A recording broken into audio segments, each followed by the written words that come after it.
The universe never began. What you've been told about a singular moment of creation, a violent, explosive birth from nothingness, is a comforting fiction we tell ourselves to make sense of the incomprehensible. There was no bang, no thunder. No, sound can travel through the void.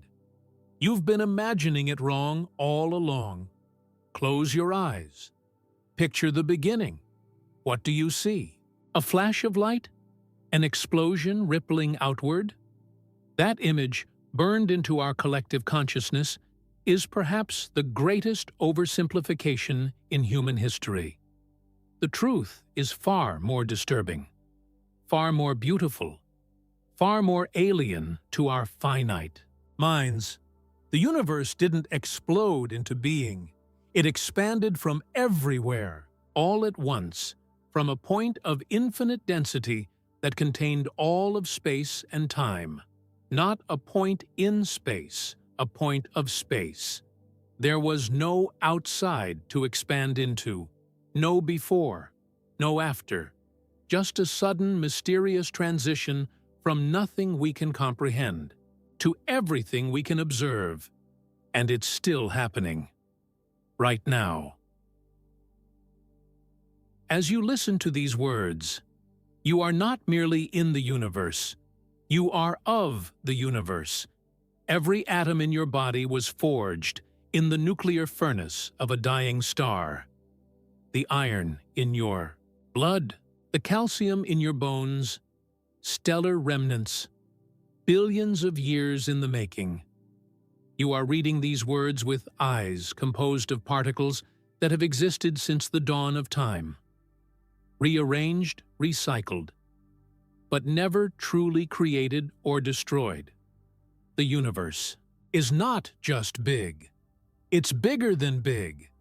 It's bigger than language, bigger than mathematics, bigger than thought itself. And something that immense demands a different kind of story. Tonight, we journey to the edge of human understanding, to the boundary where science meets wonder, where equations dissolve into poetry, where knowledge surrenders to mystery. We're going to ask the question that has haunted humanity since we first looked up at the night sky and felt that primal shiver of insignificance. Why is the universe so incomprehensibly, unnecessarily, terrifyingly vast? The answer, or rather answers, will challenge everything you thought you knew about reality itself. Imagine standing on the edge of the Grand Canyon. That feeling of vertigo, that instinctive recoil from the void. That's just a fraction of what the true scale of the cosmos should make you feel. Our minds never evolved to comprehend such vastness. We are adapted for the middle world, the narrow band of reality between the microscopic and the cosmic. Too small, and we can't perceive it. Too large, and we reduce it to abstraction. But tonight, we're going to push beyond those limitations. We're going to confront the abyss directly, without flinching, without retreating into comfortable metaphors. Because the truth about our universe, about its size, its age, its ultimate fate, is both more terrifying and more awe-inspiring than we've allowed ourselves to believe. Here's what we know. The observable universe spans approximately 93 billion light-years in diameter. Not million, not billion, billion. Each light-year representing nearly 6 trillion miles. A distance so vast that if you tried to count to 93 billion, speaking one number per second, without stopping to eat or sleep, it would take you nearly 3,000 years to finish. And that's just what we can see. The true size of the universe may be infinite, limitless, without boundary or edge, but why? Why would existence need to be so excessive, so extravagant in its proportions? What cosmic purpose could possibly demand such unfathomable emptiness? Some say it's random chance, a cosmic accident. Others see divine intent, a canvas deliberately stretched to accommodate some grand design beyond our comprehension. Physicists offer elegant equations that describe the mechanics, but fall silent on the meaning. Philosophers ponder purpose, but lack the tools to measure the void. Tonight, we will hear from all of them. We will weave together their disparate threads, science and philosophy, observation and speculation, fact and wonder, into something approaching understanding. Not a final answer, for there may be none to find, but a new way of asking the question, because the size of the universe isn't just a physical fact, it's an existential provocation. Think about it. Every photo ever taken of a galaxy shows it not as it is, but as it was. The light from Andromeda, our nearest Cetus galactic neighbor, takes 2.5 million years to reach us. When that light began its journey, humans hadn't evolved yet. Our ancestors were primitive Australopithecines, just beginning to walk upright on the African savanna. The light from more distant galaxies shows us the universe as it was when Earth was still forming, when the first single-celled organisms were emerging, when dinosaurs roamed the planet. We are looking not just across space, but across time. The deeper we peer into the cosmos, the further back in time we see. And this reveals the first great paradox of cosmics: scale. We can observe things that, by the laws of physics as we understand them, we should not be able to see. The universe is approximately 13.8 billion years old. Logic would suggest that we shouldn't be able to see anything more than 13.8 billion light-years away, since light from more distant objects wouldn't have had time to reach us. Yet the observable universe spans 93 billion light-years. How is this possible? Because space itself is expanding, has been expanding since that initial moment of transition we still, somewhat misleadingly, call the Big Bang. Like dots on the surface of an inflating balloon, every galaxy is moving away from every other galaxy. The more distant the galaxy, the faster it appears to be receding. This is not because these galaxies are physically moving through space at impossible speeds. It's because the fabric of space itself, the very stage upon which the cosmic drama unfolds, is stretching. Distances between cosmic objects grow not because the objects are moving, but because the space between them is expanding. And here we encounter the second great paradox. This expansion is accelerating.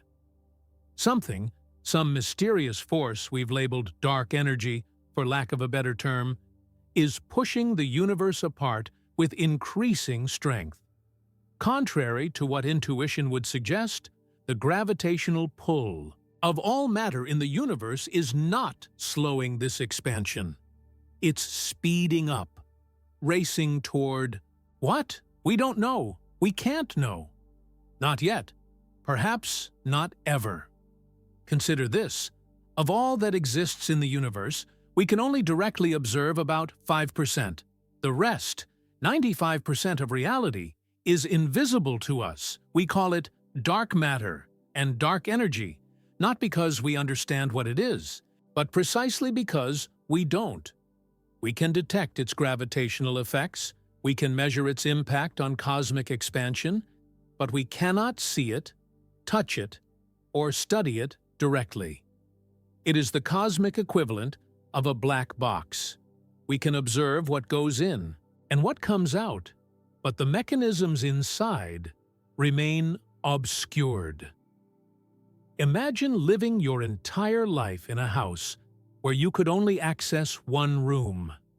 You can hear sounds from beyond the walls, feel vibrations, detect changes in temperature, but you can never open the doors to see what's causing these phenomena. That's our relationship with 95% of the universe. Yet even that accessible 5%, the normal matter made of atoms like those in your body, presents its own bewildering vastness. There are more stars in the observable universe than grains of sand on all of Earth's beaches, more than 100 billion galaxies, each containing hundreds of billions of stars. Around many of those stars orbit planets, trillions upon trillions of worlds, each with its own geology, its own chemistry, its own potential for harboring life. The numbers quickly become meaningless. Our brains evolved to track a few dozen tribe members on the African savanna, simply short-circuit when trying to comprehend such quantities. We can write down the equations, run the calculations, but we cannot truly internalize what they mean. And perhaps that's the point. Perhaps the universe is so big precisely because it was never meant to be fully comprehended by creatures like us. Perhaps its vastness is not a bug, but a feature, a necessary property for the emergence of complexity, consciousness, and wonder. Let's step back and consider the alternative. Imagine a universe just big enough for our solar system. 8 planets orbiting a single star, surrounded by nothing. No distant galaxies, no cosmic microwave background radiation, no mysterious, dark energy pushing everything apart. Just us alone in the void. In such a universe, would we ever develop astronomy? Would we conceive of physics beyond the classical mechanics needed to describe planetary motion? Would we ever glimpse the true age of existence, the nuclear processes powering our sun, the quantum underpinnings of matter itself? No, we would be cosmologically blind, trapped in a kind of existential myopia, unable to see beyond our immediate surroundings. The universe needs to be big, incomprehensibly, unnecessarily big, for creatures like us to have any hope of understanding, even the teeniest fraction of its nature. But there's another possibility, one that flips this entire line of reasoning on its head. What if the universe isn't unusually large? What if it's we who are unusually small? Think about the scales of existence for a moment. From quantum particles to human beings represents a greater size difference than from humans to the observable universe. We are closer in size to everything. We can see with our most powerful telescopes than we are to the smallest components of our own bodies. We occupy a middle position in the cosmic scale, too large to directly experience quantum phenomena, too small to directly perceive cosmic structure. Our size determines our perspective. Our perspective shapes our questions, and our questions define the answers we're capable of finding. This is not just philosophical musing. It's a crucial insight into why the universe appears to us the way it does. Our place in the cosmic hierarchy of scale is not random. It couldn't be random, because only at certain scales can matter organize itself into structures complex enough to contemplate their own existence. Too small, and there isn't enough complexity. A single atom cannot think. Too large, and there's too much dispersal of energy. A galaxy cannot develop self-awareness, consciousness. As far as we can tell, requires a very specific level of organizational complexity. Not too simple, not too diffuse. And that level happens to sit right at the midpoint between the quantum and the cosmic. We're not at the center of the universe, but we might be at the center of possible scales of awareness. Is this coincidence, or design, or something else entirely? Some principle of complexity we haven't yet identified? We don't know. But the question itself reveals something profound about our relationship with cosmic scale. We don't just observe the universe. We emerge from it. Its properties shape our existence, and our existence shapes our perception of its properties. There's a kind of cosmic feedback loop at work. Reality creating observers, who then create models of reality. Which brings us to perhaps the most disturbing possibility of all. What if the universe is so big because we perceive it that way? What if its vastness is not an intrinsic property, but a consequence of observation itself? This isn't as crazy as it sounds. Quantum mechanics, our most accurate description of how reality behaves at its most fundamental level, suggests that observation plays a crucial role in determining physical reality. Before measurement, particles exist in superpositions of multiple states simultaneously. It's only through interaction, through observation in the broadest sense, that these possibilities collapse into definite properties. Could something similar be happening at the cosmic scale? Could the ACT of observing the universe be participating in determining its nature? Some interpretations of quantum mechanics say, yes, the many worlds interpretation, for instance, suggests that all possible outcomes of quantum measurements occur in separate worlds or universes. If true, then the universe we observe, with its particular size, age, and structure, is just one of infinitely many possibilities, selected not by some external mechanism, but by the very fact of our existence as observers. This is where science begins to sound like science fiction, where physics blurs into metaphysics. But the boundary between the two has always been porous, always shifting as our understanding deepens. Let's come back to firmer ground. Whatever the ultimate nature of reality, whatever philosophical interpretations we might layer onto the raw data, one fact remains undisputed. The universe we observe is almost entirely empty. The average density of matter in the cosmos is about 1 hydrogen atom per cubic meter. If you removed all the empty space from all the atoms in all the people on Earth, humanity would fit into a volume the size of a sugar cube. Space is not just big, it's vacant, deserted. The distances between objects are so vast that our language struggles to capture them meaningfully. We resort to analogies. If the sun were the size of a grain of sand, the nearest star would be 4 miles away. But these too fail to convey the true extent of cosmic solitude. Why so much emptiness? Why the extravagant waste of space? If a divine creator were responsible, they seem to have an unusual preoccupation with vacuum. If random chance shaped our reality, it has produced a strangely lopsided distribution of matter and void. But what if emptiness itself is a requirement for existence as we know it? What if the universe needs its vastness, not in spite of what exists, but because of it? Consider, for stars to form, for planets to coalesce, for life to evolve, you need space. You need time. You need gradients of energy that can only exist when there are differences in density across vast distances. The chemical elements necessary for life can only be forged in the hearts of stars and scattered by supernovae. This process takes billions of years and requires billions of light-years of space in which to occur. The emptiness isn't empty of purpose. It's pregnant with potential. It's the necessary canvas on which complexity can paint itself. And here we arrive at yet another paradox. The universe must be as big as it is in order for something as small as you to exist.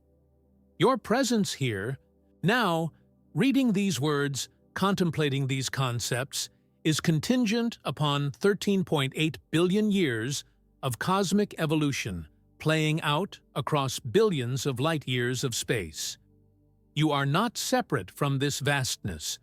You are its product, its child. In a very real sense, you are the universe becoming aware of itself. This isn't metaphor or poetic license, it's literal truth. The atoms in your body were created in cosmic processes. The complexity of your brain evolved through mechanisms set in motion by the fundamental laws of physics. Your consciousness, that mysterious emergent property that allows you to contemplate your own existence, arises from the same underlying reality that shapes galaxies and governs quantum particles. When you look up at the night sky and feel small, remember, the cosmos is not something separate from you. It's not something out there that you are merely observing. It is you, and you are it. The boundary between observer and observed is far more permeable than our everyday experience suggests. But if that's true, if we are the universe experiencing itself, then why can't we comprehend our own vastness? Why does cosmic scale induce vertigo rather than recognition? The answer may lie in the nature of consciousness itself. To be conscious is to be aware of distinctions between self and other, figure and ground, here and there. Consciousness requires boundaries to function. Without them, there would be no perspective, no point of view, no awareness as we understand it. Yet the universe as a whole has no outside, no boundaries, no external perspective. To truly comprehend it would require stepping outside it, an impossibility by definition. We are like characters in a novel trying to read the book that contains us. We can understand pages, chapters, even major plot arcs, but the totality of the work remains elusive precisely because we are elements within it. This limitation is not something to lament. It's the very thing that makes experience possible. The boundaries of our understanding create the conditions for wonder. The horizon of our knowledge is not a wall, but a frontier, ever receding as we approach it, always inviting us to venture further. And venture we have. Human history can be read as a continuous expansion of scale, from tribal to national to global to cosmic. With each expansion comes a crisis of meaning, a vertigo of perspective. And with each crisis comes a new synthesis, a new way of understanding our place in the ever larger context we have discovered. When Copernicus showed that Earth was not the center of the universe, it triggered existential panic. When Darwin revealed our kinship with all living things, it challenged our sense of special creation. When Einstein demonstrated the relativity of space and time, it undermined our notion of absolute truth. When Hubble proved that our galaxy is just one among billions, it decimated our cosmic significance. Yet each of these revolutions, after the initial shock, has enriched rather than diminished our self-understanding. We are not less for being part of nature rather than above it, not smaller for being cosmic rather than merely terrestrial. We are more complete, more connected, more contextually coherent. The universe's vastness, then, is not an affront to our significance. It's the necessary context for our existence. We could no more have evolved in a small universe than a whale could swim in a bathtub. We need the cosmic scale, even if we can't fully comprehend it. But this still doesn't answer our fundamental question. Why is the universe so big? We've explored how its size makes our existence possible, how our perception shapes our understanding of its scale, how emptiness itself may be necessary for complexity to emerge. Yet we haven't addressed the most basic possibility that the universe isn't exceptionally large at all, that it's exactly the size it needs to be. What if our sense of the universe's excessive size is simply an artifact of our limited perspective? What if, viewed from a different vantage point, one, unconstrained by human senses and human lifespans, cosmic scale would appear not extravagant, but efficient, not wasteful, but elegant? There's a principle in modern physics called the anthropic principle that suggests we shouldn't be surprised to find the universe ideally suited for our existence, because if it weren't, we wouldn't be here to observe it. In a multiverse, A2A collection of countless universes with different physical properties, we would necessarily find ourselves in one of the vanishingly rare universes capable of supporting life. This principle has been invoked to explain various coincidences in physics, why certain fundamental constants have the precise values needed for stars to form and life to evolve. But it can also help us think about cosmic scale. If the universe were much smaller, it would have exhausted its fuel for star formation long ago. If it were much denser, gravitational collapse would have prevented the formation of stable structures. If it were expanding much more slowly, it would have recollapsed before life had time to evolve. If it were expanding much more quickly, matter would never have coalesced into galaxies. The size and age of our universe may represent a kind of Goldilocks zone for complexity. Not too big, not too small, not too young, not too old, but just right for the emergence of structures capable of contemplating their own existence. Of course, just right is a relative term. Just right for what? For life as we know it, certainly, but perhaps also for life as we don't know it, for forms of organization and awareness fundamentally different from our own, existing on scales or in dimensions we can barely imagine. This raises an unsettling possibility. What if the universe isn't underpopulated, but teeming with consciousness? What if what appears to us as empty space is actually filled with forms of existence we lack the sensory apparatus to perceive? We know that our senses detect only a narrow band of the electromagnetic spectrum. We can't see infrared or ultraviolet light without technological assistance. We can't hear ultrasonic frequencies. We can't feel electromagnetic fields directly. Our picture of reality is, by necessity, incomplete. What if entire civilizations exist at scales or in forms that are simply invisible to us? Not because they're hiding, but because our brains and bodies evolved to detect only what was relevant for survival on the African savanna? This isn't idle speculation. The history of science is a history of discovering that reality extends far beyond what our unaided senses can detect. From microscopic bacteria to distant galaxies, from infrared radiation to gravitational waves, we have repeatedly found that the universe contains far more than what is immediately apparent. Why should consciousness be any different? Why should awareness be limited to organisms roughly our size, operating at roughly our timescale, perceiving roughly the same aspects of reality that we do? It's a humbling thought that the cosmos might be filled with minds entirely unlike our own, experiencing aspects of reality forever hidden from us, but it's also an exhilarating one. It suggests that the universe is not dead matter occasionally, interrupted by islands of consciousness, but a vast ecology of awareness, a pluriverse of perspectives. If true, this would transform our understanding of cosmic scale. The universe wouldn't be unnecessarily big.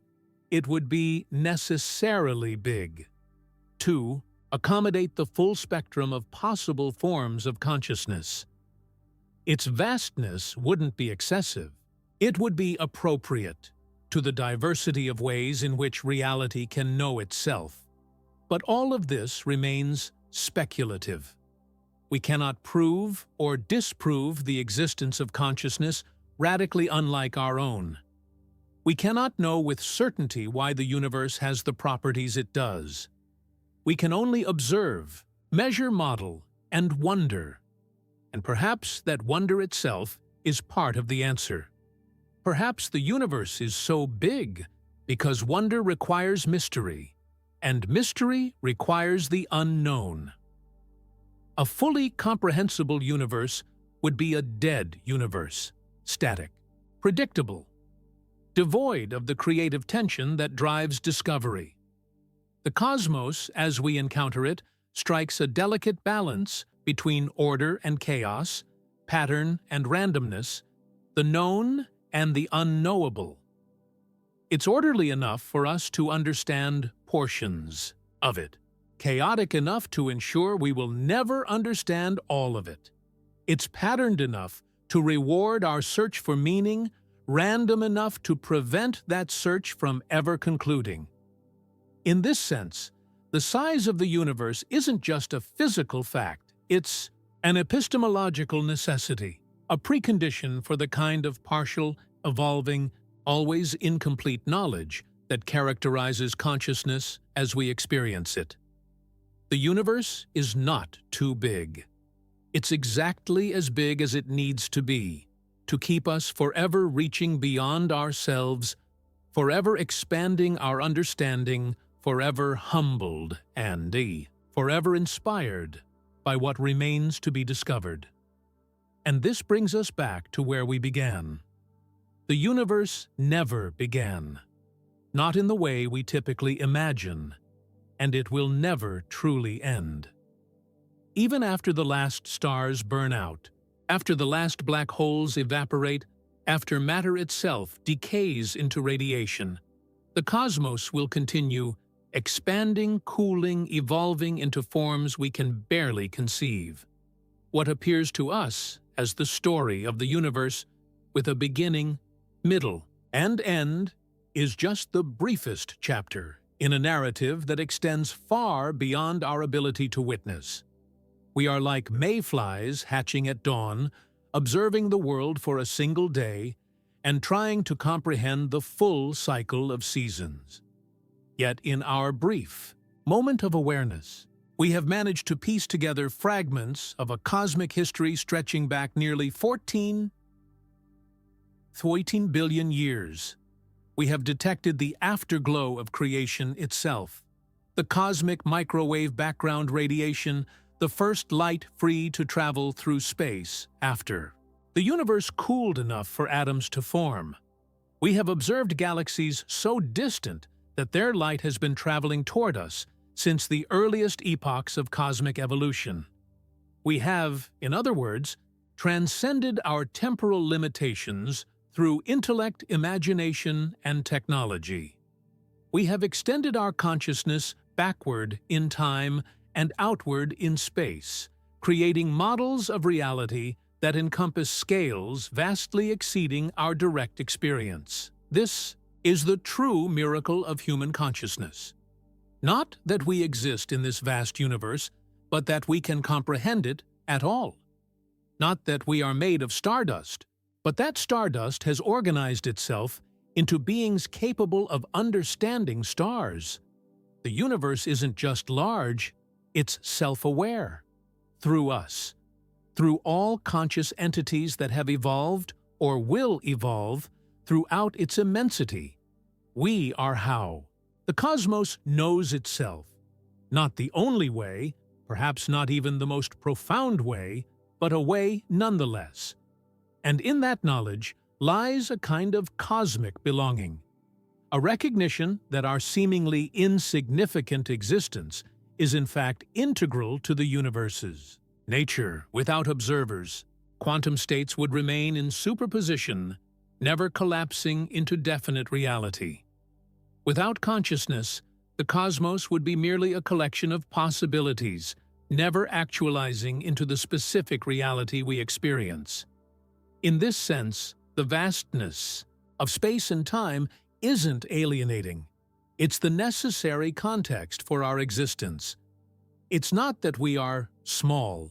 It's that we are exactly the size we need to be to play our role in the cosmic drama. Neither more nor less significant than stars or atoms or galaxies. Just different, uniquely capable of asking why. Uniquely driven to seek answers. So we return to our original question, transformed by everything we've explored. Why is the universe so big? Perhaps now we can see that the question itself contains hidden assumptions, that bigness is somehow excessive, that emptiness is somehow wasteful, that the cosmos should conform to our intuitions about proportion and purpose. But the universe operates according to its own internal logic. It is not designed for our comfort or comprehension. It simply is, a brute fact of existence that we must confront on its own terms. And yet, miraculously, we can confront it. We can ask these questions, formulate theories, test predictions, revise our understanding.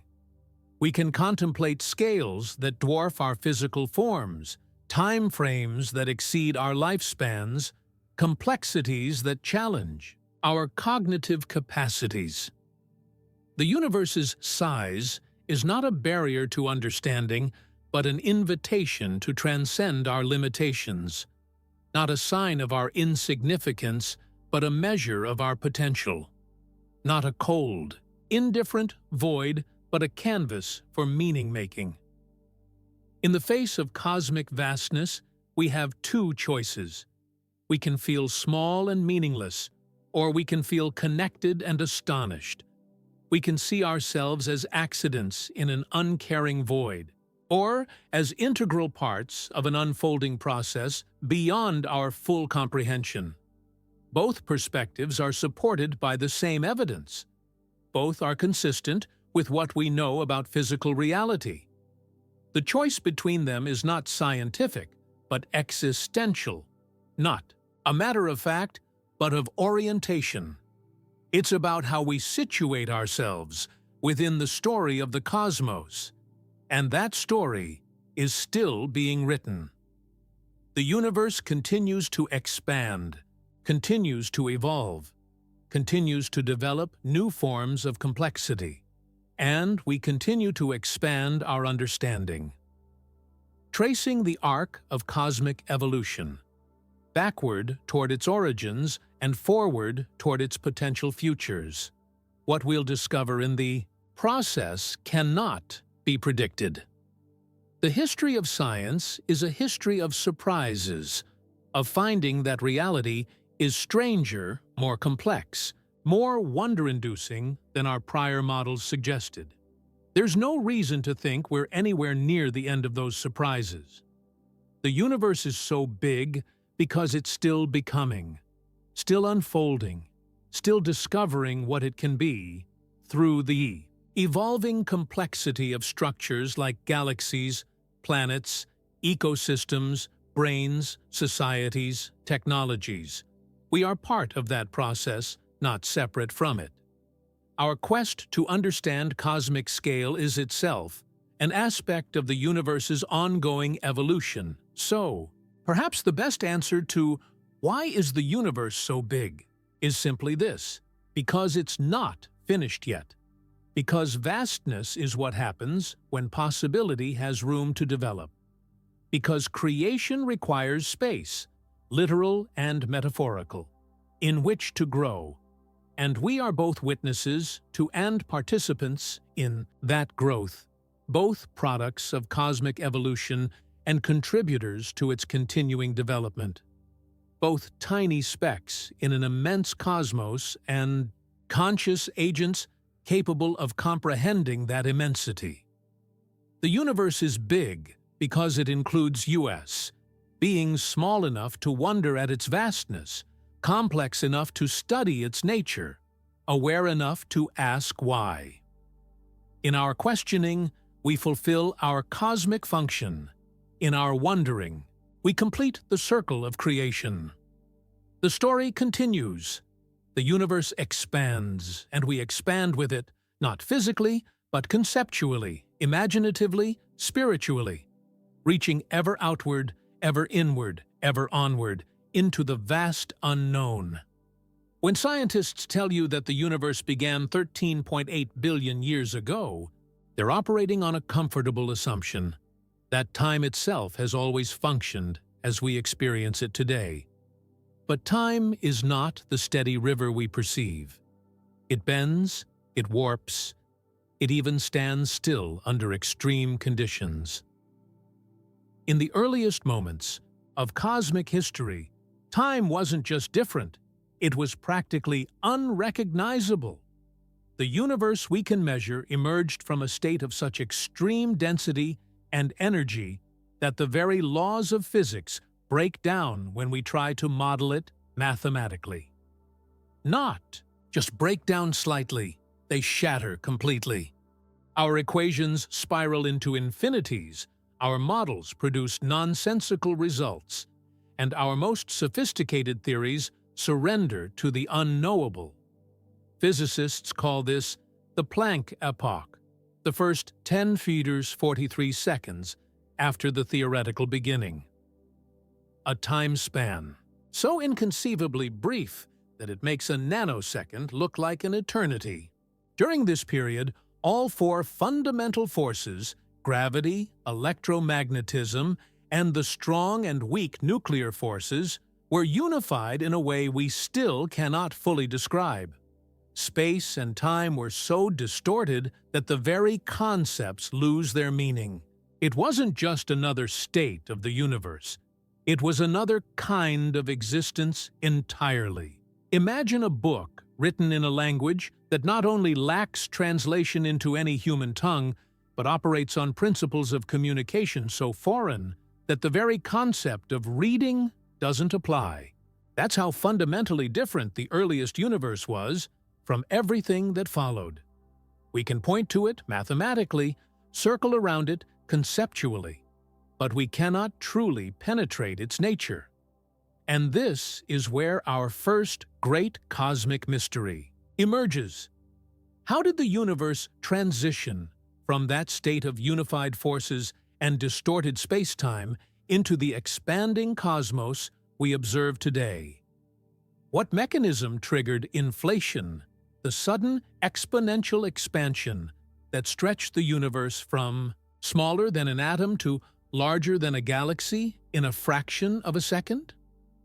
The standard model of cosmology calls this process symmetry breaking, the separation of the fundamental forces from their original unified state. It's a technical term that masks a profound transformation. Imagine a perfect sphere of water, suspended in zero gravity, suddenly freezing. As it crystallizes, perfect symmetry gives way to the intricate pattern of ice crystals, each unique, each breaking the original uniformity. The cosmos underwent a similar phase transition, but instead of water becoming ice, it was reality itself transforming into a new state.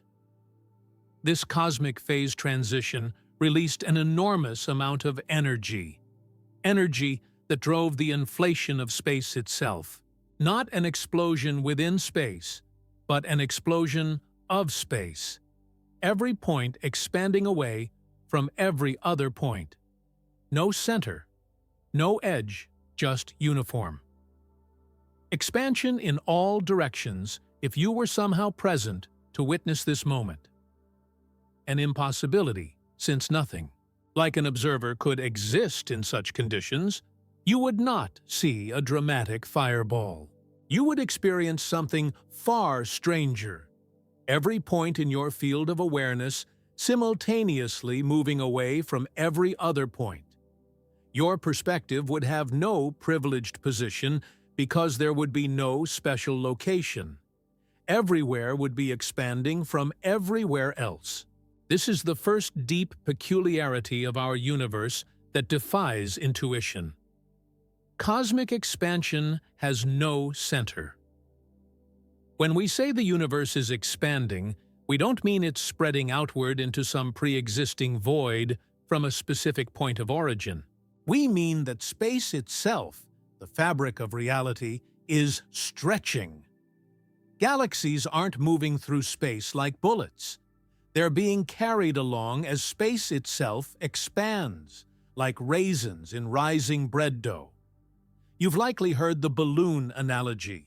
Before, draw dots on a balloon, then inflate it, and all dots move away from each other. But this analogy, while useful, is fundamentally limited. The balloon expands into the surrounding AR, while the universe expands into nothing.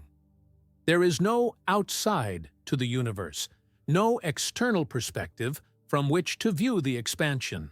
The entirety of existence is contained within the expansion itself. This is why questions like, what is beyond the edge of the universe? Or, what was there before the Big Bang? Are fundamentally misframed. They assume a context, a container for the universe, that doesn't exist. It's like asking what's north of the North Pole.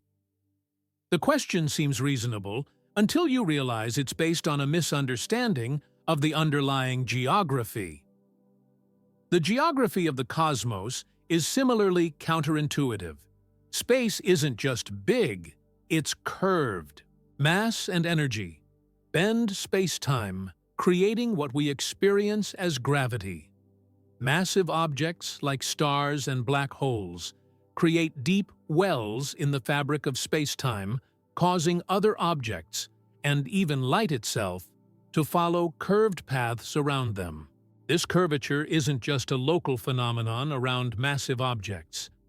The overall geometry of the universe, its global curvature, is a fundamental property that shapes cosmic destiny.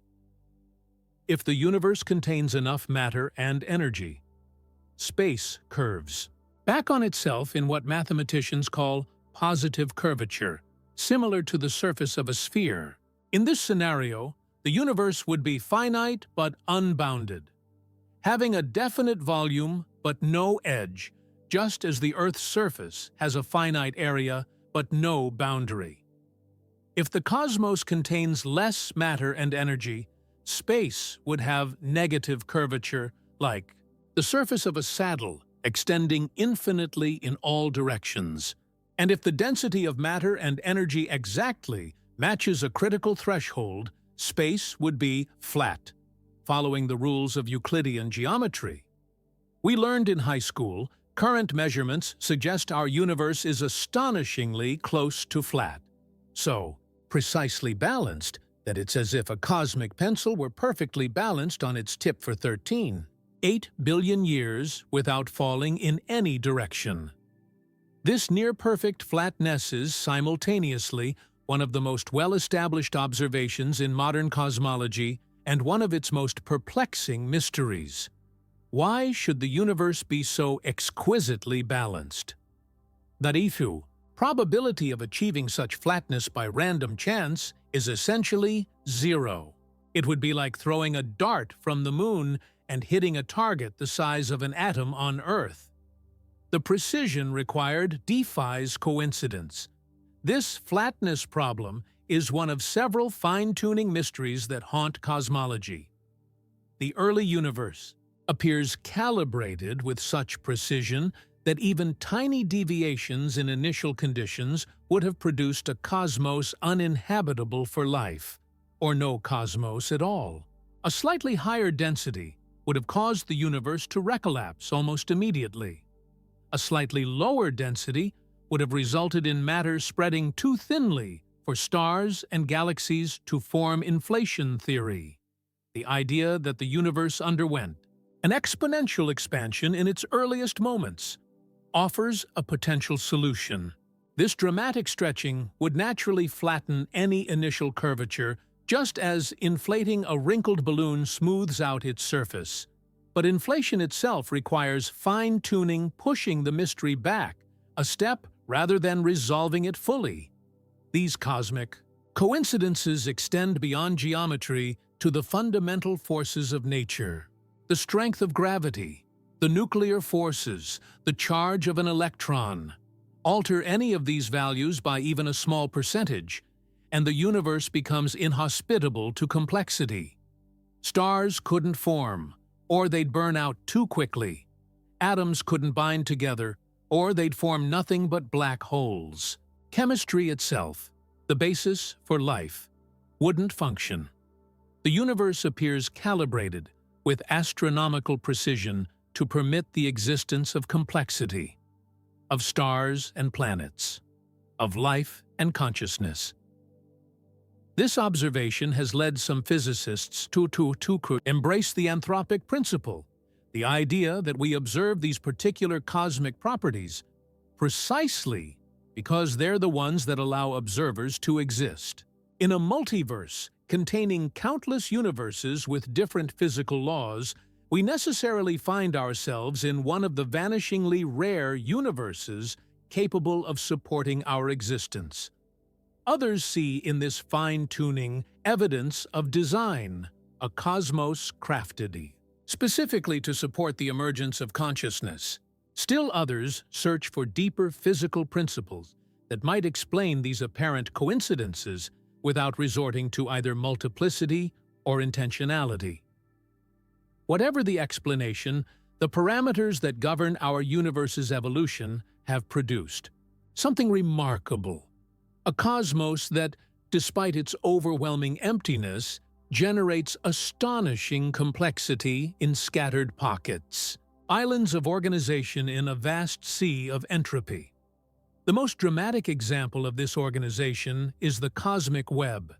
The largest structure known to exist galaxies aren't distributed randomly throughout space, but arrange themselves in an intricate pattern resembling a neural network. Filaments of dark matter stretch across billions of light-years, with galaxies clustering along these cosmic highways like pearls on a string. Between these filaments lie vast cosmic voids, bubbles of near-empty space that can span hundreds of millions of light-years. If you could somehow step outside the universe and observe this structure, you would see something resembling brain tissue, a complex network of interconnected nodes with emptiness between them. The resemblance is so striking that mathematicians have found the cosmic web follows the same structural principles as neural networks, fungal networks, and the Internet.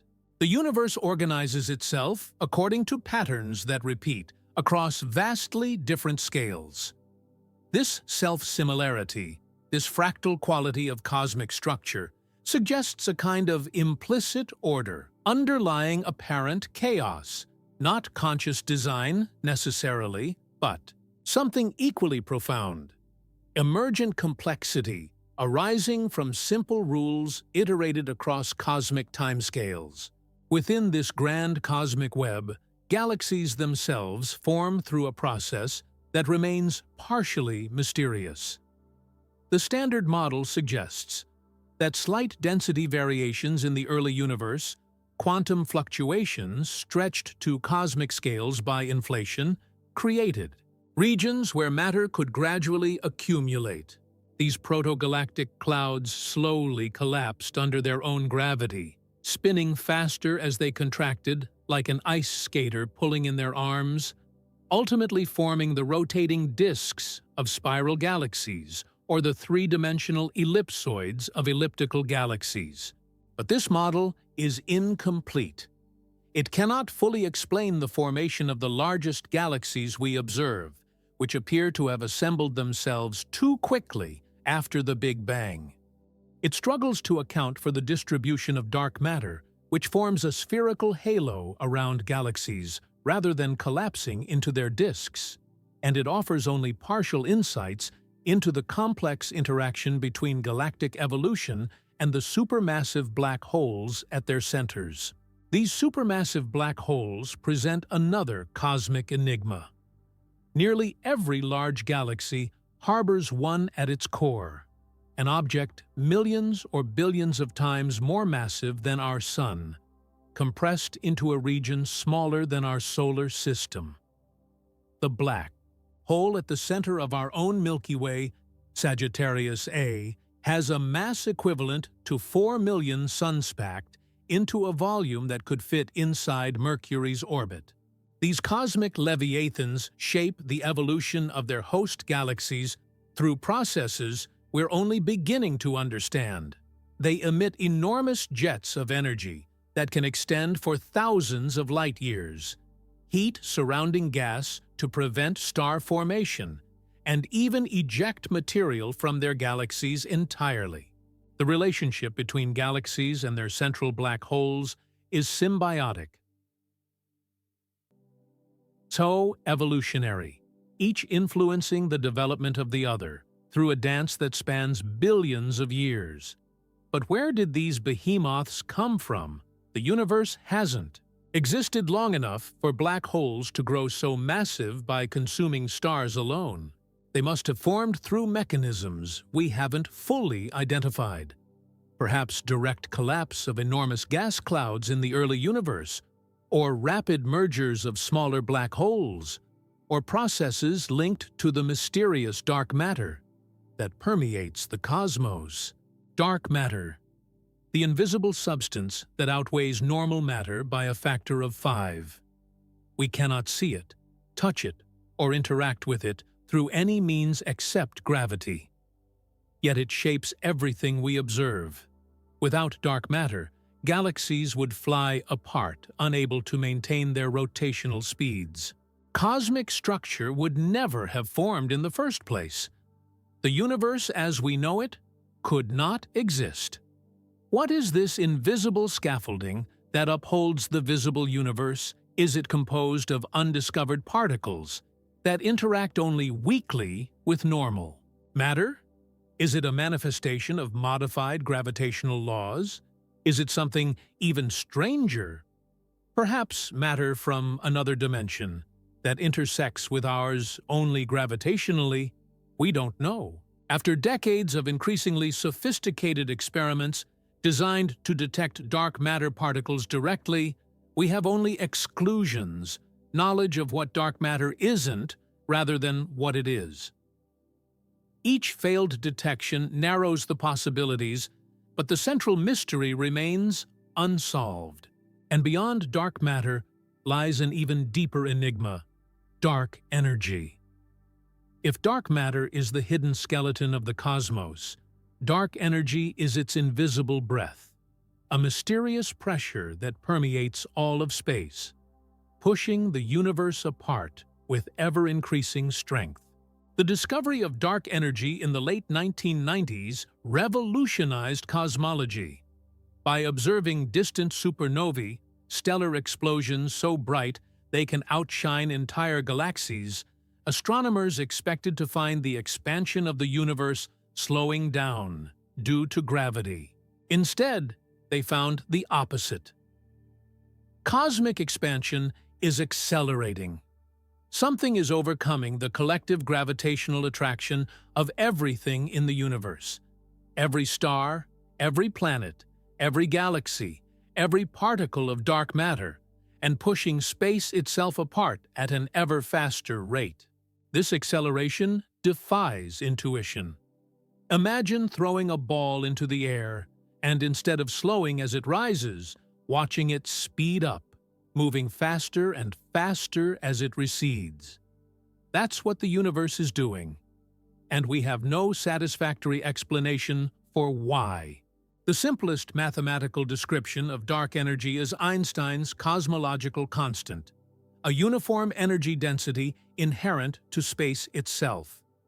Under this model, each cubic meter of space contains a tiny amount of intrinsic energy. As the universe expands, creating more space, the total amount of dark energy increases, driving further expansion in a self-reinforcing cycle. But this simple description raises a profound problem. Quantum field theory, our most successful model of particles and forces, predicts a natural value for the cosmological constant that is 10^120 times larger than what we observe. That's a discrepancy of 120 orders of magnitude, as if a calculation predicted the weight of the Earth to be larger than the entire observable universe. This cosmological constant problem represents what many physicists consider the greatest gap between theoretical prediction and observation in the history of science. It suggests either a catastrophic flaw in our understanding of quantum gravity or an extraordinary fine-tuning mechanism that cancels out all but a vanishingly tiny fraction of the universe's natural energy density. Some theorists have proposed that dark energy isn't constant but evolves over time, a field called quintessence that might eventually weaken or even reverse, allowing gravity to reassert dominance over cosmic evolution. Others suggest modifications, Einstein's theory of gravity, that might explain the accelerated expansion without invoking new forms of energy.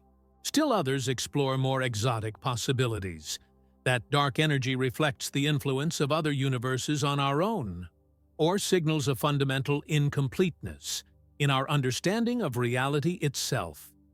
Whatever its nature, dark energy dominates the energy budget of the cosmos. Roughly 68% of everything that exists takes this mysterious form. Add the 27% contribution from dark matter, and we arrive at a disturbing conclusion. 5% of the universe consists of substances we cannot directly detect and only partially understand. Everything we can see with our most powerful telescopes, all stars, planets, galaxies, and interstellar matter, represents just 5% of reality. We are like detectives trying to solve a cosmic mystery with access to only a 20th of the evidence. We can observe the shadows cast by the invisible, the gravitational effects of dark matter, the accelerating expansion driven by dark energy, but not the substances themselves. We construct elaborate theories based on these shadows, knowing they remain provisional, incomplete. This incompleteness extends to our understanding of cosmic history. The standard narrative, hydrogen and helium forming after the Big Bang, the first stars igniting after a few 100 million years, galaxies assembling gradually over billions of years, is increasingly challenged by new observations. The James Webb Space Telescope has revealed massive, fully formed galaxies dating to just 300 million years after the Big Bang, far earlier than our models predicted such structures could form. Some of these early galaxies appear too massive, too organized, too structurally mature for their cosmic age. It's as if we expected to find primitive single-celled organisms in ancient rocks, but discovered fossilized mammals instead. These observations don't invalidate the Big Bang theory, but they suggest cosmic evolution proceeded more rapidly, more efficiently than we thought possible. They point to mechanisms of galaxy formation we haven't fully incorporated into our models, perhaps involving exotic physics or interactions between normal and dark matter we don't yet understand. The history of cosmology is a history of discovering that the universe is larger, older, and stranger than previously imagined. From a geocentric cosmos, a few thousand years old, to an expanding universe billions of light-years across and nearly 14 billion years in age, each revolution in understanding has expanded the scale of reality and reduced the apparent centrality of human existence. Yet each expansion of cosmic scale has been accompanied by a deepening recognition of cosmic harmony, an increasingly precise articulation of the mathematical relationships that govern everything from quantum particles to galactic superclusters. The universe isn't just big, it's coherent. It follows patterns, principles, symmetries that the human mind can discover and articulate. This mathematical intelligibility is itself remarkable. As physicist Eugene Wigner noted in his famous essay, The Unreasonable Effectiveness of Mathematics in the Natural Sciences, there is no obvious reason why the universe should be comprehensible to creatures like us. Yet, somehow, the equations we derive in the abstract realm of pure mathematics turn out to describe physical reality with astonishing accuracy. The complexities of quantum field theory, the elegant tensors of general relativity, the symmetry groups of particle physics. These mathematical structures weren't designed to describe the universe. They were discovered through abstract reasoning, yet they map onto physical reality with a precision that borders on the miraculous. This correspondence between mathematics and physical reality suggests a deep connection between mind and cosmos. Not necessarily a designed connection, but a natural resonance between the patterns of thought and the patterns of existence. It's as if the universe thinks in the language of mathematics, and we've learned to understand that language. But this understanding remains incomplete, fragmented. General relativity, our best theory of gravity and space-time, is mathematically incompatible with quantum mechanics, our best theory of particles and forces. Each theory works brilliantly in its domain, yet when we try to combine them, as we must to understand the earliest moments of the universe or the interiors of black holes, they produce nonsensical infinities and logical contradictions. This incompatibility isn't just a technical problem for physicists. It suggests something fundamental missing in our understanding of reality, a conceptual bridge we haven't yet built between the cosmic and the quantum scales. We have two partial maps of reality, each extraordinarily accurate within its territory, yet we cannot stitch them together into a unified atlas. String theory represents the most ambitious attempt to create this unified picture, replacing point-like particles with tiny vibrating strings, whose oscillation patterns determine the properties we observe as mass, charge, and spin in the mathematical framework of string theory. Gravity emerges naturally alongside the other fundamental forces, potentially resolving the conflict between quantum mechanics and general relativity. But string theory requires extra spatial dimensions. Beyond the three we experience, dimensions curled up so tightly we cannot directly perceive them, yet which shape the behavior of reality at the smallest scales. It postulates not one universe, but a vast landscape of possible universes, each with different physical laws, determined by how these extra dimensions are configured. And it operates at energy scales far beyond what our most powerful particle accelerators can probe, making direct experimental verification extraordinarily difficult. Critics argue string theory has become untethered from empirical science. More mathematics than physics, more philosophy than testable theory. Defenders counter that its mathematical consistency and potential for unification justify continued exploration, even without immediate experimental confirmation. The debate reflects a deeper question about the nature of scientific knowledge. How do we proceed when our theories venture into realms beyond our observational reach? This question becomes particularly acute when considering the ultimate fate of the universe. Current observations suggest a cosmos that will expand forever, driven by the mysterious pressure of dark energy. Over trillions of years, galaxies beyond our local group will accelerate beyond our cosmic horizon, becoming permanently unobservable.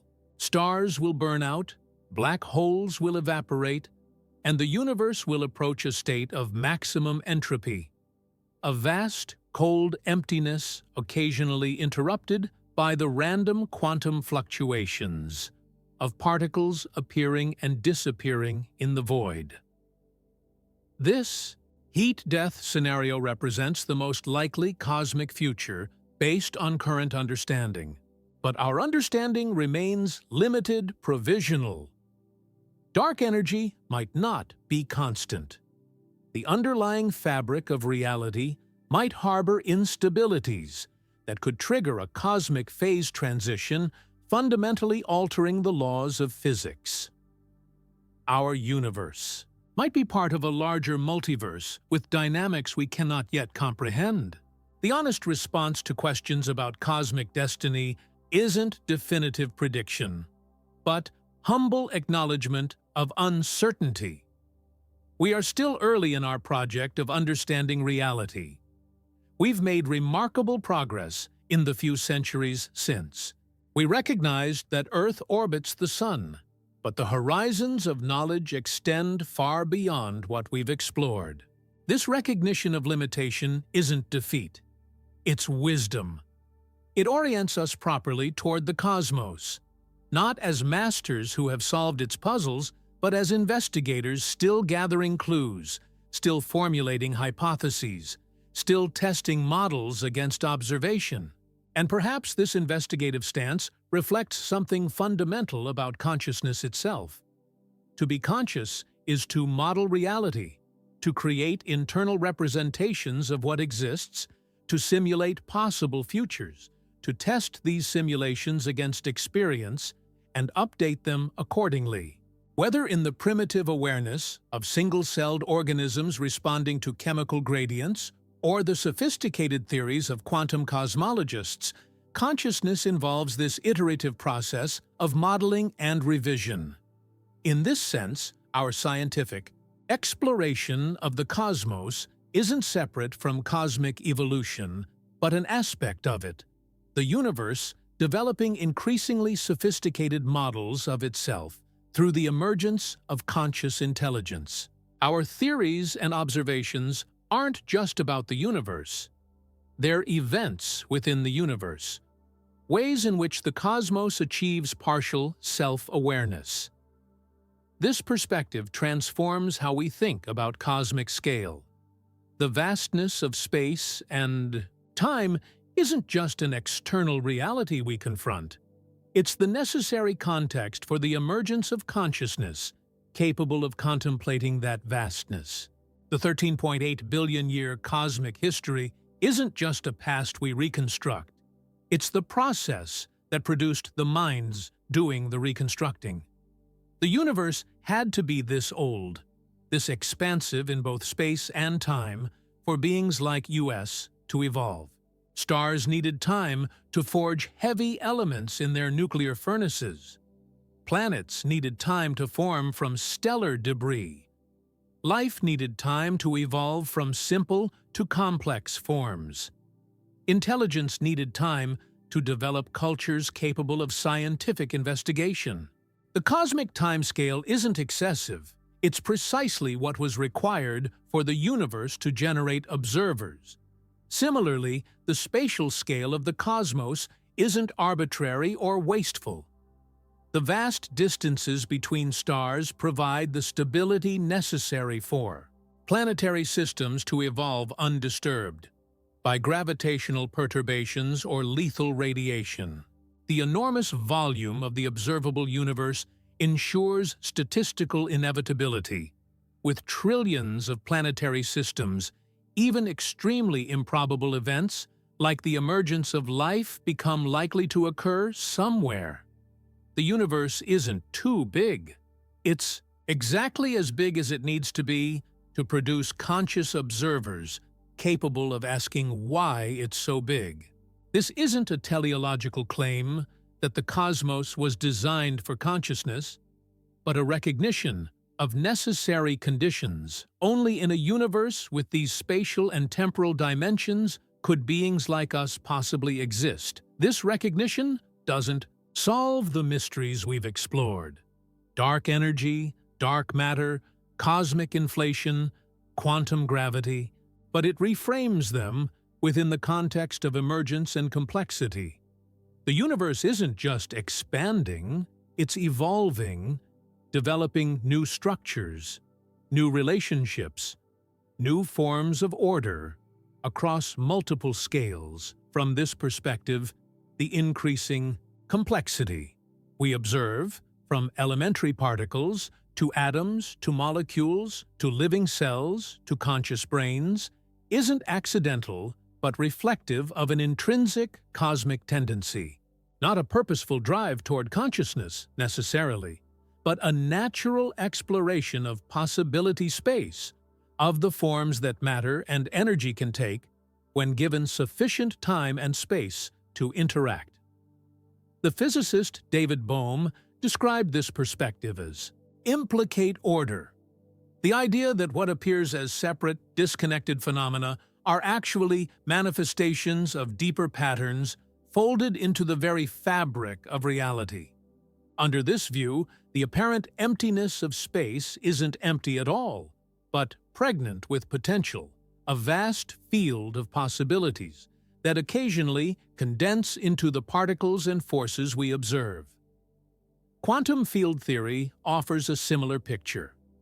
What we perceive as empty space is actually a seething foam of virtual particles popping in and out of existence, of fields vibrating in constant flux. The quantum vacuum, the lowest energy state of reality, isn't nothing. It's a complex, structured something that gives rise to everything we observe. These perspectives challenge our intuitive understanding of size and scale. If space itself is structured, if emptiness is actually a complex plenum of potential, then the vastness of the cosmos isn't wasteful, but necessary for the full expression of that potential. The universe isn't mostly empty. It's fully engaged in a process of becoming. This process operates across all scales, from the quantum to the cosmic, and across all time frames, from the briefest subatomic interactions to the longest evolutionary sequences. It's not directed toward a predetermined end, but exploratory, open-ended, creative in the deepest sense. The cosmos isn't running a program. It's improvising a performance, and we are both audience and participants in this cosmic improvisation. Our observations collapse quantum possibilities into definite realities. Our theories transform patterns of photons into meaningful models of distant galaxies. Our questions shape the answers we discover. We don't just passively observe the universe, we actively participate in determining what it is. This participatory understanding of cosmic reality emerges not just from quantum mechanics, with its observer-dependent wave-function collapse, but from the entire scientific enterprise.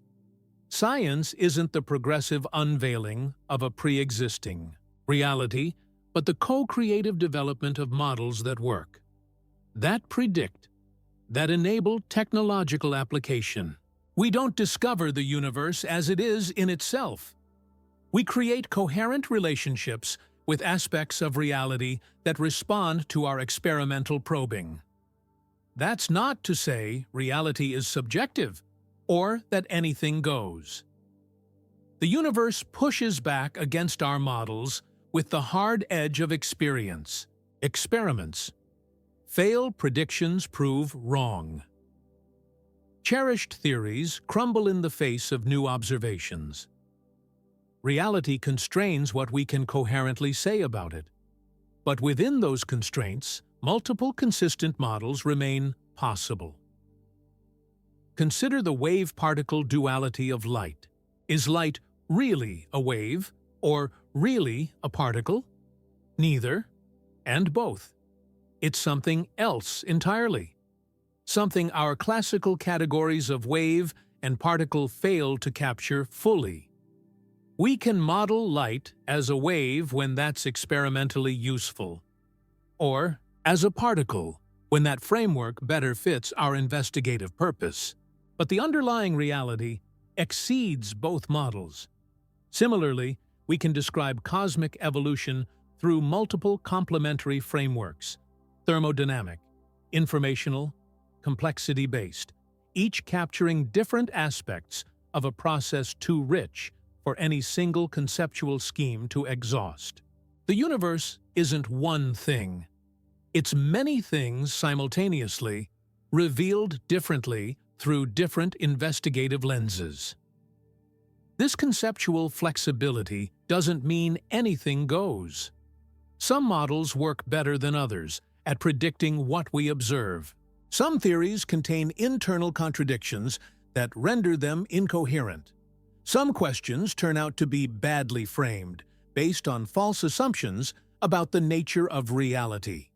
Scientific progress involves not just accumulating data, but refining our questions, clarifying our concepts, developing better tools for thinking.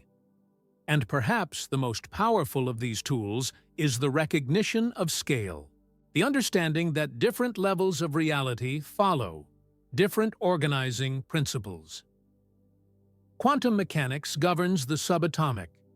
Chemistry governs molecular interactions. Biology operates at the cellular and organismal level. Psychology describes neural systems complex enough to generate consciousness. Sociology examines interactions between conscious agents. Astronomy and cosmology address progressively larger physical scales. Each of these domains has its own laws, its own patterns, its own characteristic forms of order.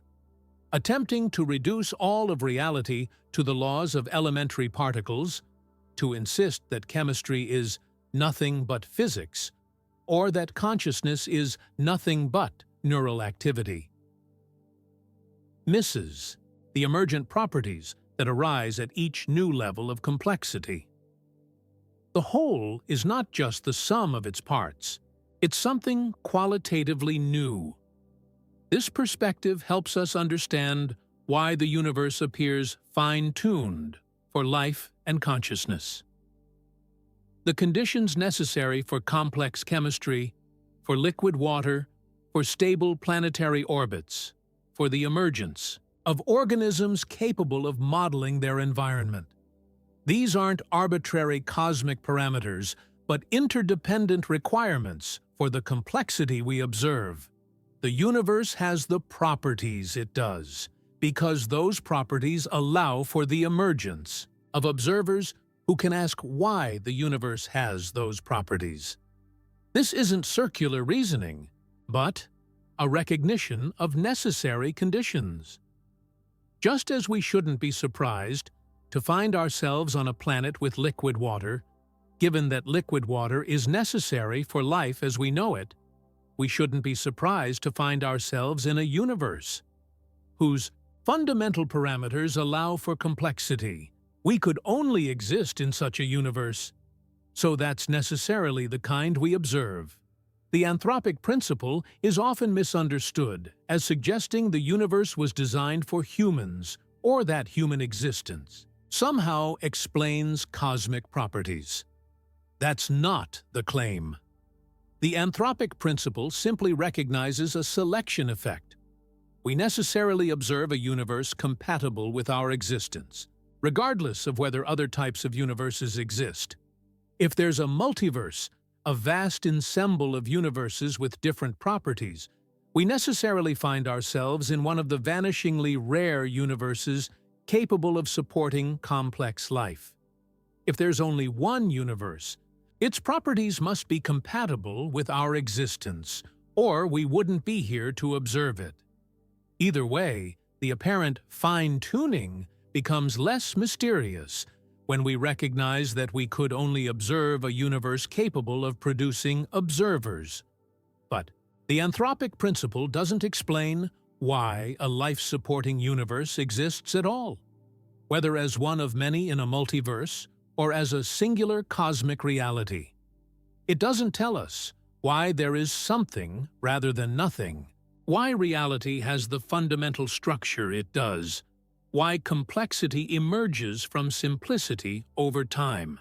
These deeper questions remain open, perhaps unanswerable, within the framework of science itself. And perhaps that's as it should be. Perhaps the EID universe isn't a puzzle to be solved, but a mystery to be engaged. not in the sense of something supernatural or beyond reason, but in the sense of something inexhaustible, whose depths can never be fully plumbed, whose significance can never be finally determined.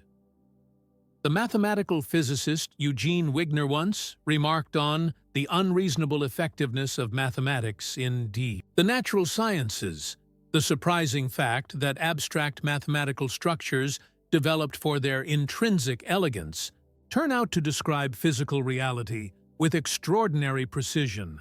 From Maxwell's equations unifying electricity and magnetism to Einstein's tensors describing the curvature of spacetime, mathematical beauty has proven a reliable guide to physical truth. This correspondence between the structures of human thought and the structures of physical reality suggests a deep harmony between mind and cosmos. Not necessarily a designed harmony, but a natural resonance between the patterns our brains evolved to recognize and the patterns that govern the universe itself. But this harmony is always partial, always provisional.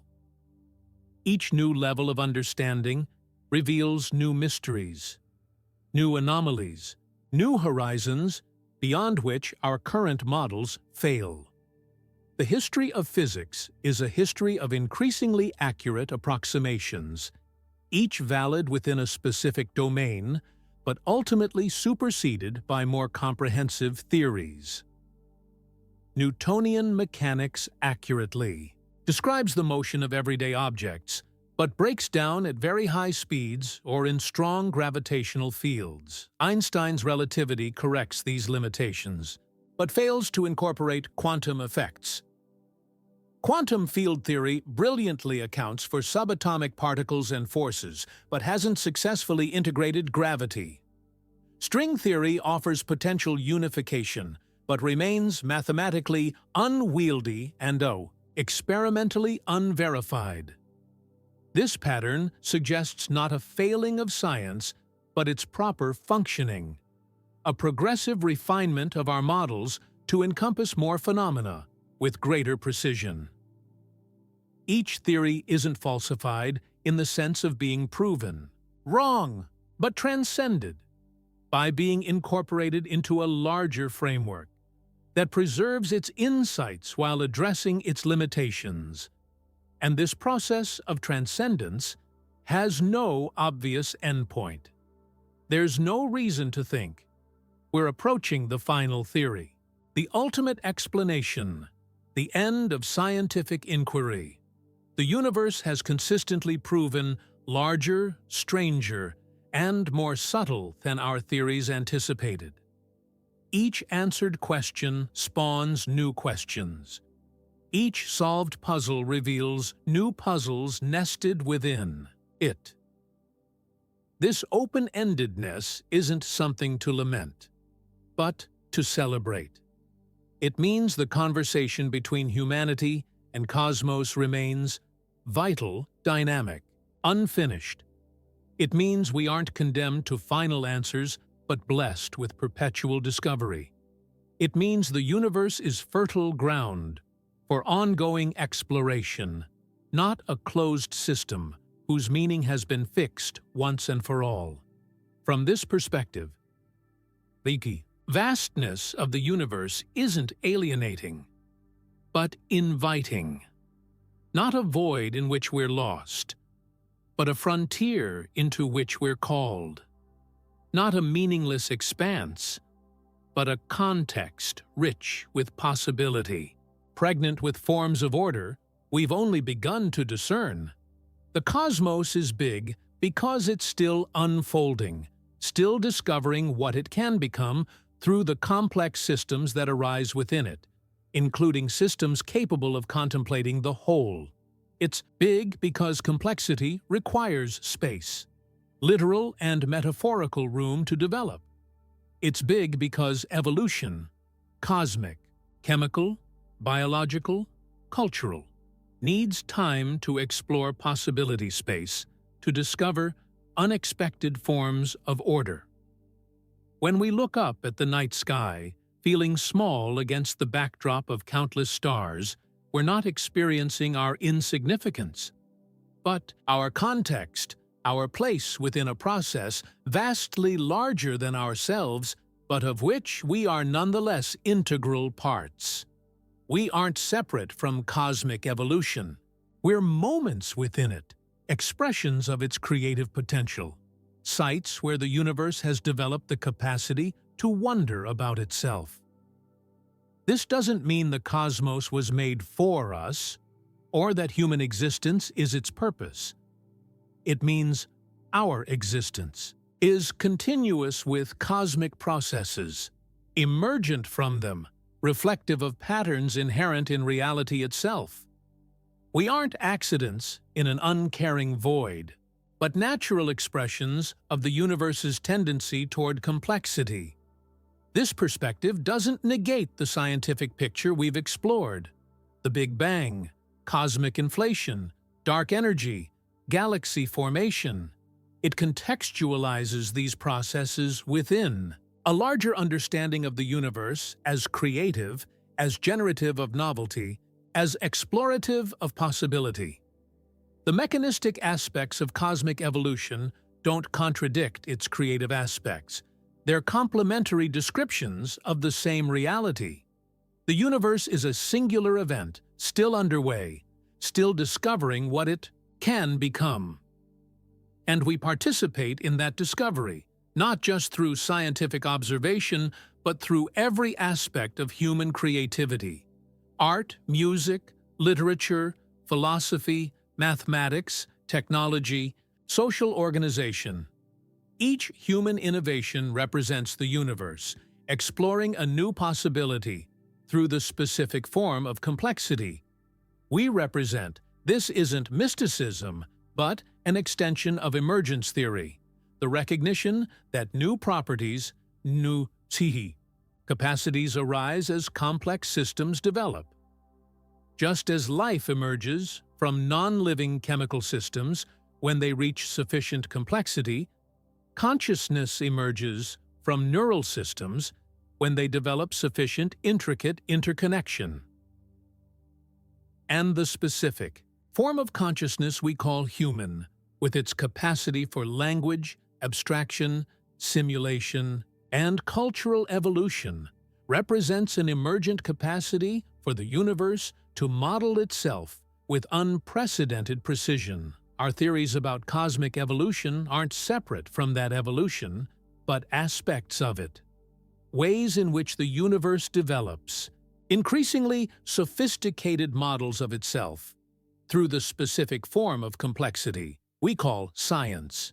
The equations of general relativity aren't just descriptions of space-time curvature. They're events within the universe, moments where reality achieves a particular kind of self-relationship. From this perspective, the meaning of cosmic scale transforms. The universe isn't too big. It's exactly as vast as it needs to be to develop forms of complexity capable of comprehending that vastness. The 13.8 billion years of cosmic history aren't excessive. They're the necessary time frame for the emergence of systems that can reconstruct that history. The apparent emptiness of space isn't wasteful.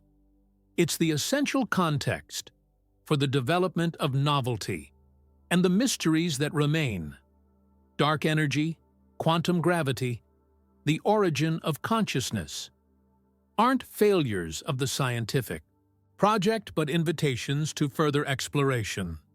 They mark the current boundaries of our understanding, the borders where our models reach their limits, the horizons that call us to develop new frameworks, new concepts, new ways of thinking. If the universe is indeed infinite, or even just vastly larger than what we can observe, then everything possible may exist somewhere. Every arrangement of matter, consistent with the laws of physics, may be realized in some distant corner of the multiverse. We've crossed the threshold now, stepped beyond the comfortable narratives of popular science, and into the labyrinth where our deepest cosmic questions live. This is where certainty fragments, where intuition fails, where the most brilliant minds in human history have stared into the abyss and returned with equations instead of answers. To truly understand why the universe is so vast, we must follow the evidence to its most unsettling conclusions. Let's begin with a truth that seems simple but contains universes. Space and time are not what you think they are. When Einstein revolutionized our understanding of reality with his theories of relativity, he didn't just update Newton's equations or add a correction factor for high velocities. He fundamentally rewrote our conception of existence itself. Space and time, which we experience as separate, distinct aspects of reality, are actually a single, unified fabric: space-time. They cannot be disentangled. They are not the stage upon which cosmic events play out. They are active participants in those events, bending, stretching, warping in response to mass and energy. Imagine reality not as a rigid grid, but as an infinitely flexible medium, something like a vast cosmic trampoline. When you place a bowling ball on a trampoline, it creates a depression, a curvature in the fabric. Other objects, marbles, ping pong, balls, will naturally roll toward that depression, not because the bowling ball is exerting some mysterious force, but because they're following the curvature of the trampoline itself. Gravity works similarly. The sun doesn't pull on Earth through empty space. The sun's mass creates a curvature in the fabric of space-time, and Earth follows that curvature, orbiting, not because of a force in the conventional sense, but because it's traveling along the path of least resistance through curved space-time. This is not just a clever analogy. It's the fundamental nature of reality as we best understand it. Massive objects literally distort the geometry of space and time around them, and this distortion affects everything, including the behavior of light, the passage of time, and the very concept of straight lines. Near a black hole, this distortion becomes so extreme that space and time effectively trade places. Inside the event horizon, the boundary beyond which nothing can escape, what we experience as the forward flow of time becomes as inescapable as the downward pull of gravity on Earth. Just as you cannot stand still against Earth's gravity without expending energy, inside a black hole, you cannot remain in place against the flow of time. Every path, every possible future leads inexorably toward the singularity at the center. But what is a singularity? In mathematical terms, it's a point where our equations break down, where calculated values become infinite. In physical terms, it represents the ultimate limit of matter's compression, a region where density and gravitational curvature become infinite. But these descriptions tell us more about the limitations of our theories than about the singularity itself. They tell us we've reached the boundary of mathematical description. What happens within a singularity? What exists at the core of a black hole, or at the first moment of the Big Bang? Our current physics cannot say.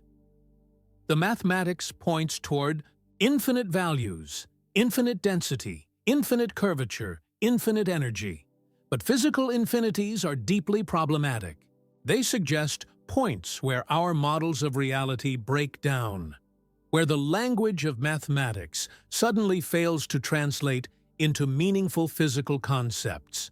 Some physicists believe singularities don't actually exist in nature, that they're artifacts of our incomplete theories rather than features of reality itself. Perhaps quantum effects prevent matter from being compressed beyond a certain density. Perhaps space itself has a granular structure at the smallest scales, like pixels in a digital image. preventing truly infinite curvature. Perhaps the laws of physics transform under extreme conditions, following rules we haven't yet discerned. Or perhaps singularities do exist, marking boundaries not just of our knowledge, but of physical reality itself, cosmic. Sensors concealing aspects of existence that cannot be observed from our vantage point, that cannot be incorporated into our causal universe without violating principles as fundamental as cause and effect. This uncertainty about the nature of singularities isn't peripheral to our question about cosmic scale. It's central to it because the Big Bang, the event from which our observable universe emerged, is itself described mathematically as a singularity. And our understanding of why the universe is as big as it is hinges on our understanding of those earliest moments.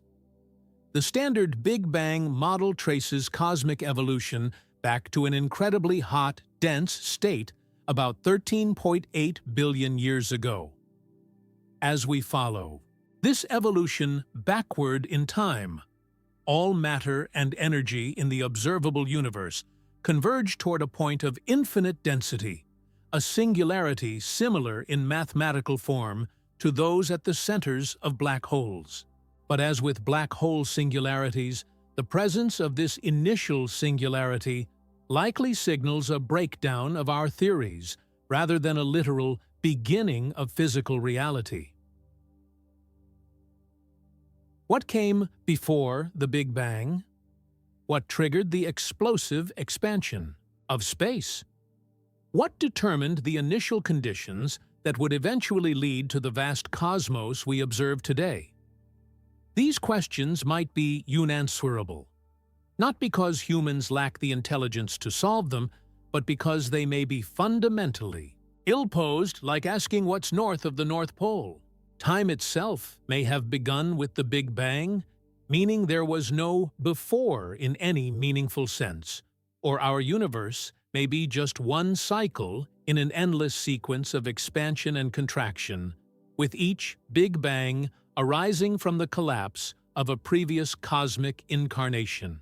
Or our observable universe might be one bubble in a vast, perhaps infinite multiverse, one local manifestation of a creative process that extends far beyond what we can observe. Each of these possibilities reframes our understanding of cosmic scale. If our universe is cyclical, its current size reflects its age within the present cycle, not its absolute beginning. If our universe is one bubble in a multiverse, its observed properties, including its size, may reflect selection effects rather than necessity. We observe a universe vast enough to develop intelligent life because only in such a universe could observers like us evolve to ask why the cosmos is so big. But these are not just abstract philosophical speculations. They connect directly to specific physical models with mathematical formulations and, in some cases, observational predictions. The theory of cosmic inflation represents one of the most significant bridges between speculative cosmology and mainstream physics. Developed in the early 1980s to address problems with the standard Big Bang model, inflation proposes that the very early universe underwent a phase of exponential expansion, doubling in size every 10^35 seconds or so. This brief but dramatic growth, inflating a region smaller than a proton to astronomical scales in a fraction of a second, would have stretched space so rapidly that any initial curvature or irregularities would be flattened out, much as the surface of an inflating balloon becomes increasingly smooth. Imagine filming a wrinkled handkerchief with an ultra-high-speed camera as it suddenly stretched to the size of a football field. Any wrinkles or folds would be pulled taut, creating a flat, smooth surface. Similarly, inflation would have stretched the early universe so dramatically that any initial curvature would become imperceptible, explaining the remarkable flatness we observe in cosmic geometry. Inflation also explains why the cosmic microwave background radiation, the afterglow of the Big Bang, appears so uniform in temperature across the entire sky. Without inflation, regions on opposite sides of the observable universe would never have been in causal contact, too far apart for light or any influence to travel between them.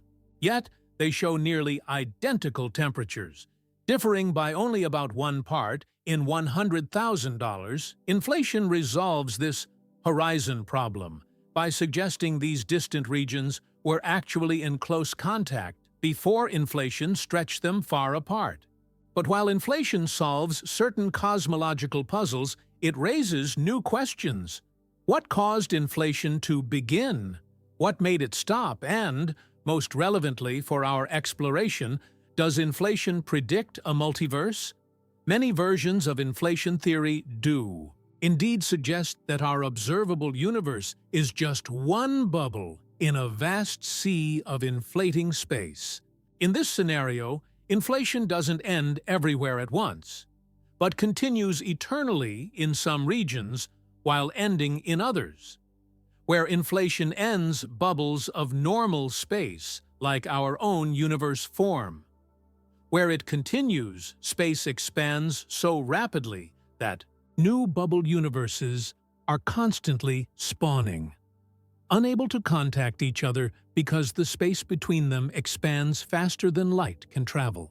This eternal inflation model predicts not just many universes, but potentially infinite universes, each with its own set of physical laws, its own constants of nature, its own evolutionary history. Our universe, with its particular size, age, and physical properties, would be just one manifestation in this limitless cosmic landscape. If true, this would profoundly transform our understanding of cosmic scale. The vastness of our observable universe, already mind-boggling at 93 billion light-years in diameter, would be just an infinitesimal fraction of a far larger, perhaps infinite reality.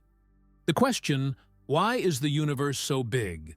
would be replaced by, "Why do we observe a universe of this particular size rather than larger or smaller?" The anthropic principle offers one approach to this question. In a multiverse containing countless universes with different properties, conscious observers will necessarily find themselves in universes capable of supporting the evolution of consciousness. If a universe is too small or expands too rapidly, stars and galaxies never form. If it's too dense or expands too slowly, it recollapses before life has time to evolve.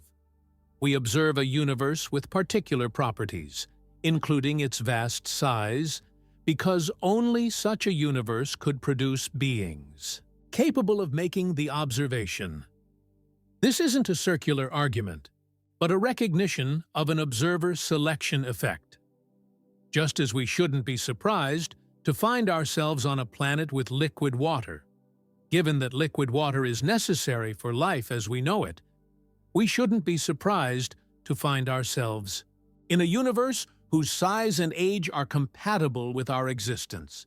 But the multiverse hypothesis, while mathematically elegant and philosophically intriguing, faces a serious challenge. How do we test it? Science historically progresses through empirical verification. Theories make predictions that can be confirmed or falsified through observation or experiment. But other bubble universes, by definition, lie beyond our cosmic horizon. We cannot observe them directly, cannot visit them, cannot receive signals from them. They appear to be permanently outside our light cone, the region of space-time from which light can reach us. Some physicists have suggested indirect tests, subtle patterns in the cosmic microwave background that might reflect the influence of neighboring bubble universes, or statistical distributions of fundamental constants that might support or undermine multiverse models. But these approaches remain speculative, and the multiverse hypothesis continues to straddle the boundary between science and philosophy. This boundary between the empirically testable and the conceptually necessary isn't unique to multiverse theories. It appears throughout modern cosmology, particularly when we confront questions about the ultimate nature and origin of reality itself. As we probe deeper into the foundations of existence, we encounter limits not just to our knowledge, but, potentially, to knowledge itself. Horizons beyond which observation may be fundamentally impossible. One such horizon surrounds black holes, regions where space is so severely curved by concentrated mass that nothing, not even light, can escape. Once it crosses the event horizon, black holes represent nature's ultimate encrypt algorithm. Information sinks that appear to destroy the details of whatever falls into them, preserving only the most basic properties: mass, electric charge, and angular momentum. At least, that was the conventional understanding, until Stephen Hawking's groundbreaking work in the 1970s revealed that black holes aren't entirely black too. Quantum effects near the event horizon cause black holes to emit radiation and gradually lose mass. This Hawking radiation creates a profound paradox. If black holes eventually evaporate completely, what happens to the information they've absorbed? Quantum physics insists that information cannot be destroyed. Yet black hole evaporation seems to violate this principle. This black hole information paradox isn't just an abstract puzzle for theoretical physicists. It reveals a fundamental incompatibility between quantum mechanics and general relativity. Our two most successful physical theories, each brilliant in its domain, but when they confront each other at the event horizon of a black hole, they generate contradictions that remain unresolved. Imagine reality as a vast tapestry with two distinct patterns. From one angle, the threads form the precise geometric shapes of general relativity, with space-time curving in elegant response to mass and energy. From another angle, the same threads create the probabilistic patterns of quantum mechanics, with particles existing as clouds of possibility until observed. Both patterns are present simultaneously, yet we can't see both at once, and at certain crucial junctures, like the centers of black holes or the first moment of the Big Bang, the patterns interfere with each other destructively, creating singularities where the tapestry itself seems to unravel. Black holes might seem tangential to our exploration of cosmic scale, but they're actually central to it because the early universe, the state from which all cosmic structure emerged, would have been similar in many ways to the interior of a black hole. Incredibly dense, incredibly hot, with quantum effects and gravitational forces both playing crucial roles.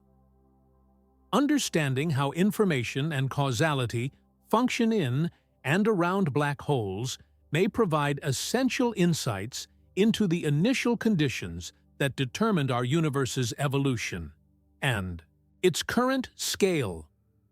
Moreover, black holes represent a key mechanism through which the universe regulates structure formation. The supermassive black holes at the centers of galaxies don't just passively accumulate matter, they actively shape galactic evolution through tremendous outflows of energy. When matter falls into these cosmic leviathans, a significant fraction of its mass is converted directly into energy, often in the form of jets extending thousands of light-years into intergalactic space. These jets heat surrounding gas, preventing it from cooling and forming new stars, effectively limiting how large galaxies can grow. Without the regulatory influence of supermassive black holes, the universe might contain fewer, more massive galaxies, rather than the diverse population we observe. The scale and distribution of cosmic structure, from galaxy clusters to individual stars, reflects not just initial conditions and the physics of gravity, but also these feedback mechanisms through which the universe seemingly moderates its own evolution.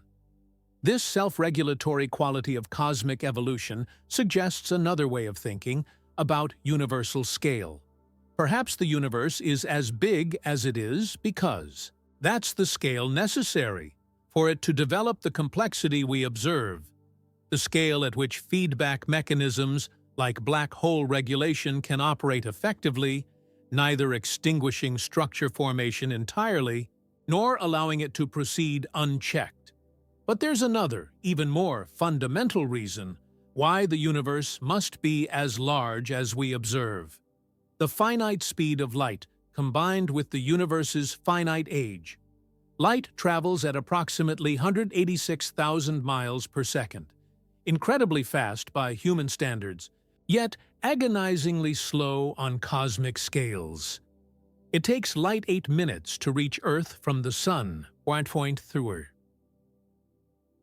3 years from the nearest star, and 2.5 million years from the Andromeda Galaxy. The most distant galaxies we can observe are seen as they were billions of years ago, their light having traveled across vast expanses of space to reach our telescopes. This finite speed of causality creates a fundamental horizon to observation, a cosmic light cone beyond which we cannot see. Events outside our light cone cannot have influenced our present, nor can we have influenced them. They are, in a very real sense, causally disconnected from us, even if they exist within the same overall space-time. The observable universe, the portion of the cosmos from which light has had time to reach us since the Big Bang, has a radius of approximately 46.5 billion light-years. This is greater than 13.8 billion light-years because space itself has expanded as light has traveled. Anything beyond this distance lies outside our observable universe, not because it doesn't exist, but because light from such regions hasn't had time to reach us yet. If the universe were infinite in spatial extent, or even just much larger than what we can observe, there would be vast regions forever hidden from our view. Not because of any physical barrier, but because of the finite age of the universe combined with the finite speed of light. The cosmic horizon would expand at the speed of light, revealing more of the universe over time, but it would never encompass the entirety of an infinite cosmos. This observational limit frames one of the most profound questions in cosmology. Is the universe finite or infinite? Does space extend without bound, or does it eventually close back on itself, like the surface of a sphere? Our observations suggest the universe is flat or very nearly so, which in classical geometry would imply infinite spatial extent. But quantum effects or topological complexities might create a finite universe that nevertheless appears flat to observation. An infinite universe would contain infinite matter and energy, infinite galaxies, infinite possibilities, including, given enough space, the certainty of exact duplicates of Earth and every person on it, differing perhaps only in the most minute details. In an infinite universe with finite possible arrangements of particles, limited by quantum principles, everything that can happen must happen, not just once, but infinitely many times. Conversely, a finite universe would have a definite size and a definite amount of matter and energy. It might be finite yet unbounded, like the surface of a sphere which has finite area but no edge. In such a topology, traveling straight ahead for long enough would eventually bring you back to your starting point, not because you turned around, but because space itself curves back. Our observational data cannot currently distinguish between these possibilities. The universe appears flat within the limits of measurement, but a very slight curvature could remain undetected, like a segment of an enormous circle that appears straight to the naked eye. If the universe does curve back on itself, it does so on a scale far larger than our observable region.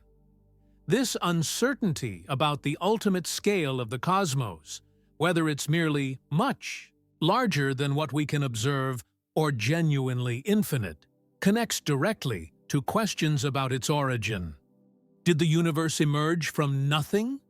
Did it evolve from a prior state?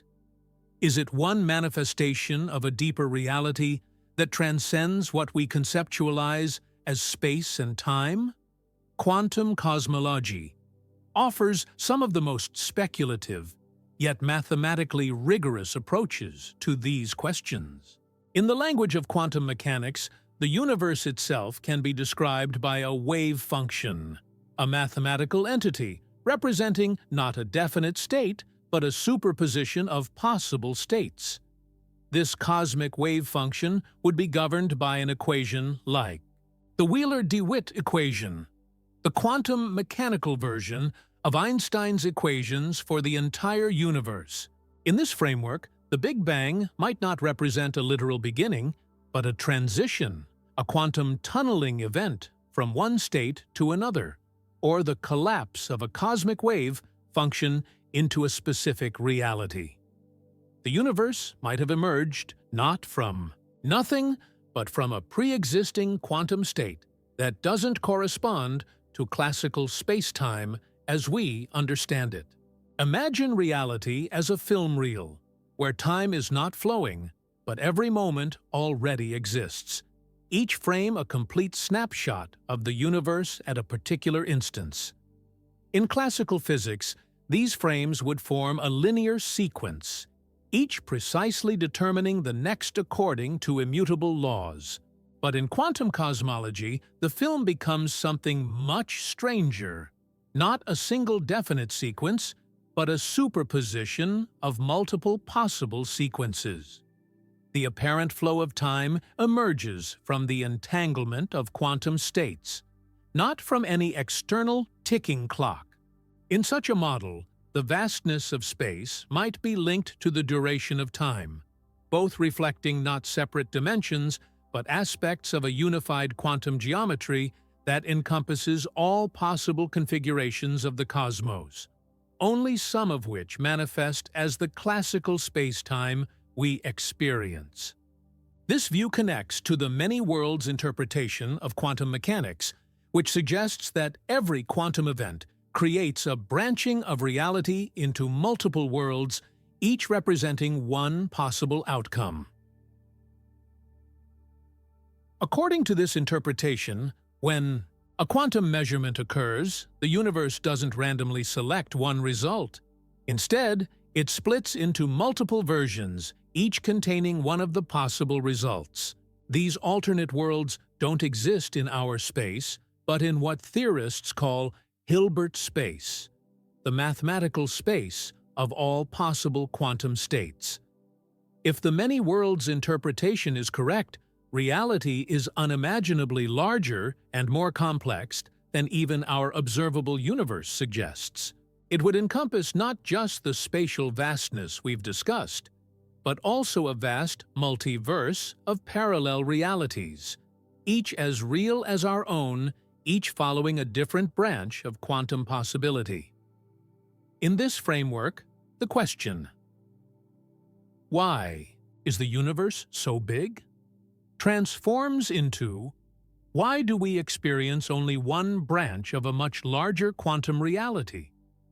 The vastness of physical space becomes just one aspect of a far more profound expansion: the proliferation of possible worlds through quantum branching. While these ideas might sound like science fiction, they emerge directly from our most accurate physical theories, quantum mechanics, and general relativity. When we try to apply them to the universe as a whole, they represent not wild speculation, but the logical extensions of established science into domains where experimental verification becomes exceptionally difficult. String theory offers another approach to these foundational questions. Instead of treating elementary particles as point-like objects with zero dimensions, string theory describes them as tiny, vibrating filaments of energy. Different vibration patterns correspond to different particles, just as different vibration patterns on a violin string produce different musical notes. These strings are unimaginably small, on the order of 10 thousandths to 33 centimeters, the Planck length, far smaller than we can directly probe with any conceivable experiment. In most formulations, string theory requires extra spatial dimensions beyond the three we experience. These additional dimensions would be compactified, curled up so tightly that they remain invisible to ordinary observation. Yet their precise configuration would determine the properties of elementary particles and the forces between them. The mathematics of string theory suggests not one unique solution, but an enormous landscape of possible solutions, perhaps 10,500 or more distinct configurations, each corresponding to a universe with different physical laws. This vast landscape of possibilities connects string theory to the multiverse concept, suggesting that what we observe may be just one valley in an immense terrain of potential realities. If string theory is correct, the size of our observable universe, as vast as it seems, would be just one characteristic of our particular cosmic address within a far larger structure. The question wouldn't be, why is the universe so big? But why? Do we find ourselves in a universe with these particular dimensions rather than others? The anthropic principle, again, offers a potential answer. In the vast landscape of possible universes, conscious observers will necessarily find themselves in regions where the physical parameters allow consciousness to evolve. If our universe had very different dimensions, if it were much smaller, or expanded much more rapidly, or had different compactified dimensions yielding different physical laws, we wouldn't be here to observe it. This represents a shift in scientific thinking, from seeking a unique theory that precisely predicts all cosmic parameters, to understanding why we observe particular parameters within a range of possibilities compatible with our existence. It's like moving from asking, why is Earth exactly 93 million miles from the Sun, to understanding that planets exist at various distances and life evolves in the habitable zones where conditions permit. The implications of this shift are profound. If our universe is just one manifestation in a vast multiverse, its particular size might not require a unique explanation, but might reflect sampling bias. We observe these dimensions because they're compatible with our evolution as observers. The universe isn't necessarily tuned to produce consciousness. Rather, consciousness necessarily evolves in regions of the multiverse where conditions permit it, but this doesn't make our universe any less remarkable. The conditions for complex life appear astonishingly narrow compared to the range of possibilities. Even slight changes to fundamental constants, like the strength of gravity or the mass of elementary particles, would create universes where atoms couldn't form, stars couldn't shine, or chemistry couldn't develop. the complexity needed for life. Our existence depends on a Goldilocks zone of cosmic parameters, just as it depends on a Goldilocks zone of planetary conditions. The vastness of our universe might reflect the requirements of this Goldilocks zone. A much smaller universe might collapse before life had time to evolve. A much larger universe might expand too rapidly for galaxies to form. The dimensions we observe might represent a sweet spot for complexity, large enough for statistical inevitability. With trillions of planets, life has many opportunities to emerge. Yet, structured enough for organisms to develop and persist. Beyond these scientific frameworks lies an even more speculative domain, where physics blends into philosophy, where questions about cosmic scale connect to questions about meaning, purpose, and the nature of existence itself. Why is there something rather than nothing? Why does the universe exist at all?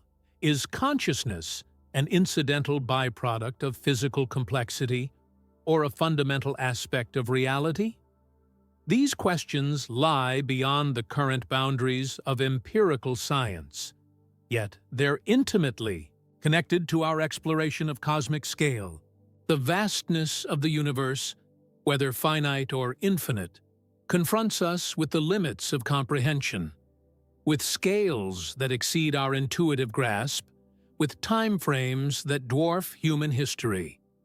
This confrontation with the cosmic produces what philosophers call the sublime, a mixture of awe, terror, and wonder that emerges when we encounter something too vast or powerful to fully comprehend.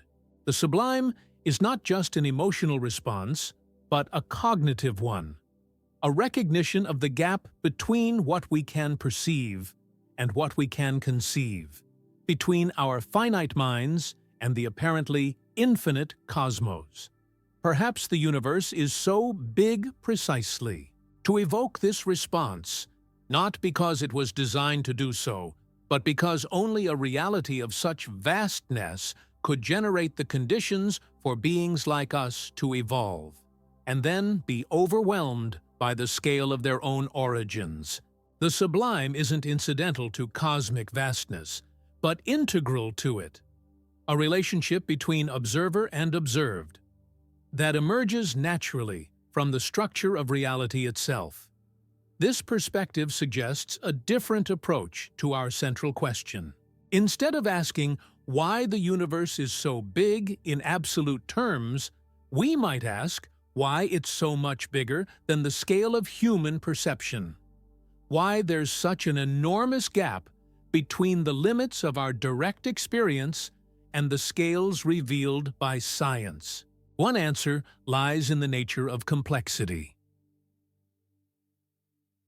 Complex systems necessarily operate across multiple scales, from the microscopic interactions of their components to the macroscopic patterns of their collective behavior.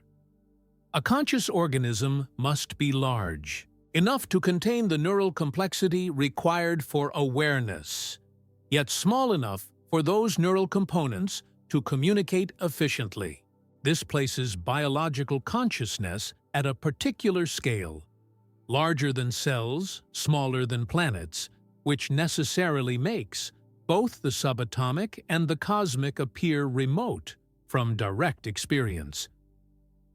Our perceptual systems evolved to navigate the mesoscale, world of immediate threats and opportunities, predators, prey, mates, competitors.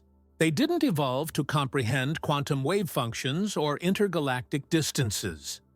That we can conceptualize such scales at all through mathematics, technology, and abstract thinking represents a remarkable transcendence of our evolutionary limitations. This transcendence itself might be a clue to our question about cosmic scale. Perhaps the universe is as vast as it is precisely to allow for the emergence of consciousness capable of comprehending scales beyond its direct experience. consciousness that can use symbolic systems like mathematics to model reality at both the quantum and the cosmic levels.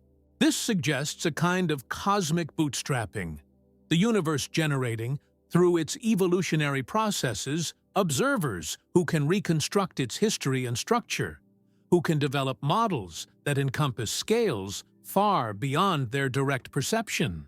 In this sense, the vastness of the cosmos isn't separate from consciousness, but a precondition for a particular kind of consciousness to emerge, one capable of asking why the universe is so big. The theoretical physicist John Wheeler captured this perspective in his concept of the participatory universe, the idea that the existence of observers isn't incidental to cosmic evolution, but integral to it. As he memorably phrased it, no phenomenon is a physical phenomenon until it is an observed phenomenon. The universe not only creates observers through its evolutionary processes, but is, in some sense, completed by those observations, by consciousness reflecting on the reality that produced it. This doesn't mean consciousness creates physical reality in a solipsistic sense, but rather that observation, the interaction between consciousness and world, is woven into the fabric of reality itself. The patterns we discern in cosmic evolution aren't just out there, waiting to be discovered. They emerge through the relationship between observer and observed, through the particular ways we interact with and model the universe. From this perspective, the vastness of the cosmos isn't a brute fact requiring explanation, but an aspect of an ongoing process, a universe gradually becoming conscious of itself through the evolutionary emergence of observers who can comprehend cosmic scales. The size of the universe isn't excessive, but appropriate to this process, providing sufficient space and time for complexity to develop, for consciousness to emerge, for understanding to deepen. This participatory view of cosmic evolution connects to ancient philosophical traditions that see consciousness not as separate from the physical world, but as an expression of its underlying nature. It suggests that mind and matter aren't fundamentally distinct categories, but aspects of a deeper unity, differentiated expressions of a reality that encompasses both. Modern physics offers support for this perspective through concepts like quantum entanglement, the phenomenon whereby particles that have interacted remain instantaneously connected regardless of the distance between them. Entanglement challenge our intuitive understanding of separate objects existing in independent spatial locations. It suggests a deeper level of reality where separation itself is incomplete, where distinct entities remain part of an underlying whole. Erwin Schrödinger, one of the founders of quantum mechanics, expressed this holistic view. The total number of minds in the universe is one.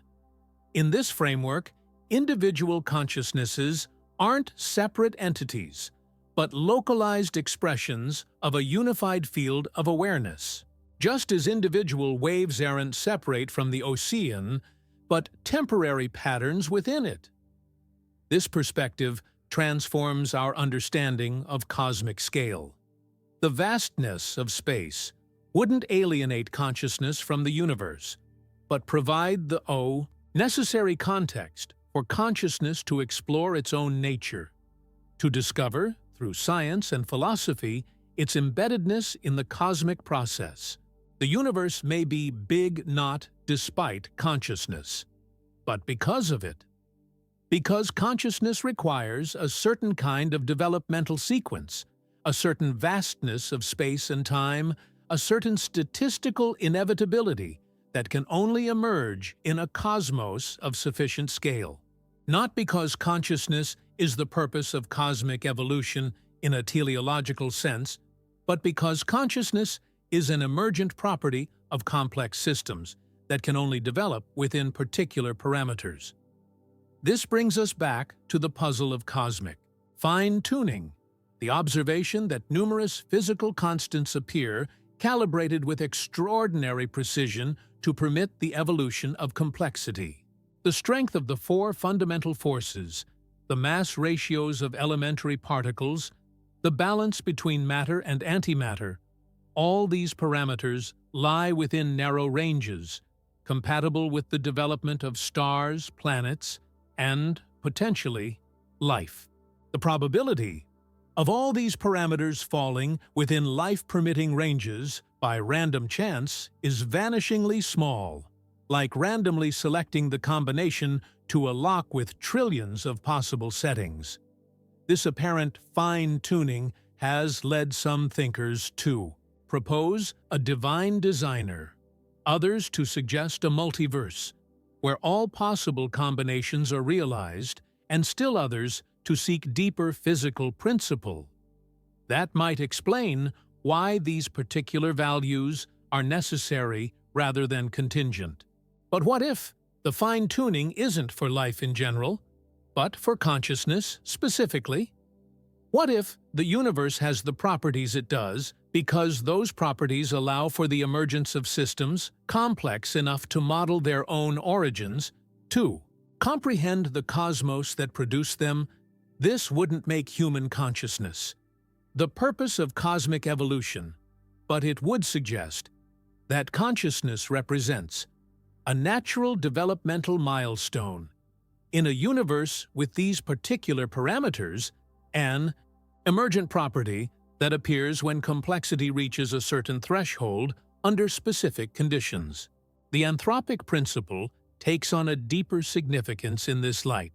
We observe a universe fine-tuned for consciousness, not just because observers can only exist in such a universe, but because consciousness itself may be integral to how the universe operates, to how quantum possibilities become actualized through observation, to how reality achieves particular forms through the participation of conscious agents.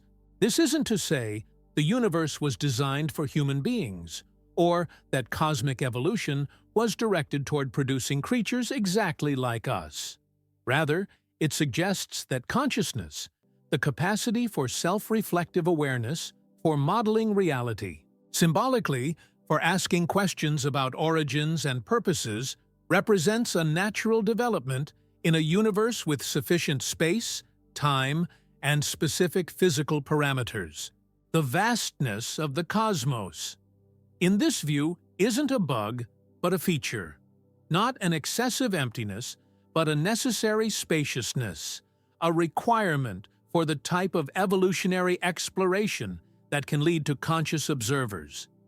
The universe needs to be big, enough for improbable events to become probable through sheer statistics, for complexity to develop through multiple pathways, for consciousness to emerge not just once, but perhaps many times in different forms.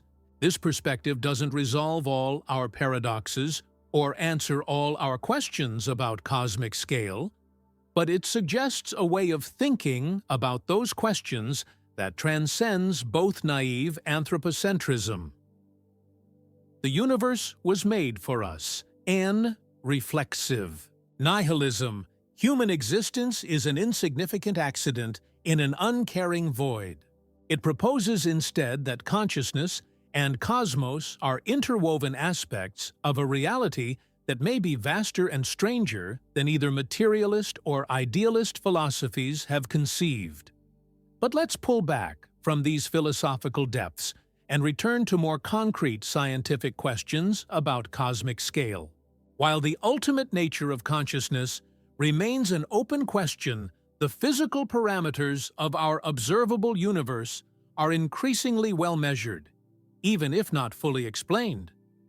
The cosmic expansion rate, the average density of matter and energy, the amplitude of initial density fluctuations that seeded galaxy formation, these and other key parameters have been determined with remarkable precision. by observatories like the Planck satellite, which mapped the cosmic microwave background radiation in unprecedented detail. These measurements reveal a universe balanced on a knife edge, expanding just rapidly enough to avoid recollapse, yet slowly enough to allow structure formation, with density fluctuations just large enough to seed galaxies, yet small enough to permit relatively smooth expansion, with a cosmological constant just strong enough to accelerate cosmic expansion, yet weak enough not to have prevented galaxies from forming in the first place. This razor-thin balance between different possible cosmic fates seems to demand explanation. Why should the universe happen to have precisely the parameters that allow for complexity, for observers, for beings capable of measuring those parameters, and asking why they are what they are? The multiverse hypothesis offers one response. Our universe isn't special or fine-tuned. It's just one bubble in a vast ensemble of universes with different parameters, and we necessarily find ourselves in one of the rare bubbles where conditions permit our existence. But this explanation shifts the question rather than answering it. Why should there be a multiverse generating universes with different parameters? Why should any reality exist at all? These questions may lie beyond the scope of empirical science, not because they're meaningless or because humans lack the intelligence to address them, but because they concern the foundations of existence itself. They're the cosmic equivalent of asking why mathematics works or why logic is valid, questions that can't be answered from within the systems they interrogate. Yet even if we can't definitively answer, why is the universe so big? In an ultimate sense, we can explore the ramifications of its vastness, the ways in which cosmic scale shapes both physical evolution and our understanding of our place within that evolution. One of the most profound implications of cosmic scale is the virtual certainty of extraterrestrial life. In a universe containing hundreds of billions of galaxies, each with hundreds of billions of stars, most of which appear to host planetary systems, the sheer statistics suggest life must have emerged many times in many places, even if the probability of life developing on any particular planet is vanishingly small. 1 in a trillion. Say, the cosmic numbers game would still produce millions of life-bearing worlds. But statistics don't tell us what form that life might take, how common intelligence might be, or whether technological civilizations typically survive long enough to communicate across interstellar distances. The vastness that makes extraterrestrial life a statistical near certainty also makes contact extraordinarily difficult. Even our nearest neighboring star system, Alpha Centauri, lies 4.3 light-years away, a distance that would take tens of thousands of years to cross with current technology. The vastness of space thus creates a profound isolation. Intelligent species might be common in the galaxy, yet still effectively alone, separated by gulfs so vast that light itself takes years, centuries, or millennia to cross them. We might live in a universe teeming with consciousness, yet experience cosmic solitude, a paradox emerging directly from the scale of the cosmos itself. This isolation has profound implications for our understanding of cosmic purpose. If intelligent life is common, yet effectively disconnected by vast distances, each civilization becomes a separate experiment in consciousness, developing its own sciences, philosophies, and technologies, without external guidance or constraint. The universe, in this view, isn't conducting a single grand experiment, but countless parallel investigations, each unfolding within its own bubble of causal influence. This connects to one of the deepest paradoxes in modern cosmology, the apparent conflict between our best theories of the early universe and the second law of thermodynamics. According to standard cosmological models, the universe began in a state of extraordinary simplicity and uniformity, a smooth, hot plasma with minimal entropy. Yet the second law insists that entropy, roughly disorder or randomness, always increases over time in closed systems. How could the universe have begun in such a low entropy state? What set up those improbable, orderly initial conditions? Physicist Roger Penrose has called this the Weyl curvature hypothesis, the observation that the early universe had extraordinarily low gravitational entropy, despite having extremely high thermal entropy. In other words, space itself was remarkably smooth and uniform even though the matter and energy within it were in a state of maximal thermal agitation. This combination seems wildly improbable, as if someone had carefully arranged the cosmic stage before the drama of evolution began. Some theorists have proposed that our observable universe represents just one cycle in an eternal sequence of expansion and contraction, with each cycle beginning in low entropy and gradually increasing in disorder. Others suggest that what we perceive as the beginning of time was actually a special configuration within a much larger, perhaps eternal multiverse, a configuration that permitted the emergence of arrows of time and causal relations that wouldn't exist in other regions. These proposals remain speculative, but they highlight how questions about cosmic scale connect to questions about time's nature, about why the past differs from the future, about whether time flows in a fundamental sense or emerges from deeper, timeless physical laws. Einstein's relativity suggests the latter, that the flow of time is not fundamental but relative to the observer's frame of reference. In the mathematics of relativity, past, present, and future all exist with equal reality in a four-dimensional block universe. The perception of time passing of the present, moving from past to future, would be a psychological feature of consciousness, rather than a fundamental aspect of reality itself. Imagine the universe as a vast, intricate tapestry. From our limited perspective, within the weave, we perceive only a narrow band of threads, what we call the present. The threads behind this band constitute the past, while those ahead form the future. But from outside the tapestry, from what philosophers call the view from nowhere, all threads exist simultaneously, forming a complete and unchanging pattern. Our experience of now moving through time would be analogous to a spotlight moving across the tapestry, illuminating different sections in sequence, creating the illusion of temporal flow. This block universe perspective transforms our understanding of cosmic scale. The vastness of space becomes inseparable from the vastness of time, both representing dimensions of a unified reality that exists all at once, that doesn't happen sequentially, but simply is. The 93 billion light-year diameter of the observable universe would be just one aspect of a four-dimensional structure that includes 13.8 billion years of cosmic history as another dimension.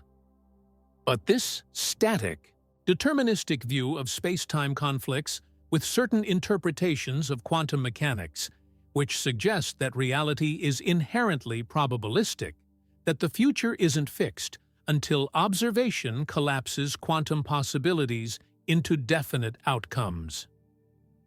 This tension between the block universe of relativity and the probabilistic, observer-dependent reality of quantum mechanics represents one of the fundamental schisms in modern physics, a conceptual divide that deepens when we consider cosmic scale. In a quantum universe, the vastness of space doesn't just provide room for complexity to evolve. It creates the conditions for endless quantum possibilities to be explored. Every quantum event, every radioactive decay, every photon absorption, every quantum measurement potentially splits reality into multiple branches, each representing one possible outcome.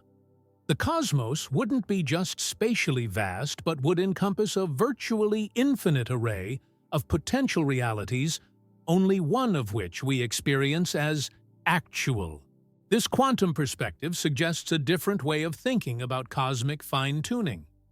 Perhaps our universe doesn't have precisely the parameters we observe, by incredible coincidence or design, but because consciousness can only exist in branches of the quantum wave function, where those parameters permit its emergence.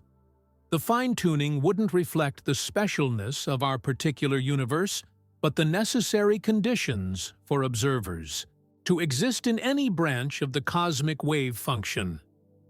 This reframing connects to the anthropic principle discussed earlier, but adds a quantum dimension, suggesting that consciousness might actually play a role in selecting which branches of reality become actual through observation. The universe would be vast in quantum possibility, space as well as physical space, with consciousness navigating this possibility landscape through the act of observation itself.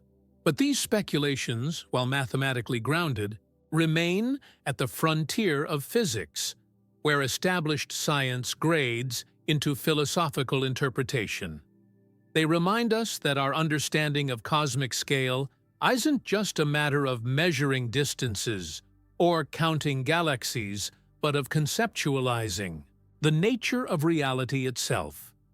And this returns us to the central paradox we've been circling. Why is the universe so vast yet so structured? Why does it contain both extraordinary emptiness and extraordinary complexity? Why does it appear simultaneously wasteful in its expansiveness and precise in its parameters? One approach to this paradox involves information theory, the study of how data can be stored, transmitted, and processed.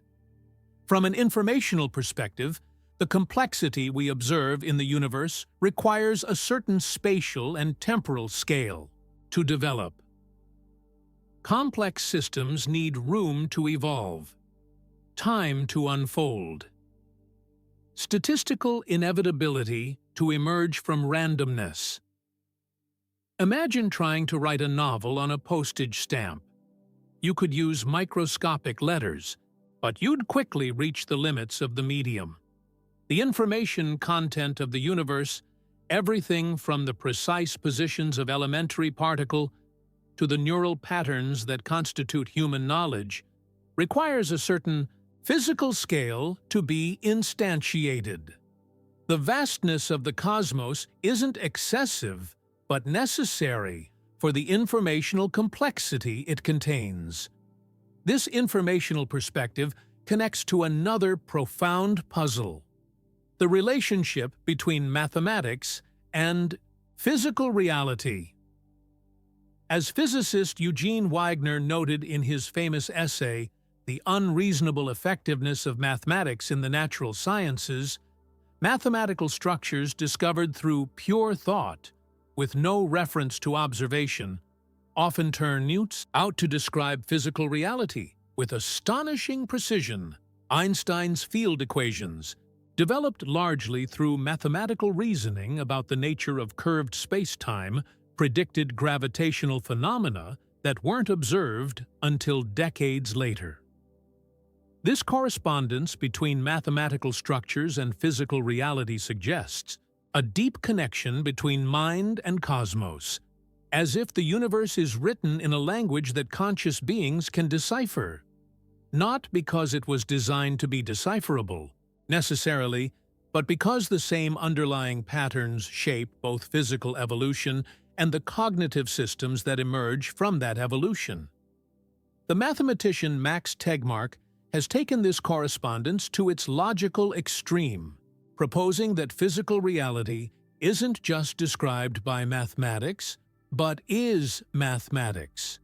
That the universe isn't just mathematically structured, but is itself a mathematical structure.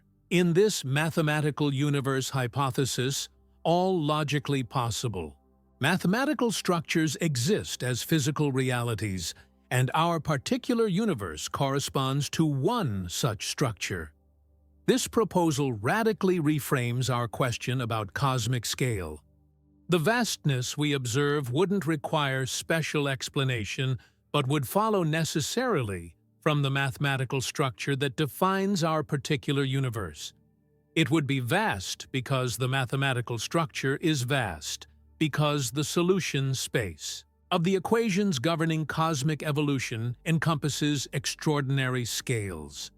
But this mathematical perspective, while elegant, returns us to the anthropic question. Why do we find ourselves in a universe defined by this particular mathematical structure rather than another? Why does our reality correspond to equations that permit the emergence of consciousness? The multiverse hypothesis offers one response. All mathematically possible universes exist, but we necessarily find ourselves in one where the equations permit observers.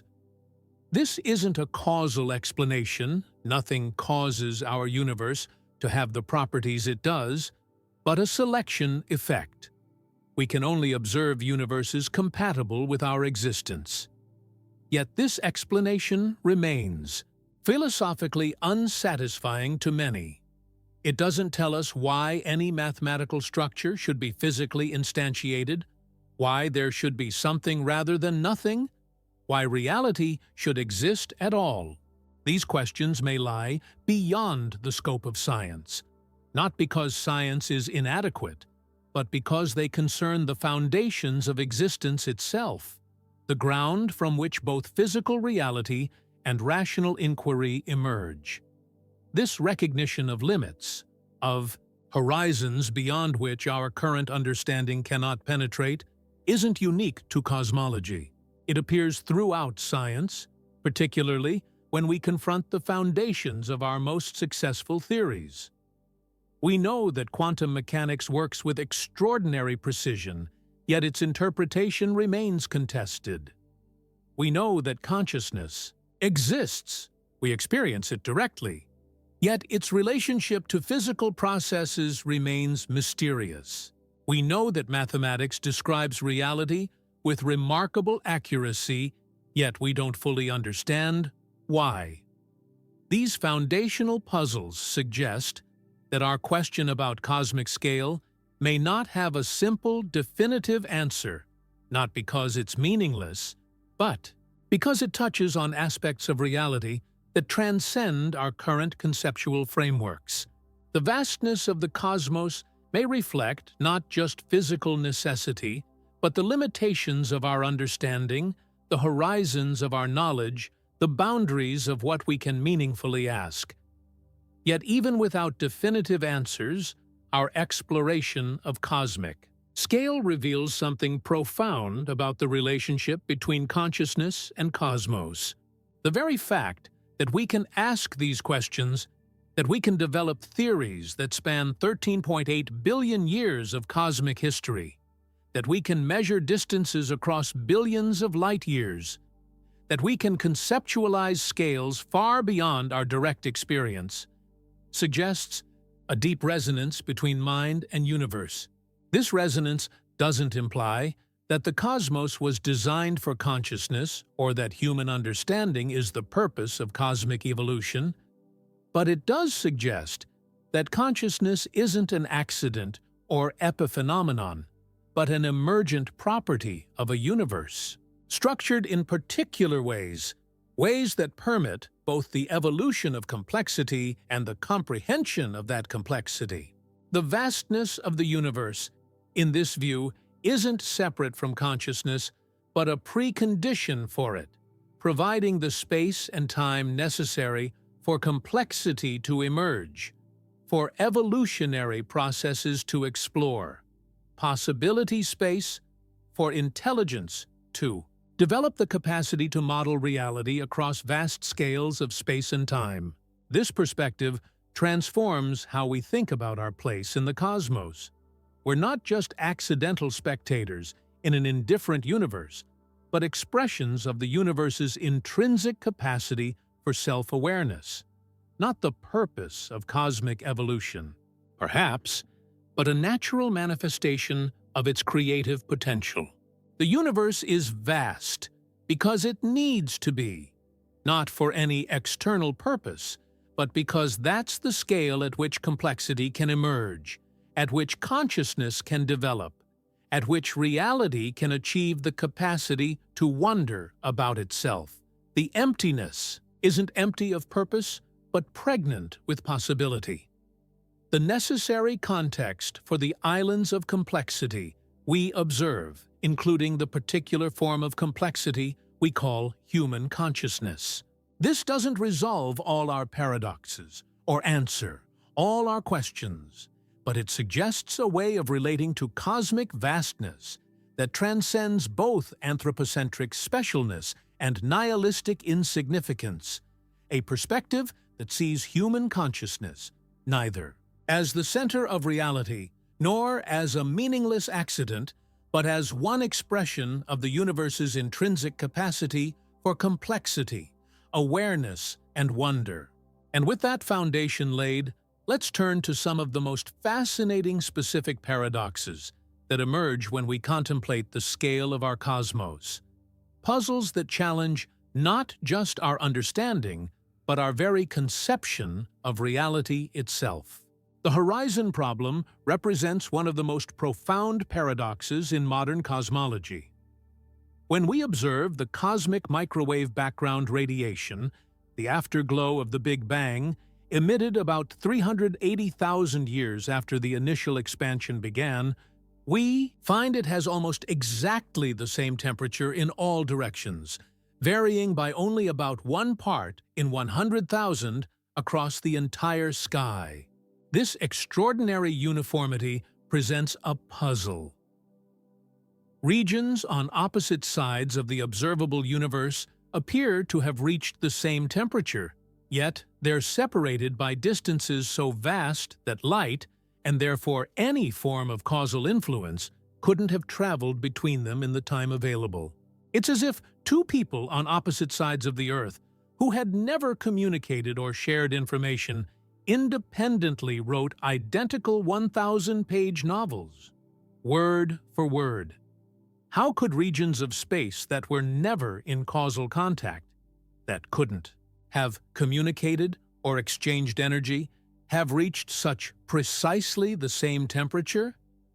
It's as if the early universe somehow coordinated its properties across distances larger than causal influence could travel, violating the principle that nothing, not even information, can move faster than light. The theory of cosmic inflation offers a potential solution. Perhaps the regions we now observe on opposite sides of the cosmic microwave background were actually in close contact before inflation stretched them far apart. According to this model, regions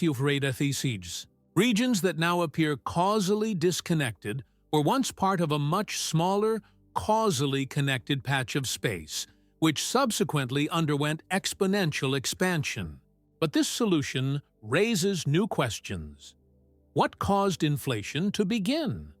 What made it stop? Why did it last just long enough to solve the horizon problem, but not so long that structure couldn't form? The inflation hypothesis resolves one paradox by introducing new puzzle about the physics of the very early universe, a pattern we see repeatedly when exploring cosmic scale. The flatness problem represents another cosmic coincidence that stretches credibility. The universe appears remarkably close to flat in its geometry, neither positively curved like a sphere nor negatively curved like a saddle, but following the rules of Euclidean geometry where parallel lines never meet and the angles of a triangle sum to 180 degrees. This flatness requires the density of the universe to match the critical density with extraordinary precision, like a pencil balanced perfectly on its tip for 13.8 billion years. Any slight deviation from this critical value in the early universe would have been amplified over cosmic history, leading either to rapid recollapse, if density were too high, or to such rapid expansion that structures like galaxies could never form, if density were too low. The precision required is staggering. For the universe to be as flat as we observe today, its density in the early universe had to match the critical value to within 1 part in 10^62. That's a level of fine-tuning comparable to firing a bullet from one side of the observable universe and hitting a target 1 inch wide on the opposite side, a level of precision that seems to demand explanation. Again, inflation offers a potential solution. The exponential expansion would naturally flatten the universe, just as inflating a wrinkled balloon smooths out its surface. But this merely shifts the question. Why did inflation occur with precisely the parameters needed to produce the flatness we observe? The very existence of structure in the universe presents another paradox. The uniformity of the cosmic microwave background tells us the early universe was extraordinarily smooth and homogeneous. Yet today, we observe an intricate cosmic web of galaxies, clusters, and superclusters, structure that had to evolve from slight density variations in that initial smoothness. Where did these initial density variations come from? How did they have exactly the right amplitude to evolve into the structures we observe? Not so small that gravity couldn't enhance them, not so large that the universe would have become clumpy too quickly. Quantum fluctuations offer one explanation. The uncertainty principle of quantum mechanics implies that even perfect vacuum experiences tiny energy fluctuations, which inflation could have stretched from quantum to cosmic scales, seeding the density variations that would eventually grow into galaxies and larger structures. But this explanation depends on both quantum mechanics and inflation operating in very specific ways during the universe's earliest moments, a period so extreme that our current theories reach their limits of applicability. The structures we observe today reflect initial conditions and physical processes that lie at the boundary of current understanding.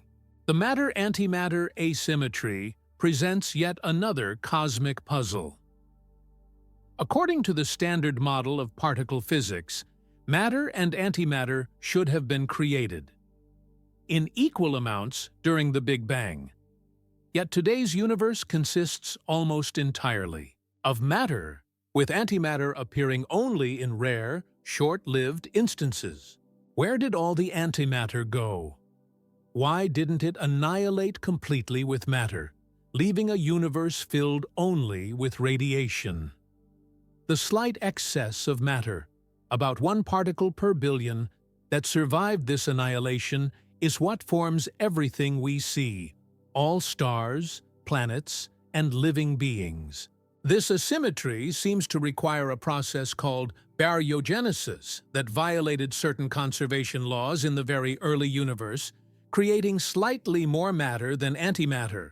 But the exact mechanism remains unclear, and the precision of the imbalance, just enough excess matter to form the structures we observe, but not so much as to prevent the formation of a smooth, radiation-dominated early universe, again suggests either extraordinary coincidence or an underlying principle we haven't yet identified.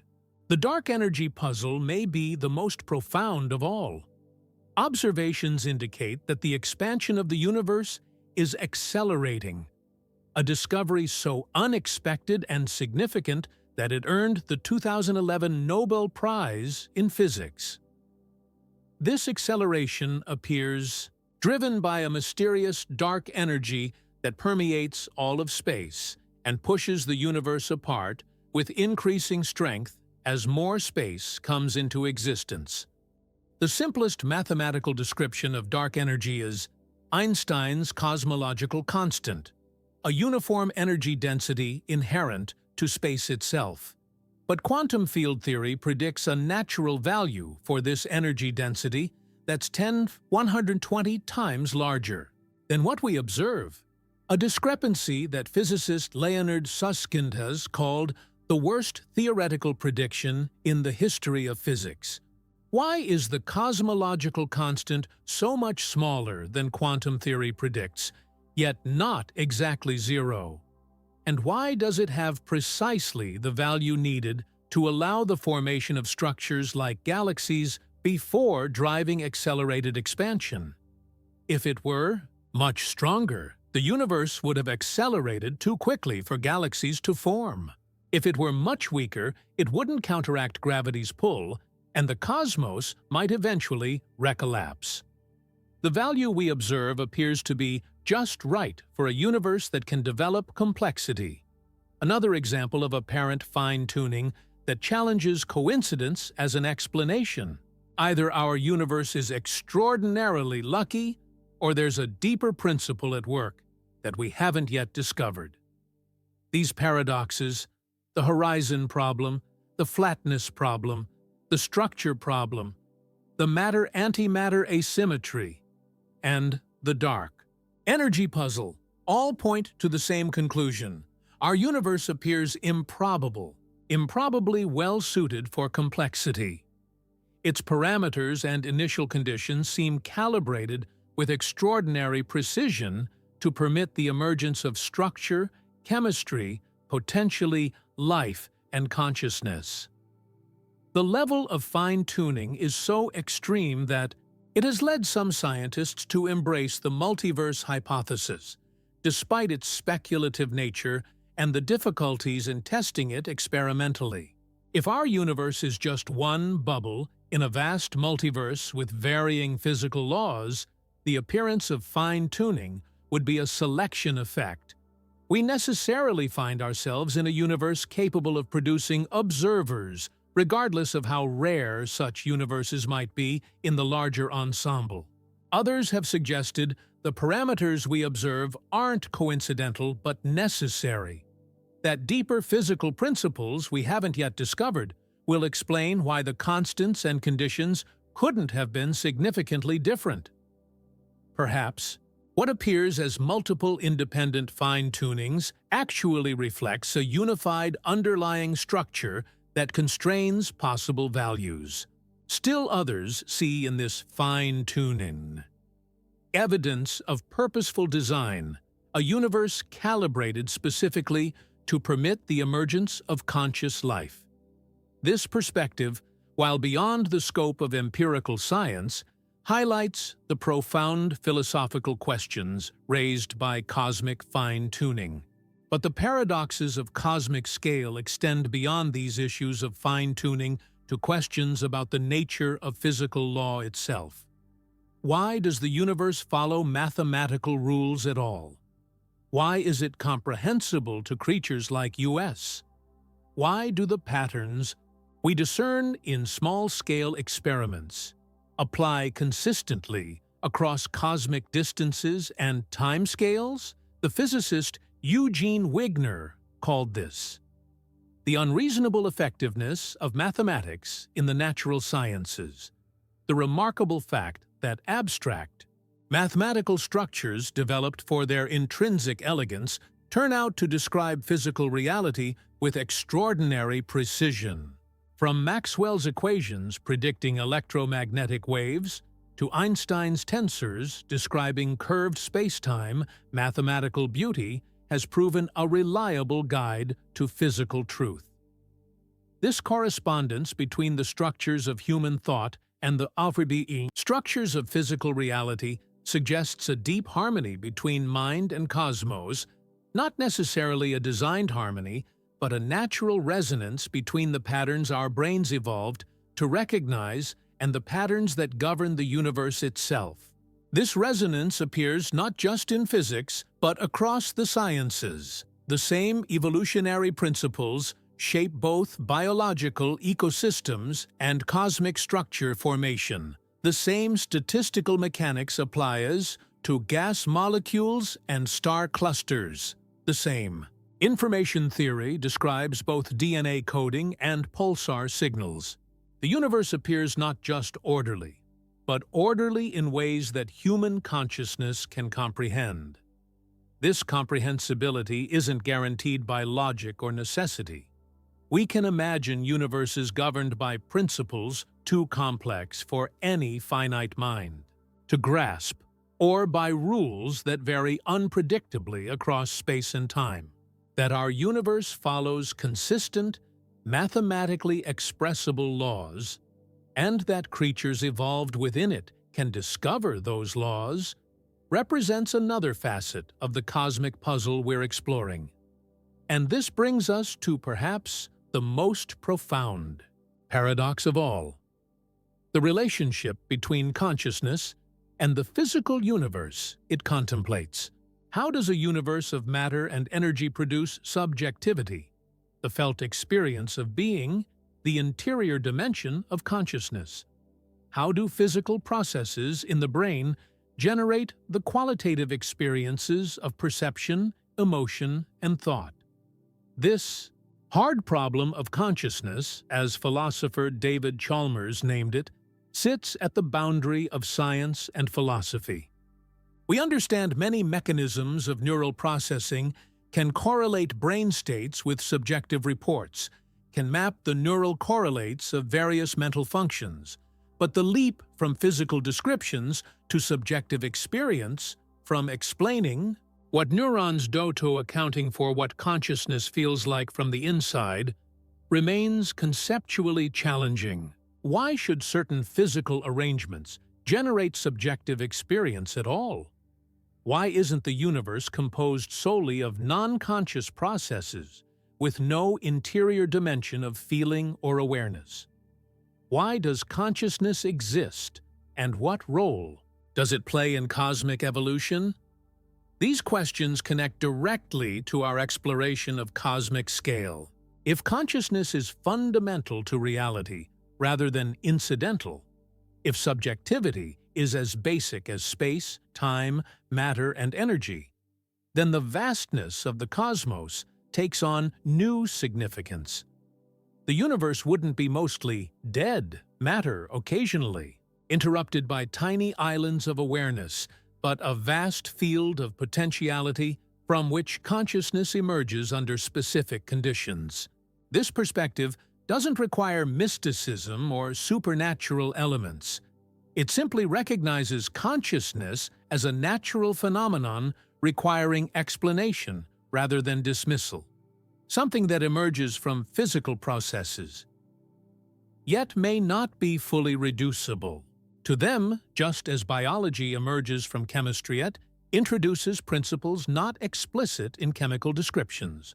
The philosopher Thomas Nagel has argued that a purely materialist account of cosmic evolution, one that treats consciousness as a mere byproduct of physical processes, cannot explain why subjectivity exists at all. If consciousness plays no causal role, if it's merely epiphenomenal, natural selection wouldn't have produced it. Yet, consciousness appears intimately involved in human decision-making, planning, social coordination, and other evolutionarily crucial functions. This suggests consciousness may be more than a passive observer of physical reality, that it may play an active role in cosmic evolution, particularly in the development of culture, technology, science, and other manifestations of collective intelligence.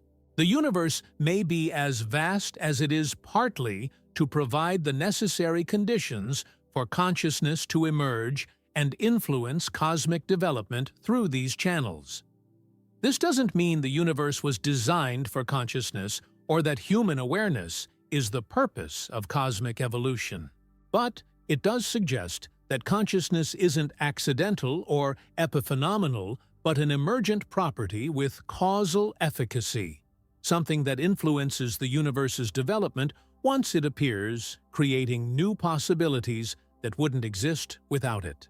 From this perspective, the vastness of the cosmos isn't separate from consciousness, but a precondition for it, providing the space and time necessary for complexity to emerge, for evolutionary processes to explore, possibility space for intelligence.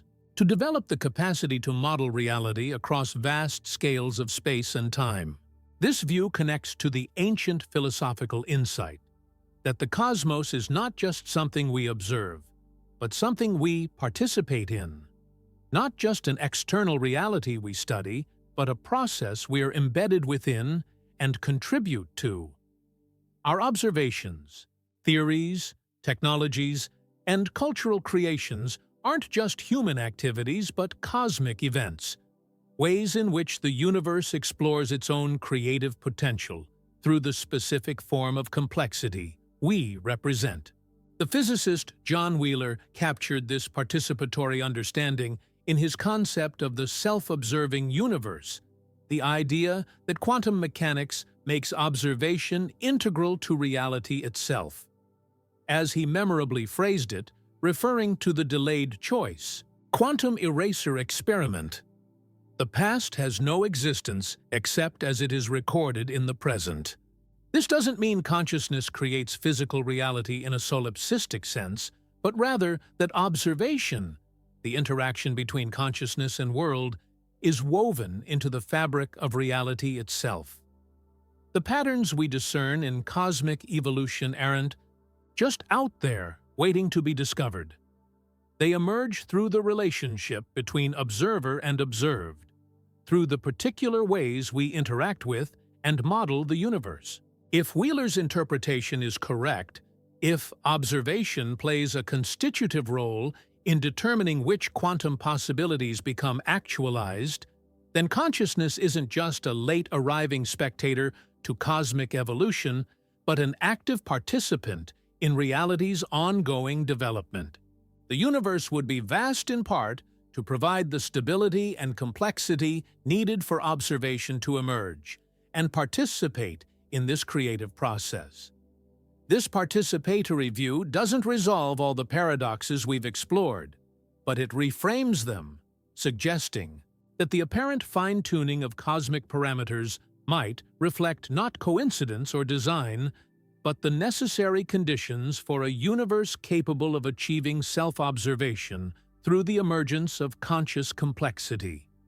The vastness would no longer appear wasteful but appropriate to this evolution, providing both the stability and the statistical inevitability required for consciousness to develop somewhere in the cosmos. The emptiness wouldn't be empty of purpose, but pregnant with possibility, the essential context for the islands of complexity we observe, including the particular form of complexity we call human consciousness. This perspective doesn't place humanity at the center of cosmic purpose or suggest that the universe was designed for us. It simply recognizes that observers like us could only evolve in a universe with properties similar to what we observe, properties, that include both extraordinary vastness and remarkable precision in fundamental parameters. The anthropic principle takes on deeper significance in this light. We observe a universe compatible with our existence, not just because observers can only exist in such a universe, but because observation itself may be integral to how the universe operates, to how quantum possibilities become actualized, to how reality achieves particular forms through the participation of conscious agents. This isn't to say the universe was designed to produce creatures exactly like humans, or that cosmic evolution was directed toward specific outcomes. Rather, it suggests that consciousness, the capacity for self-reflective awareness, for modeling. Reality, symbolically, for asking questions about origins and purposes, represents a natural development in a universe with sufficient space, time, and specific physical parameters. The vastness of the cosmos, in this view, isn't a bug but a feature, not an excessive emptiness but a necessary spaciousness, a requirement for the type of evolutionary exploration that can lead to conscious observers. The universe needs to be big enough for improbable events to become probable through sheer statistics, for complexity to develop through multiple pathways, for consciousness to emerge not just once, but perhaps many times in different forms. This perspective doesn't resolve all our paradoxes or answer all our questions about cosmic scale, but it suggests a way of thinking about those questions that transcends both naive anthropocentrism, the universe was made for us, and reflexive nihilism, aritu, human. Existence is an insignificant accident in an uncaring void.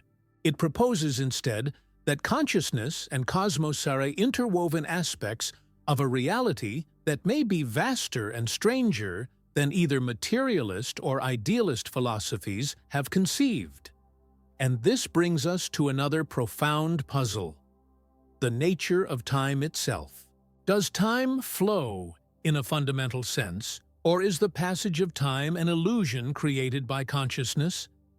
Is the present moment metaphysically special, or do past, present, and future all exist with equal reality in a block universe? Einstein's relativity suggests the latter, that the flow of time is not fundamental, but relative to the observer's frame of reference. In the mathematics of relativity, past, present, and future all exist simultaneously in a four-dimensional block universe. Different observers, moving at different velocities or in different gravitational fields, will disagree about which events are simultaneous, about the duration between events, about the distinction between space and time. This relativity of simultaneity demolishes the idea of a universal now moment, sweeping through the cosmos, transforming future into past. What's now for me might be in the future for you if you're moving rapidly away from me, or in the past if you're moving rapidly toward me. These aren't just different perspectives on a shared reality. They represent equally valid definitions of which events are happening right now across space. If there's no universal present moment, if now is observer-dependent rather than absolute, then time's apparent flow may be more psychological than physical. The sensation of time passing, of the present moving from past to future, would be a feature of consciousness, rather than a fundamental aspect of reality itself. This block universe perspective transforms our understanding of cosmic scale. The vastness of space becomes inseparable from the vastness of time, both representing dimensions of a unified reality that exists all at once, that doesn't happen sequentially, but simply is. The 93 billion light-year diameter of the observable universe would be just one aspect of a four-dimensional structure that includes 13.8 billion years of cosmic history as another dimension. Yet this static, deterministic view of space-time conflicts with certain interpretations of quantum mechanics, which suggest that reality is inherently probabilistic, that the future isn't fixed until observation collapses quantum possibilities into definite outcomes. While Einstein famously rejected this indeterminism, God does not play dice with the universe. Experimental evidence increasingly supports the probabilistic nature of quantum reality. This tension between the block universe of relativity and the probabilistic, observer-dependent reality of quantum mechanics represents one of the fundamental schisms in modern physics, a conceptual divide that deepens when we consider cosmic scale. In a quantum universe, the vastness of space doesn't just provide room for complexity to evolve. It creates the conditions for endless quantum possibilities to be explored. Every quantum event, every radioactive decay, every photon absorption, every quantum measurement potentially splits reality into multiple branches, each representing one possible outcome. The cosmos wouldn't be just spatially vast, but would encompass a virtually infinite array of potential realities, only one of which we experience as actual. This quantum perspective suggests a different way of thinking about cosmic fine-tuning. Perhaps our universe doesn't have precisely the parameters we observe by incredible coincidence or design, but because consciousness can only exist in branches of the quantum wave function, where those parameters permit its emergence. The fine-tuning wouldn't reflect the specialness of our particular universe, but the necessary conditions for observers to exist in any branch of the cosmic wave function. This reframing connects to the anthropic principle discussed earlier, but adds a quantum dimension, suggesting that consciousness might actually play a role in selecting which branches of reality become actual through observation.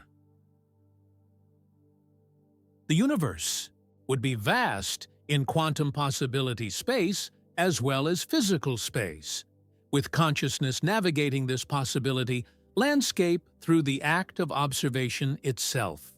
These perspectives on time, relativity's block universe, and quantum mechanics' probabilistic branching offer complementary insights into cosmic scale. The vastness we observe might reflect not just physical necessity, but the relationship between consciousness and temporality. The way consciousness experiences a reality that may be much stranger and more multidimensional than our intuitions suggest. But the puzzles of time extend beyond these physical theories to epistemological questions. How do we know about the past at all? What evidence convinces us that the universe has existed for 13.8 billion years rather than being created more recently, with the appearance of age? When we observe distant galaxies, we're seeing light that left them millions or billions of years ago. The Andromeda galaxy appears to us as it was 2.5 million years in the past. More distant galaxies show even earlier cosmic epochs. The cosmic microwave background radiation reveals the state of the universe 380,000 years after the Big Bang. These observations create a consistent narrative of cosmic evolution extending back 13.8 billion years. But all of these observations occur in the present. We don't directly access the past. We access present evidence that we interpret as indicating past events. This interpretation depends on assumptions about the consistency of physical laws across space and time, about the reliability of our measuring instruments, about the validity of our theoretical frameworks. This doesn't mean cosmic history is illusory, or that the universe might have been created recently with fake evidence of antiquity. But it does highlight the conceptual complexity of our knowledge about the past, especially the distant past beyond human records or direct experience. Our confidence in cosmic chronology reflects not direct observation, but the remarkable consilience of evidence from independent sources, all pointing toward a consistent narrative of evolution from the Big Bang to the present. This epistemological puzzle connects to another profound question: the arrow of time. Why does time appear to flow irreversibly from past to future? Why can we remember the past but not the future? Why do causes precede effects? Why do systems tend toward increasing entropy over time? The laws of physics at the microscopic level appear largely time-symmetric. They work equally well whether time runs forward or backward.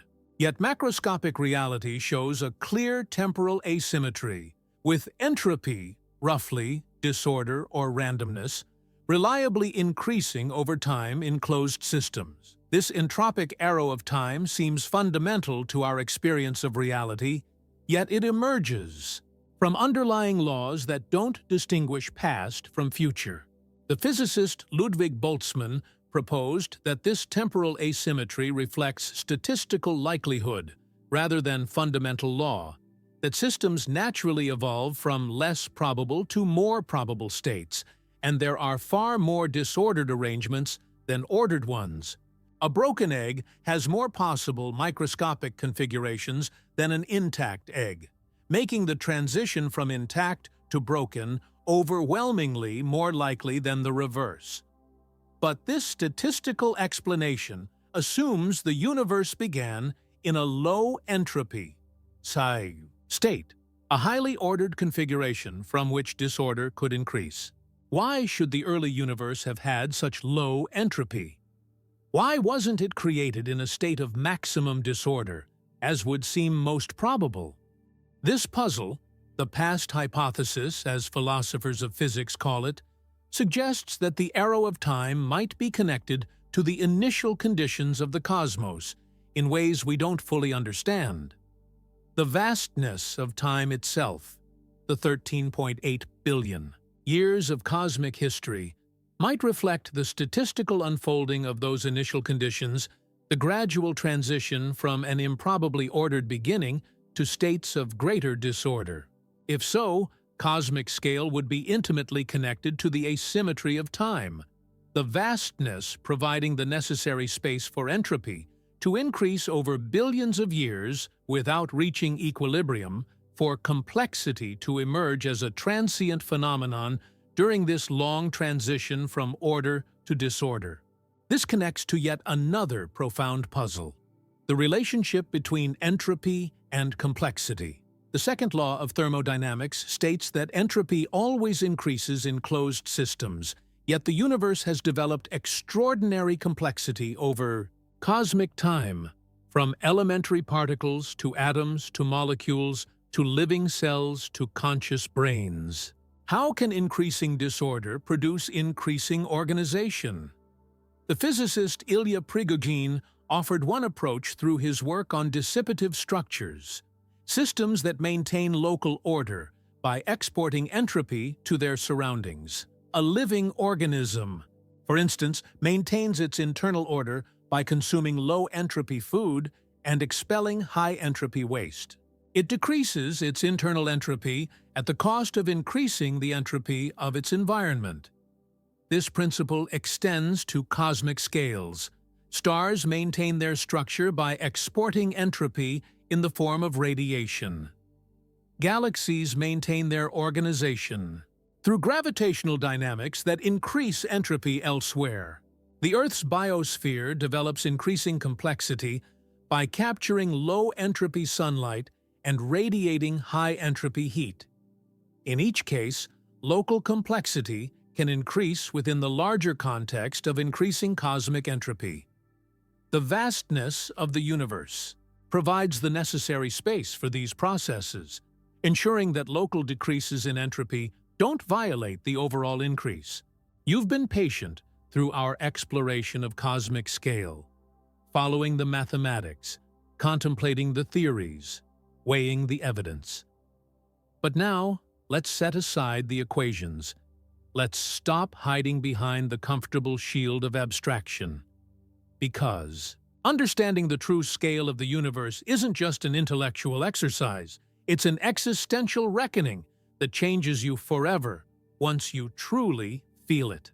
Right now, as you listen to these words, you are falling through space, not metaphorically.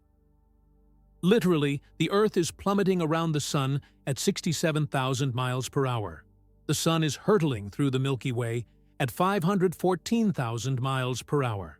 Our galaxy is rushing toward Andromeda at over 250,000 miles per hour.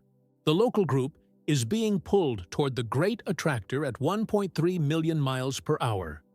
and the entire observable universe is expanding at an accelerating rate, with distant galaxies receding from us faster than the speed of light. Yet you feel nothing.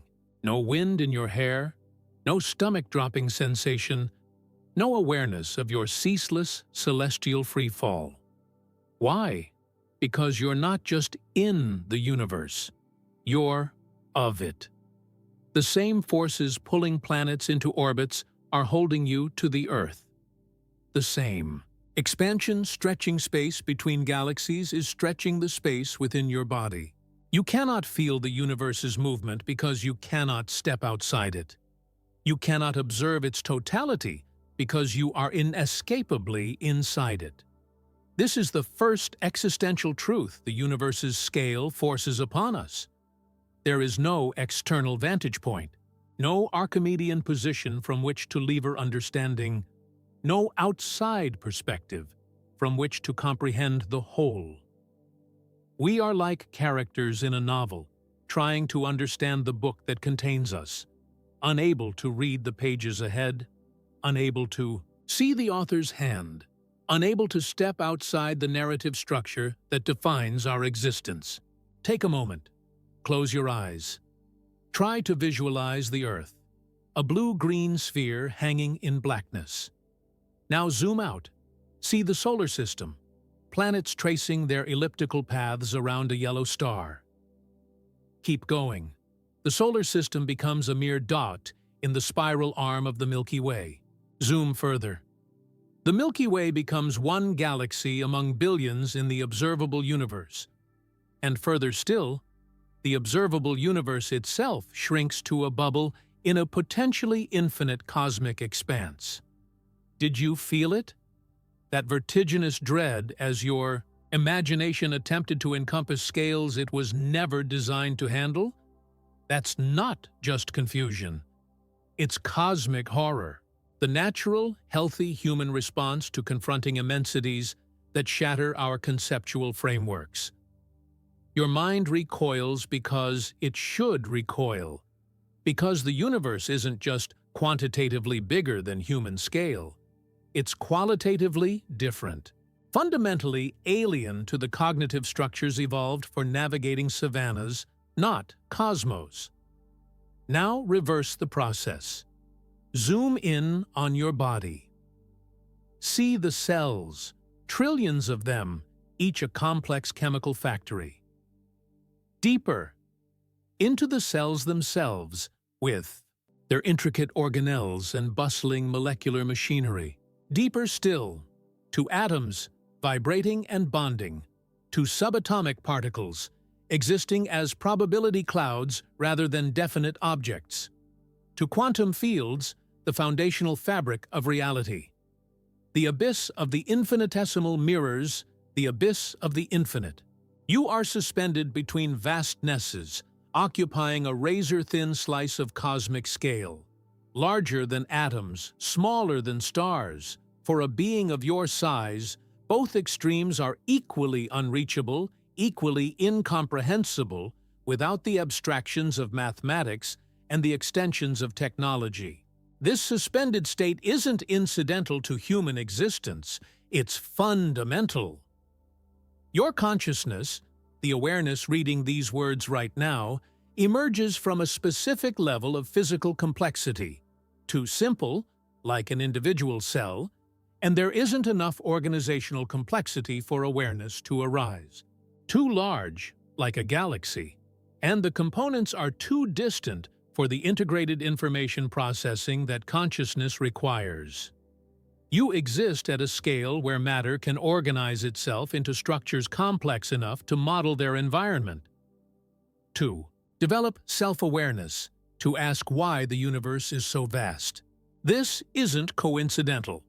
It's a necessary relationship between observer and observed, between the kind of consciousness that can contemplate cosmic scale and the scalar properties that make such consciousness possible.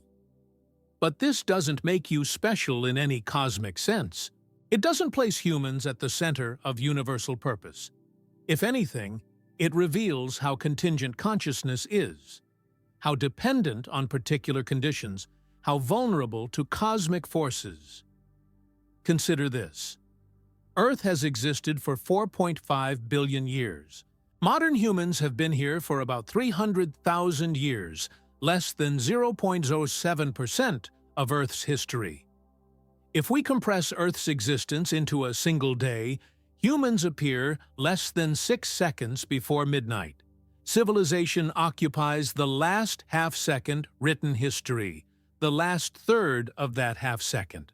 Your entire life, a barely measurable fraction of the final moment.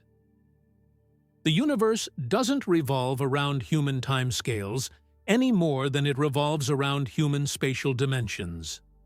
We aren't the measure of cosmic time.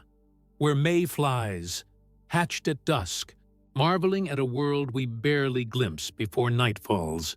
And night will fall, not just for individual humans, but for humanity itself, for Earth, for the Sun, for all stars, for the universe as we know it. If current models of cosmic evolution are correct, the universe faces a future of ever-increasing desolation. In about 4 billion years, the Milky Way will collide with Andromeda, creating a new elliptical galaxy some astronomers have named Milkomeda.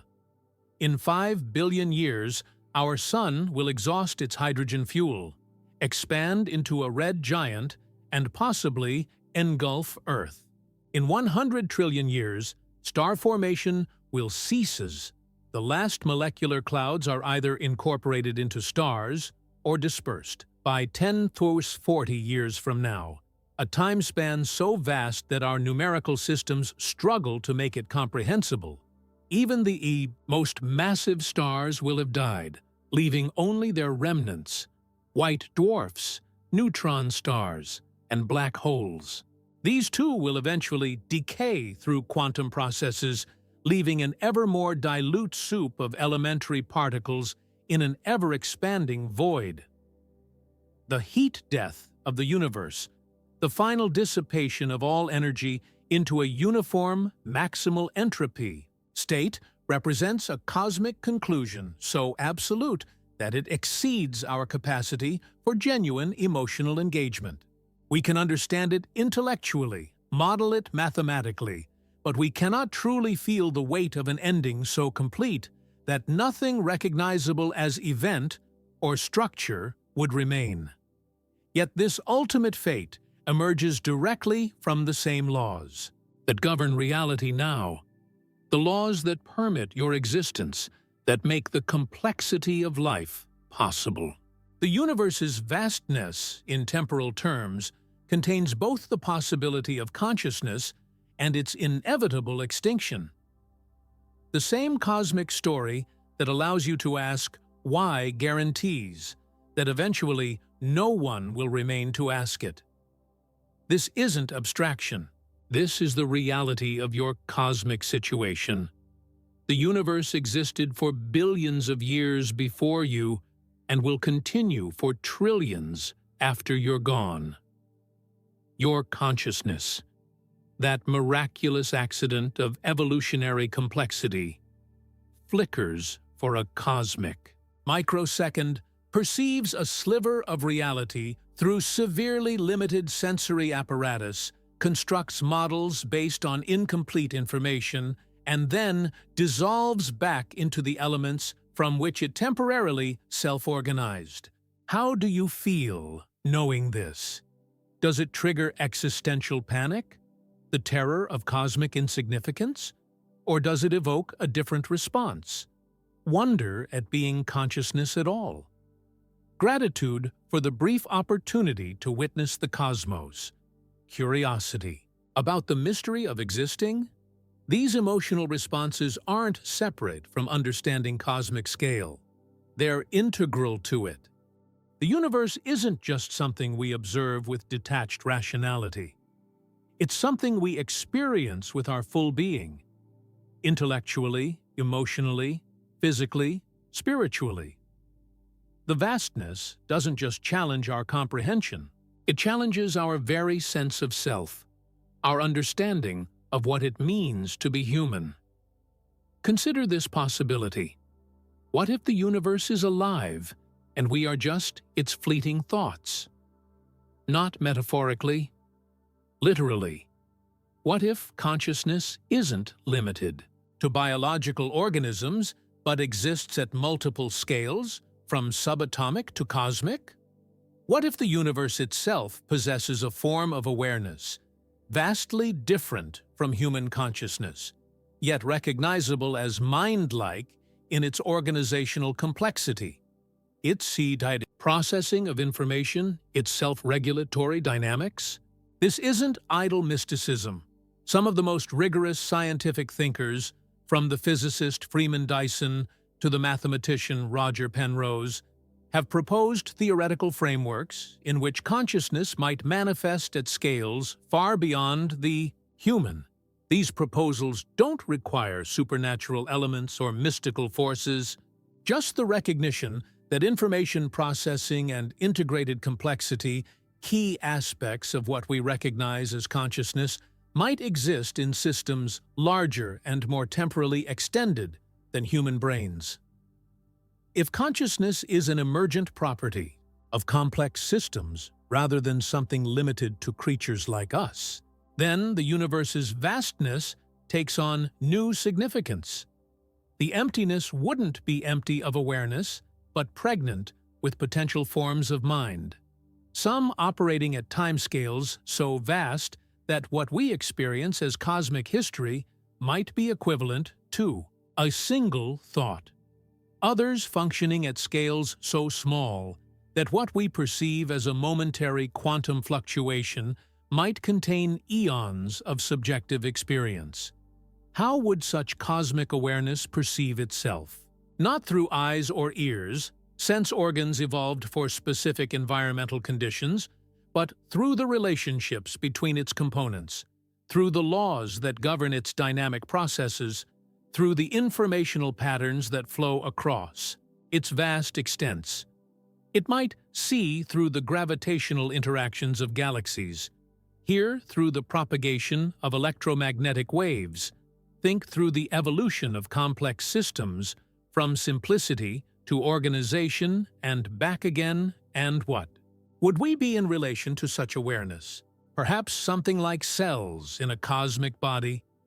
Individual units with their own limited form of information processing, contributing to a larger emergent consciousness without being aware of it.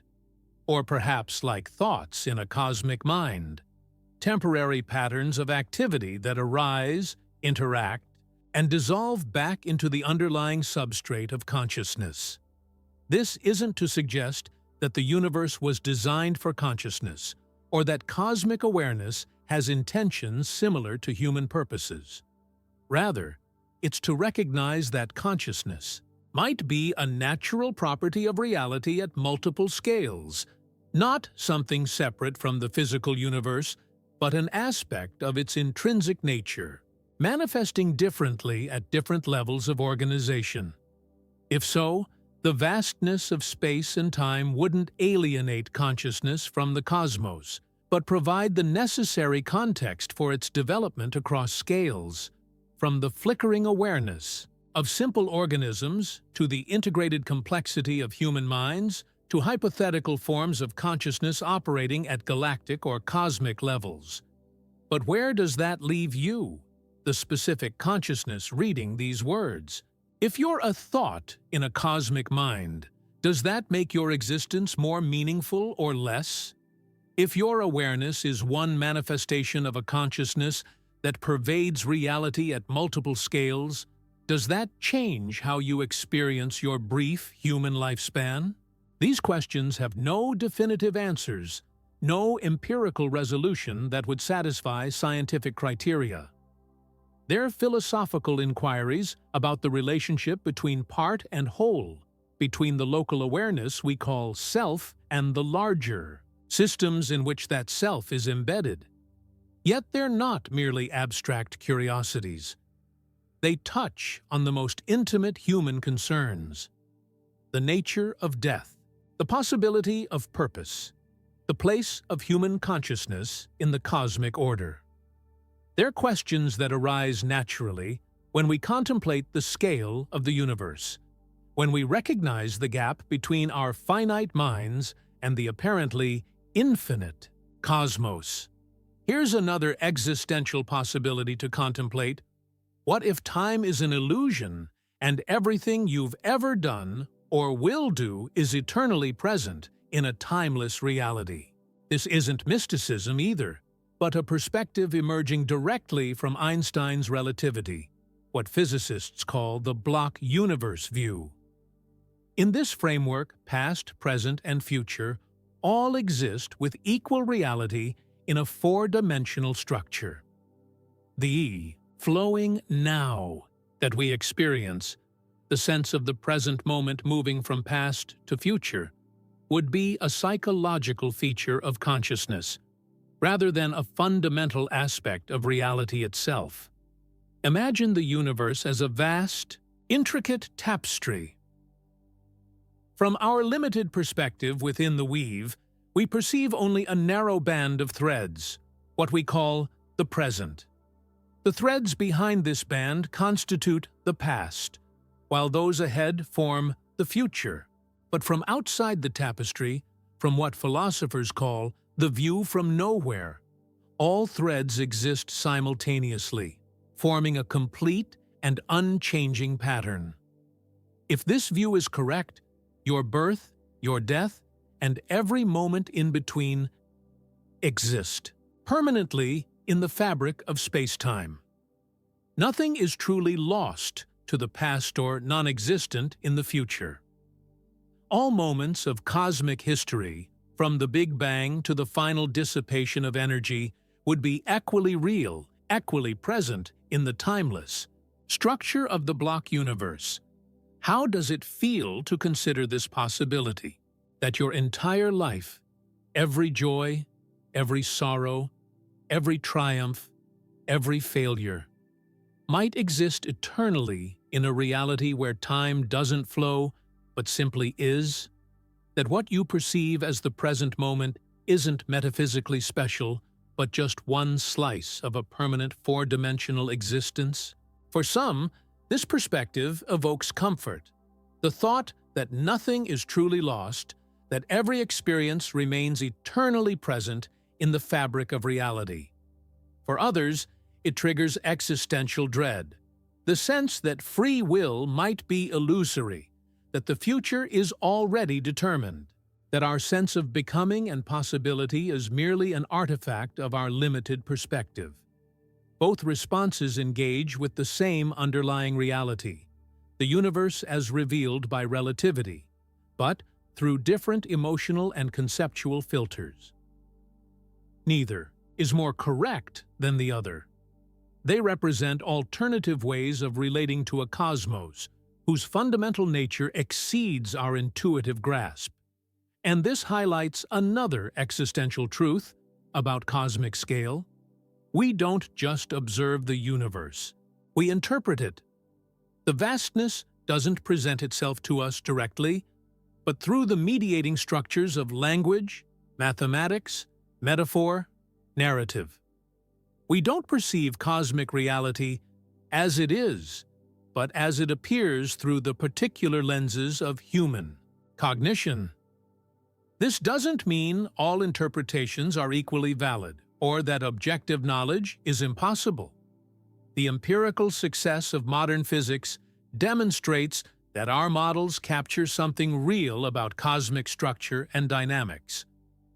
But it does mean that our understanding is always partial, always shaped by the specific forms of consciousness doing the understanding. The universe's vastness confronts us with the limits of these interpretive frameworks, with scales that strain our mathematical models, with complexities that exceed our narrative structures, with time spans that challenge our capacity for temporal comprehension. It forces us to recognize that our most sophisticated theories remain approximations, useful but incomplete maps of a territory too vast to fully chart.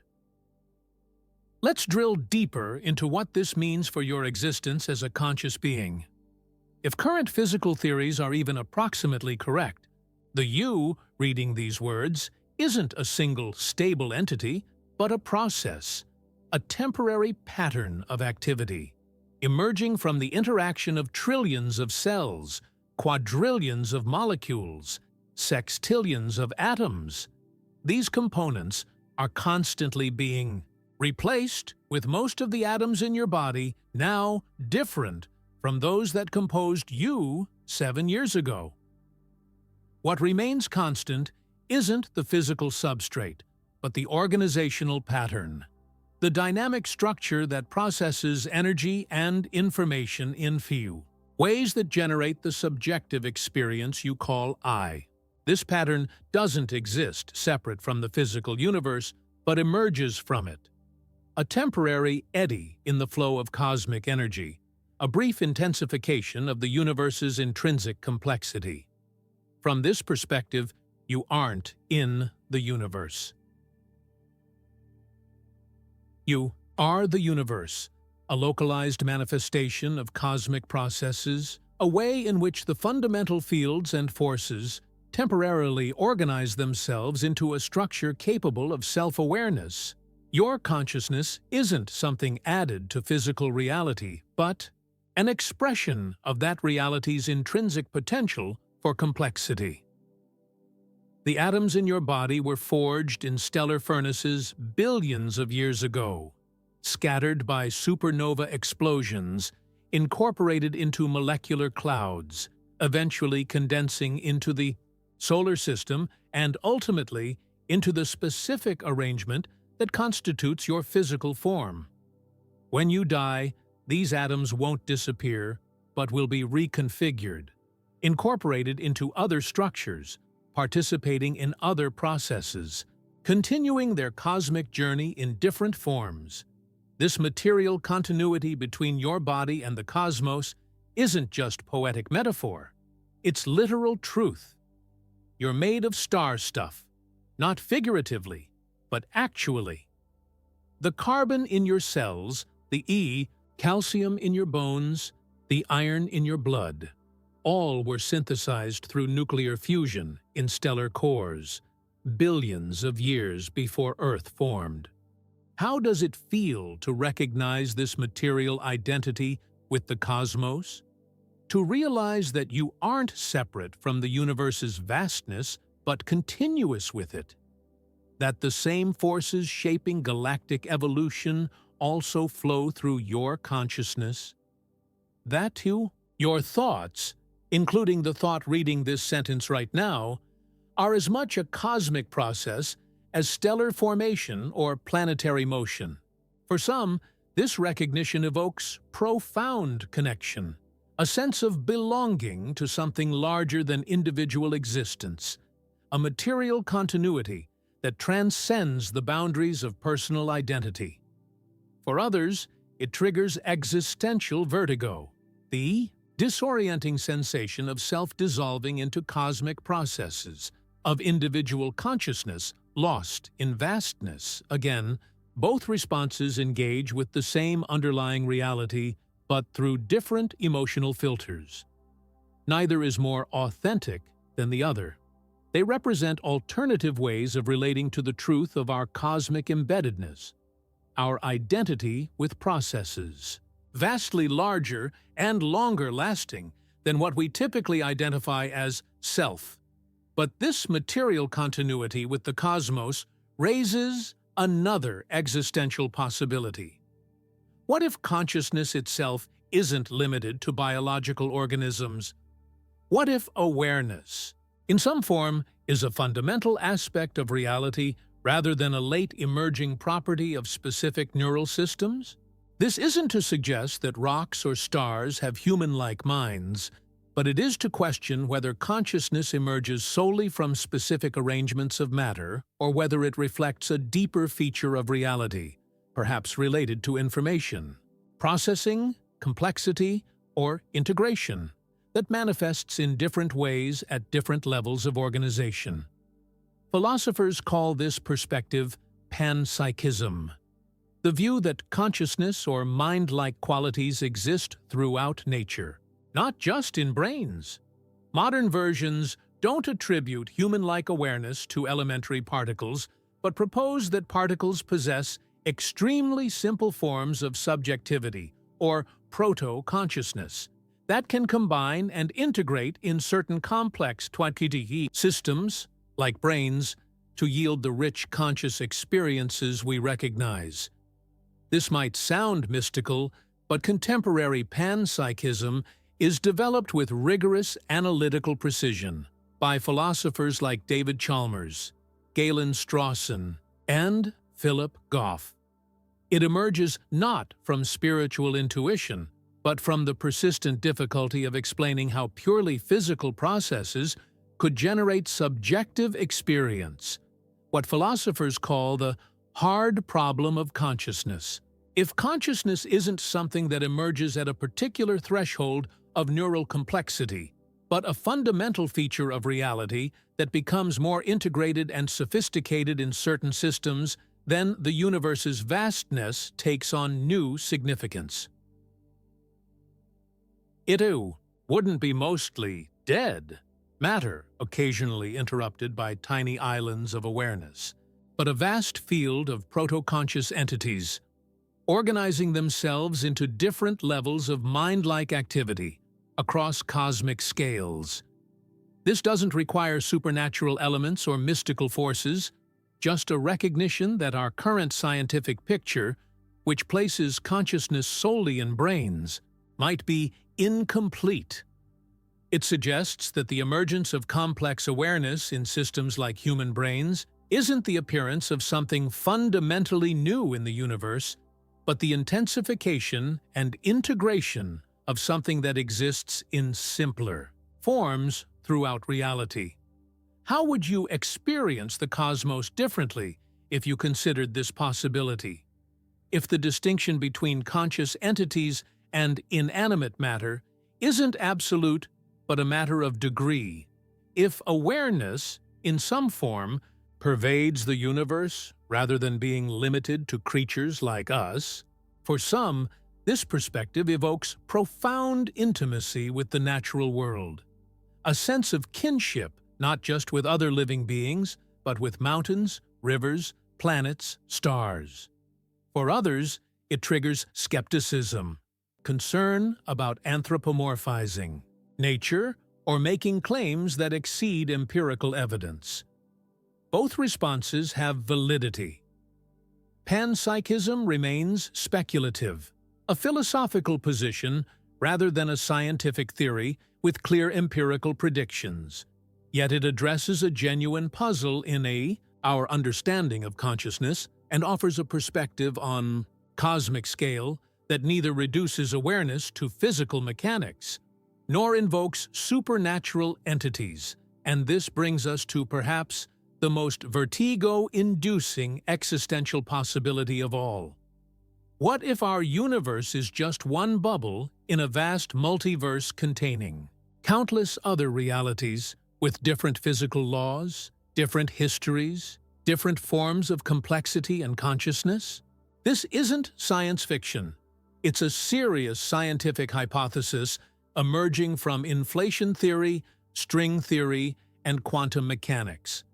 Different versions propose different mechanisms: eternal inflation creating bubble universes, quantum events splitting reality into parallel branches, the mathematical landscape of string theory manifesting as physical realities, but all suggest that what we call the universe may be just one manifestation of a far larger, perhaps infinite reality. If the multiverse hypothesis is correct, then the vastness we observe, already mind-boggling at 93 billion light-years across, would be an infinitesimal fraction of total reality. Our cosmic home, with its hundreds of billions of galaxies and trillions of planets, would be like a single atom in an endless ocean, a tiny subset of a reality too vast for any language or mathematics to capture.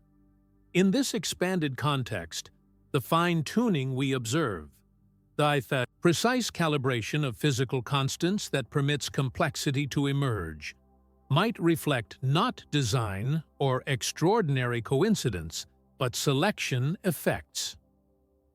In a multiverse containing all possible configurations of physical law, we necessarily find ourselves in one of the vanishingly rare universes capable of producing observers.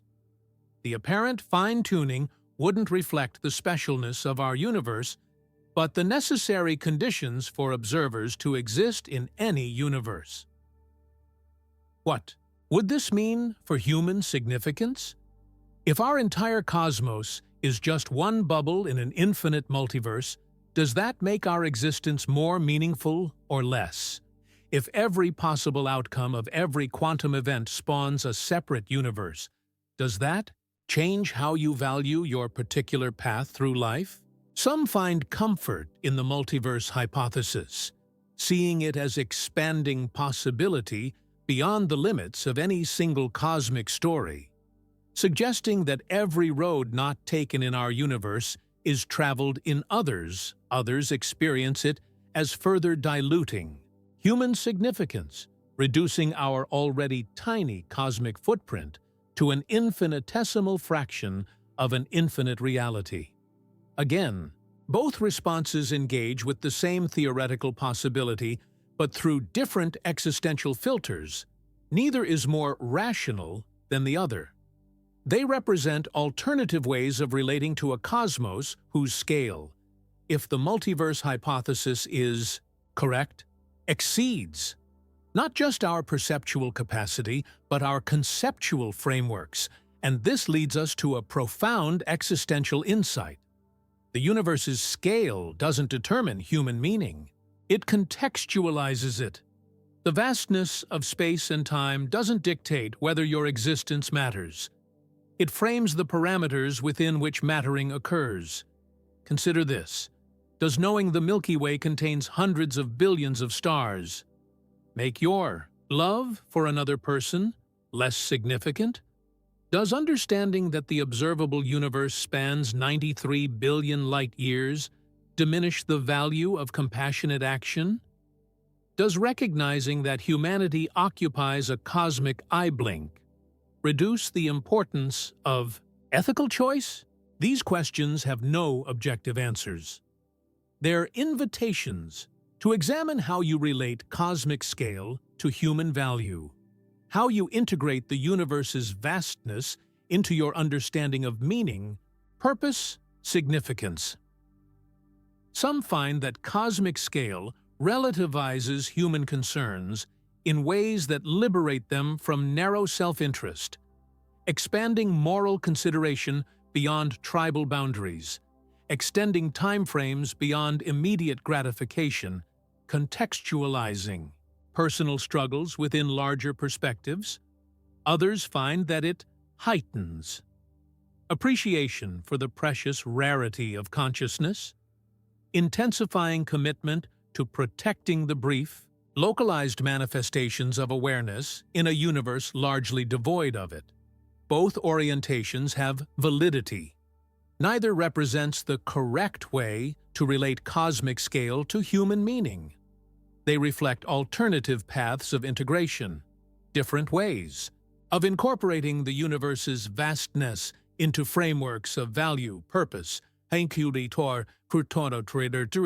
significance.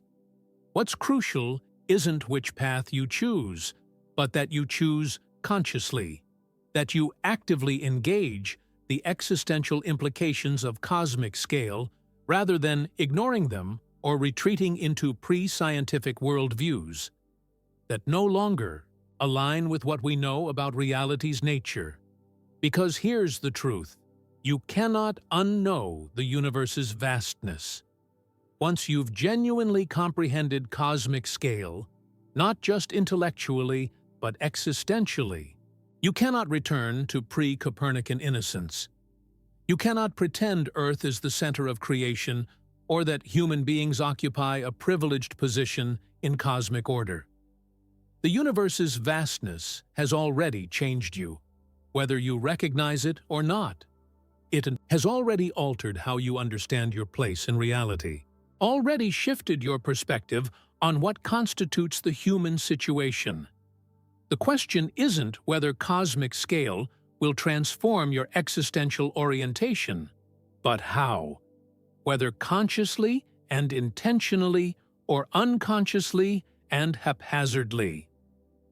Let's go deeper still, into territory where science, philosophy, and existential reflection converge on questions of ultimate concern. What if the universe's vastness isn't accidental but necessary for consciousness to emerge and develop? What if complexity requires space, literal and metaphorical room to evolve, to explore possibility, to manifest creative potential? This doesn't mean the cosmos was designed for consciousness or that human awareness is the purpose of cosmic evolution. But it does suggest that consciousness, as an emergent property of complex systems, could only develop in a universe with certain scalar properties, including sufficient vastness in both space and time. Consider the requirements for complex chemistry, for planetary formation, for biological evolution. These processes need space, room for differentiation, for interaction, for error correction. They need time, extended duration for improbable events to become probable through repetition, for complexity to build on prior complexity, for information to accumulate in self-organizing systems. The vastness of the universe, in this view, isn't separate from the possibility of consciousness, but a precondition for it, providing the necessary context for the emergence of systems complex enough to model their environment, to develop self-awareness, to ask why reality is as it is. This perspective transforms the emotional valence of cosmic scale. The universe's vastness becomes not an alien immensity that diminishes human significance, but the essential cradle that permits human existence. The emptiness isn't a void that mocks consciousness, but a canvas that allows it to develop. The temporal expansiveness isn't a duration that dwarfs human life, but the necessary time frame for awareness to emerge from simpler precursors.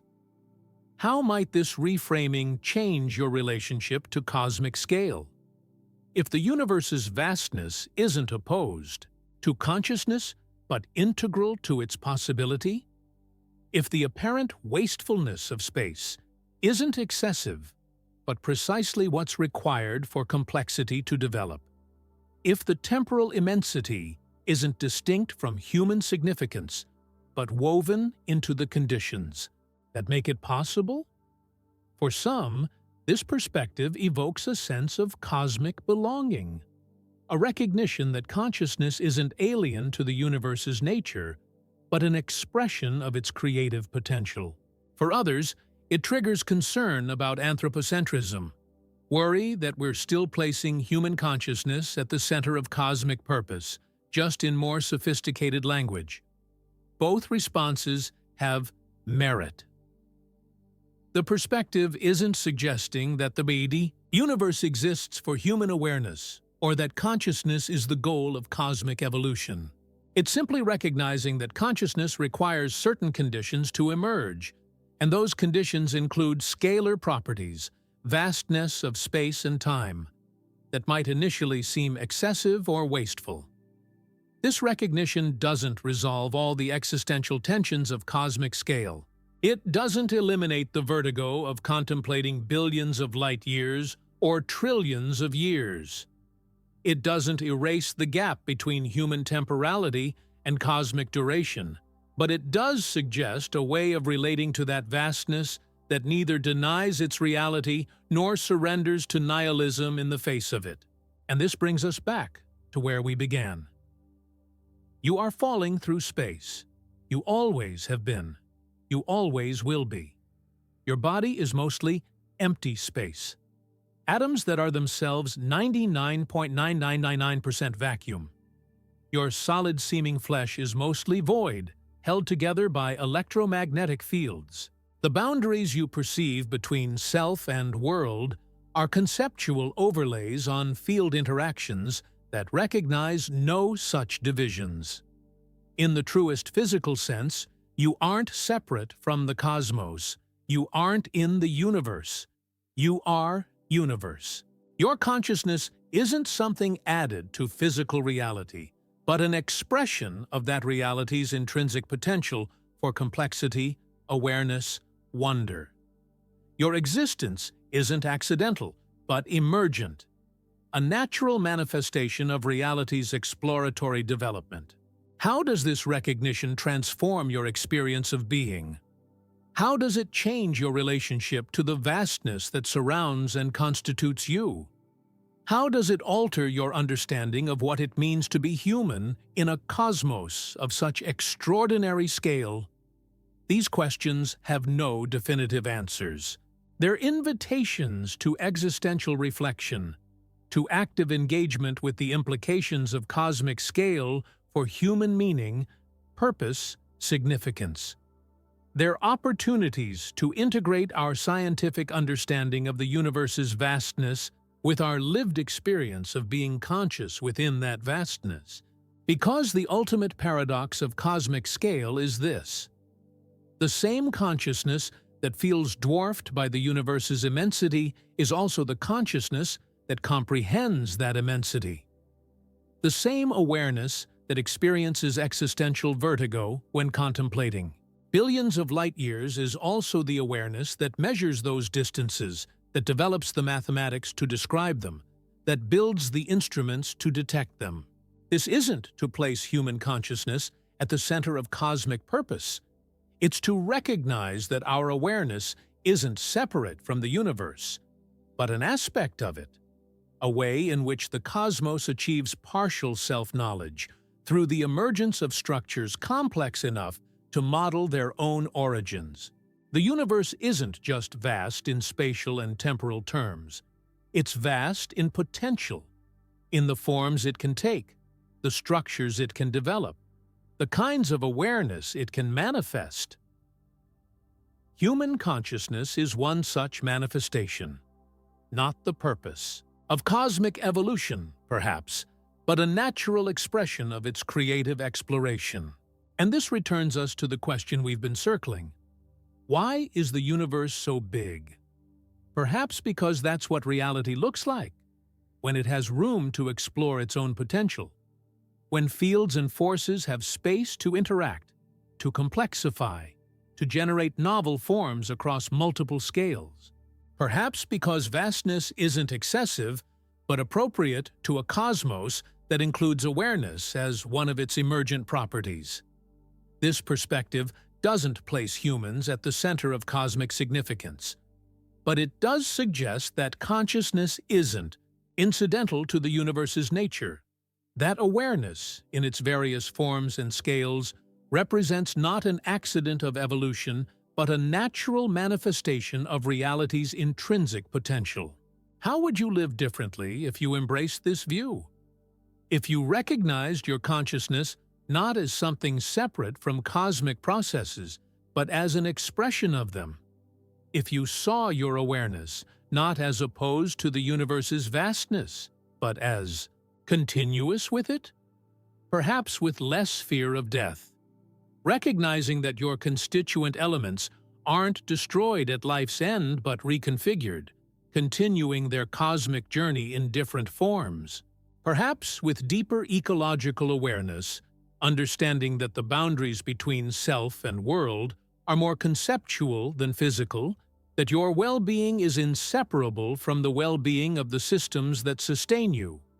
Perhaps with greater openness to mystery, acknowledging that reality's nature exceeds our current understanding, that our most sophisticated theories remain approximations of a cosmos too vast and complex to fully capture in any model, or perhaps with none of these changes.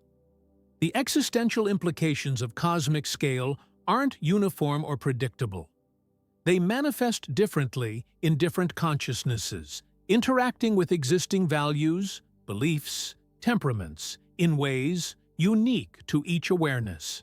What matters isn't which specific meaning you derive from cosmic vastness, but that you engage the question authentically, that you wrestle with the implications of scale for human significance, rather than ignoring them or retreating into frameworks that no longer align with what we know about reality's nature.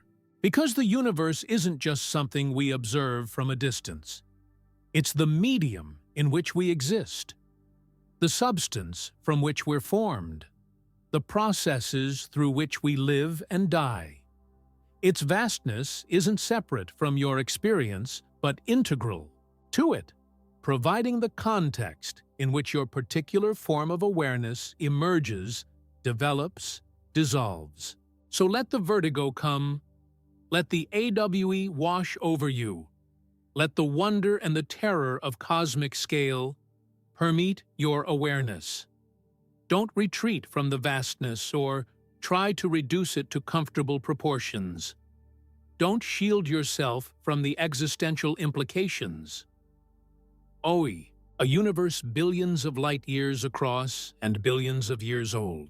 Instead, allow that vastness to transform you, to expand your conception of what exists, to deepen your appreciation for consciousness itself, to situate your brief human journey within the larger cosmic story of which it's one expression. Because that's the ultimate invitation of cosmic scale. Not to shrink in the face of immensity, but to grow into it, to develop forms of awareness that can integrate vastness without being overwhelmed by it, that can embrace both the terror and the wonder of existing in a universe whose dimensions exceed our intuitive grasp. The cosmos isn't just out there in distant space. It's here, in the atoms of your body, in the electromagnetic fields binding them together, in the neural patterns generating your conscious experience. The vastness doesn't diminish you. It constitutes tanfit, you providing the necessary context for your particular form of awareness to emerge from cosmic processes. You are universe becoming conscious of itself. Not the only way this happens, perhaps, but one way. Your awareness isn't separate from cosmic evolution, but an aspect of it, a natural development in a reality that includes consciousness among its emergent properties. The universe is vast because it needs to be, not for any external purpose, but because that's the scale at which complexity can develop, at which awareness can emerge, at which reality can achieve the capacity to wonder about itself. The emptiness isn't empty of significance, but pregnant with possibility, the necessary context for the islands of consciousness that emerge within it. And you are one such island, a temporary intensification of the universe's intrinsic potential for awareness, a brief moment in cosmic history, when scattered atoms organize themselves into a structure capable of contemplating its own origins, its own nature, its own place in the vastness from which it emerged and to which it will return. This isn't mysticism, but physics, the recognition that consciousness isn't separate from the physical processes that generate it, but continuous with them, that awareness isn't opposed to materiality, but an expression of its intrinsic potential. Your consciousness isn't something added to the cosmos, but an aspect of its ongoing exploration, its creative development across scales of space and time that exceed human imagination. So as we continue our journey into the heart of cosmic vastness, carry this understanding with you. You aren't just an observer of the universe, but a participant in its unfolding. Not the purpose of cosmic evolution, perhaps, but a natural manifestation of its creative potential. Your awareness isn't diminished by the universe's scale, but contextual. We've journeyed far together, from the mysteries of cosmic heights Inflation to the paradoxes of quantum reality, from the existential vertigo of contemplating billions of light years to the intimate recognition that your consciousness is not separate from the cosmos, but continuous with it. Now it's time to confront the most profound possibility of all.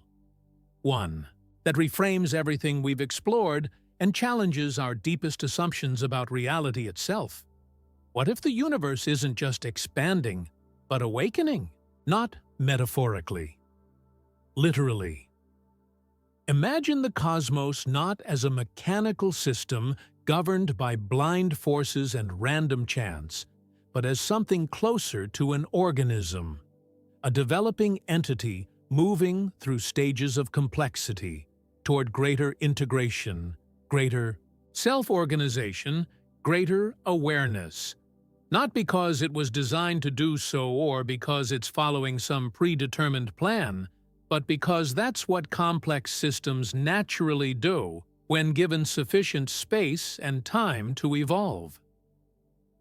From this perspective, cosmic evolution wouldn't just be an accidental sequence of physical states, but a developmental process, a progression from simpler to more complex forms across multiple scales simultaneously. The emergence of atoms from subatomic particles, of molecules from atoms, of cells from molecules, of organisms from cells, of consciousness from neural complexity. These wouldn't be separate events, but aspects of a unified process. The universe exploring its potential for organization, for complexity, for awareness. The vast cosmic web, that network of dark matter and galaxies stretching across billions of light years, bears a striking structural resemblance to a neural network.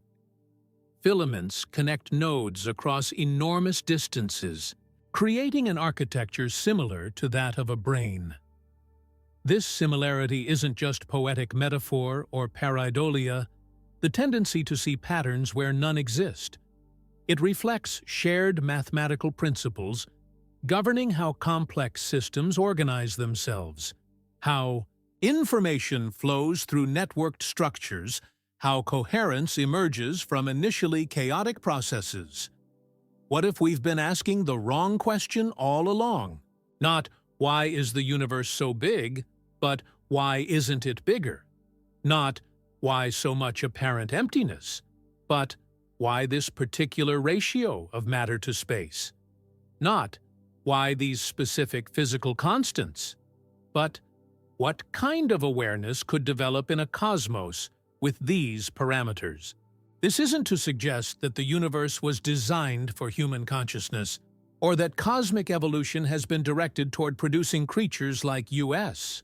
Rather, it raises the possibility that consciousness in its various forms, from the simplest, awareness in primitive organisms, to the self-reflective cognition of human, to potentially vaster integrated systems, represents not an accidental byproduct of physical processes, but an intrinsic potential of reality itself, manifesting when conditions permit. Under this view, the vastness of space and time wouldn't be opposed to consciousness, but necessary for it, providing the scale and duration required for complexity to develop across multiple levels simultaneously for information to integrate in increasingly sophisticated patterns, for awareness to deepen and expand beyond its initial boundaries.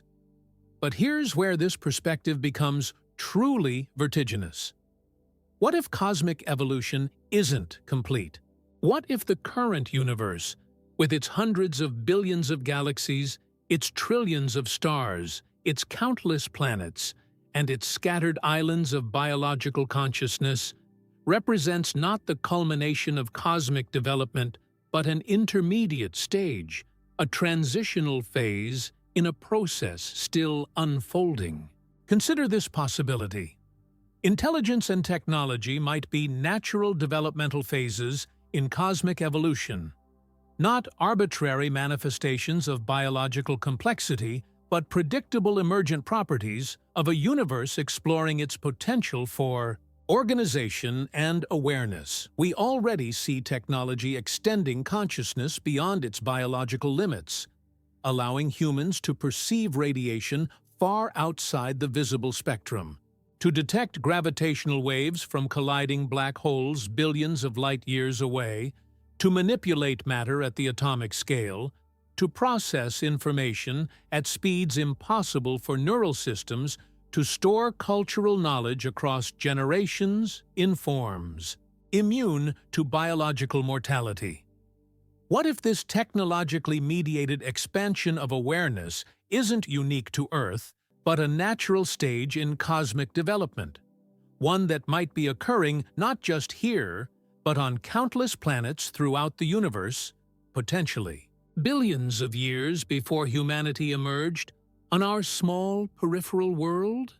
And what if these technologically advanced civilizations followed a predictable developmental pathway, moving from planetary to interplanetary to interstellar scales, eventually developing technologies that could harness the energy of entire stars, entire galaxies? The physicist Freeman Dyson proposed that sufficiently advanced civilizations might construct spheres or swarms around their host stars to capture their total energy output, structures now called Dyson spheres.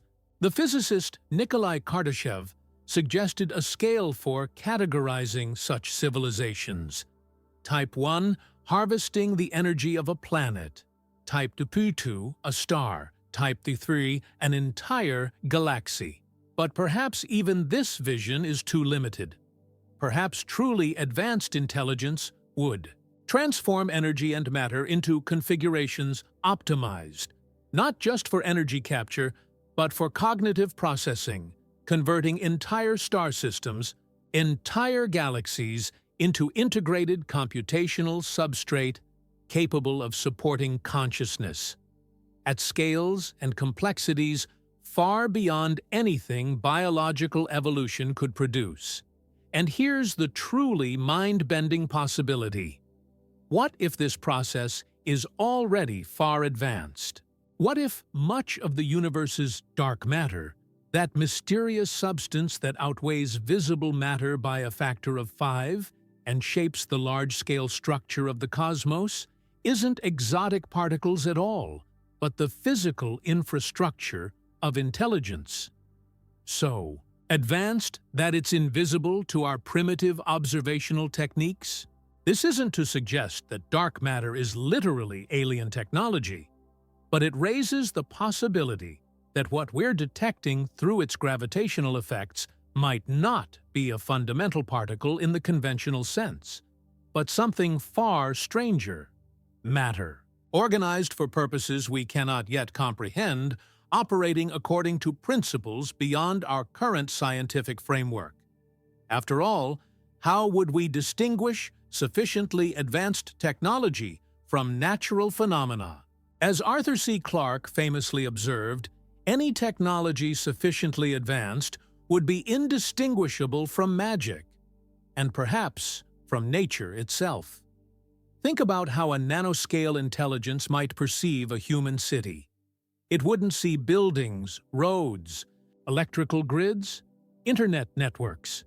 It would detect inexplicable patterns of carbon, silicon, metal, materials configured in highly improbable ways, exhibiting behavior that violated what it understood as natural.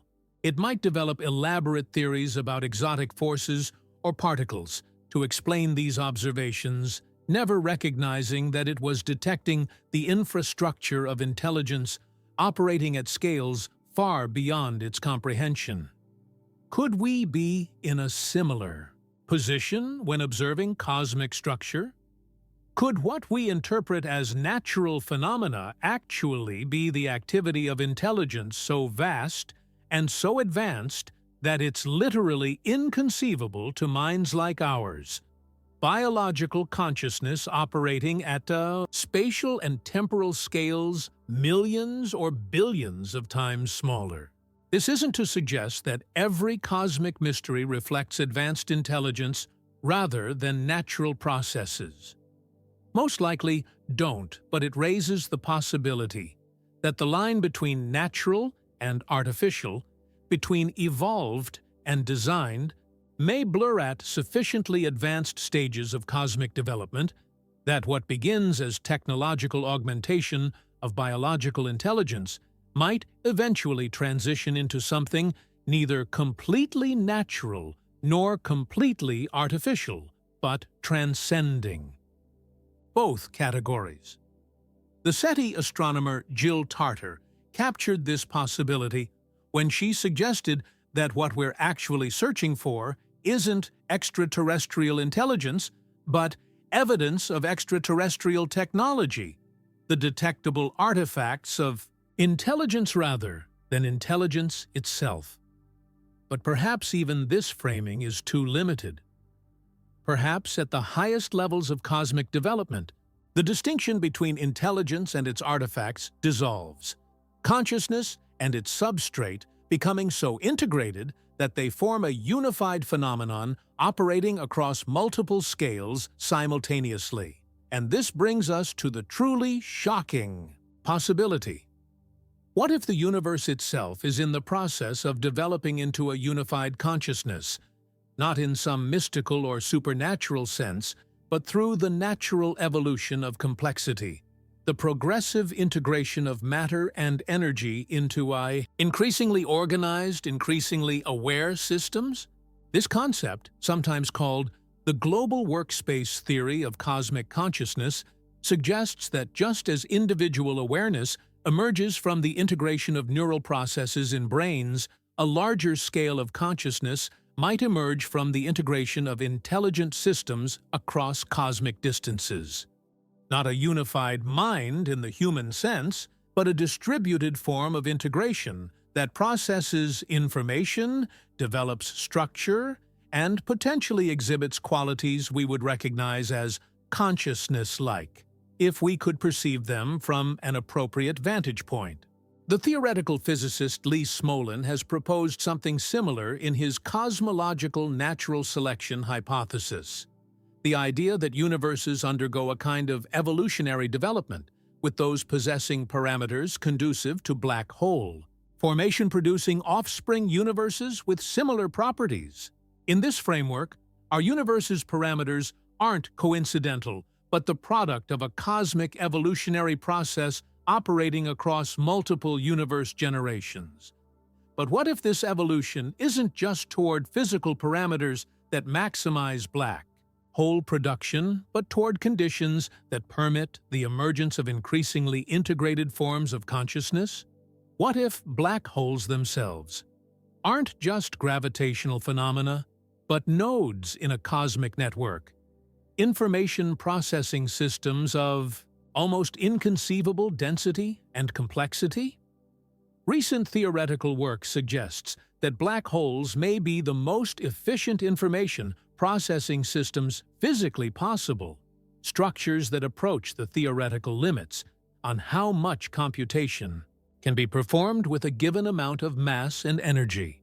If advanced intelligence naturally evolves toward maximum computational efficiency, black holes might represent not just gravitational singularities, but cognitive ones, points where information processing reaches its physical limits.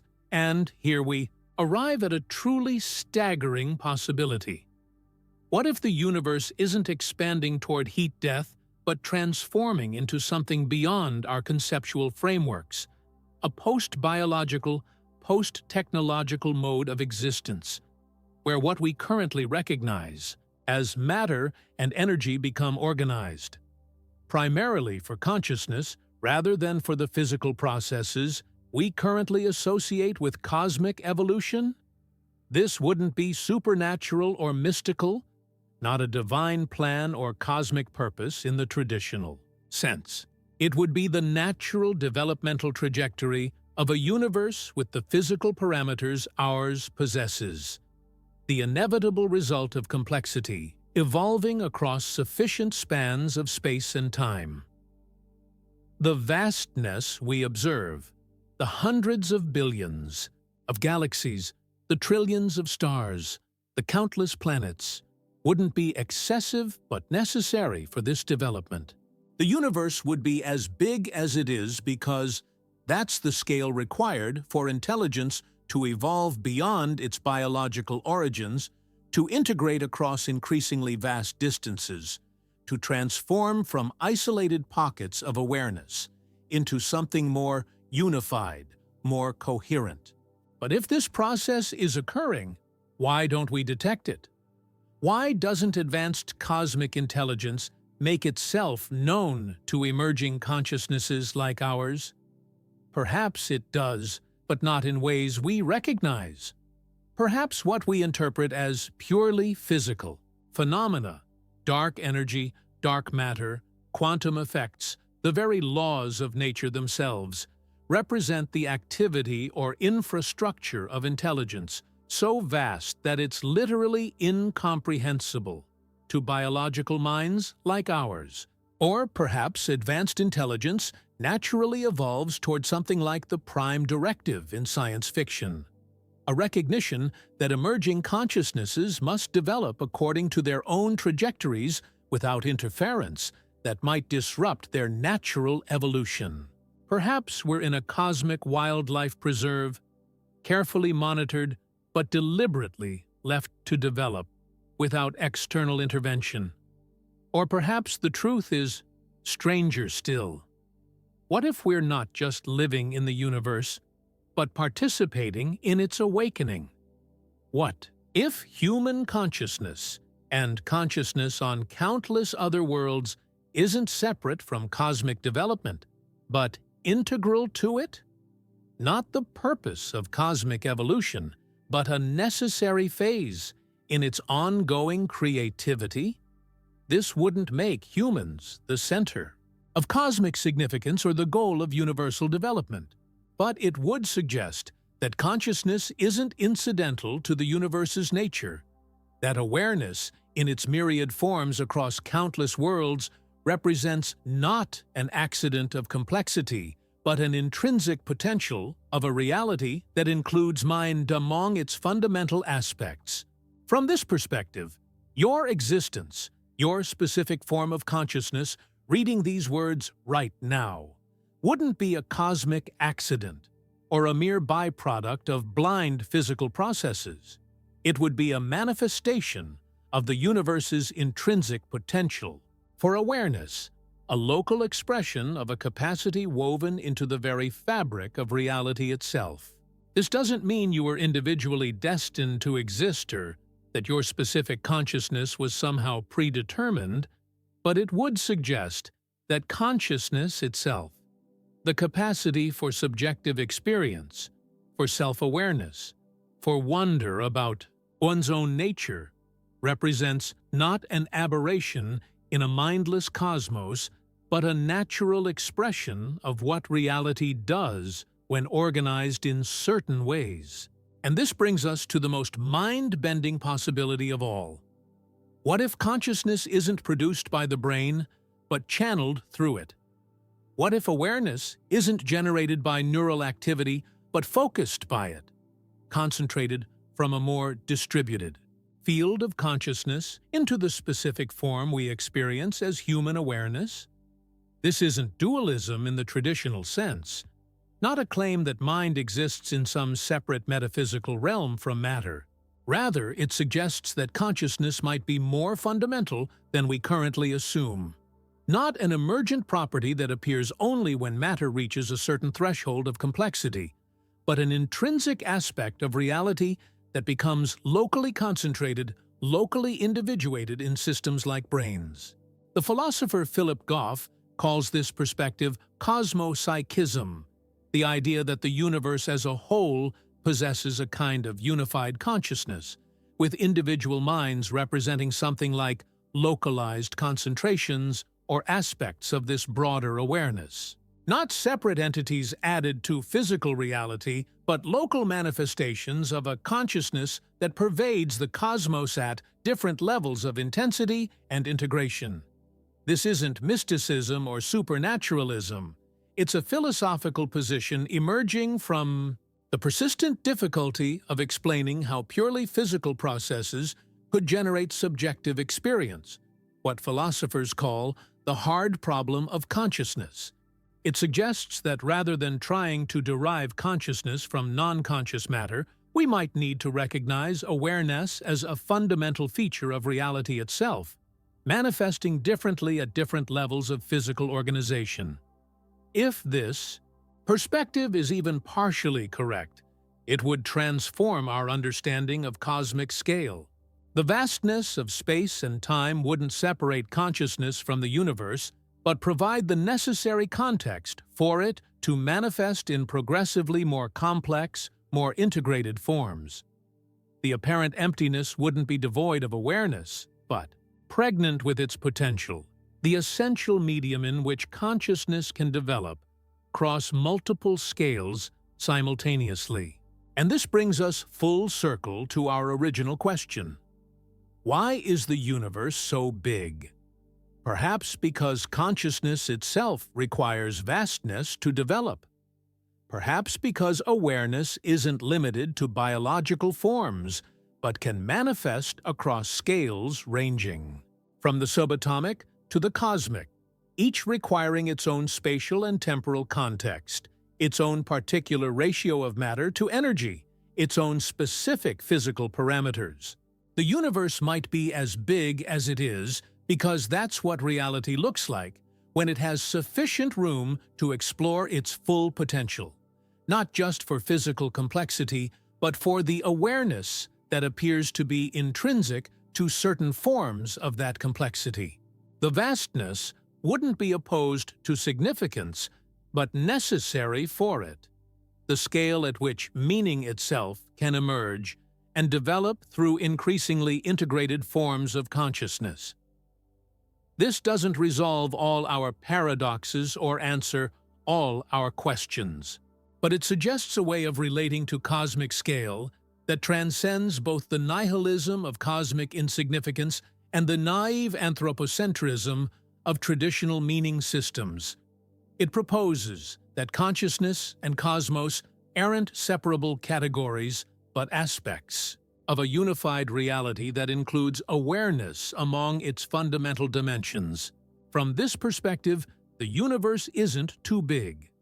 It's exactly as vast as it needs to be for consciousness to manifest across multiple scales simultaneously. From the flicker of awareness in the simplest organisms to the integrated complexity of human minds to potentially vaster forms of cognition operating at galactic or cosmic levels. Your existence, your specific form of consciousness, would represent not an accident in an uncaring void, but a natural expression of the universe's intrinsic potential for awareness. Not the purpose of cosmic evolution, certainly, but an integral aspect of reality's ongoing exploration of its own creative possibilities. And here we arrive at the most unsettling possibility of all. What if the universe as we know it, with its galaxies and stars, its planets and living beings, its vast expanses of apparently empty space, is not primordial but created? Not in the sense of traditional theology, with a divine intelligence designing reality from outside, but in the sense of a simulated environment, a constructed reality, generated by consciousness, operating at a level currently beyond our comprehension. This isn't idle speculation. Philosophers like Nick Bostrom have developed rigorous arguments suggesting that if technologically advanced civilizations typically reach a stage where they can create fully immersive simulated realities indistinguishable from the real world, then the number of simulated universes would vastly exceed the number of base realities. Statistically speaking, we would likely be living in one of these simulations rather than in a primordial reality.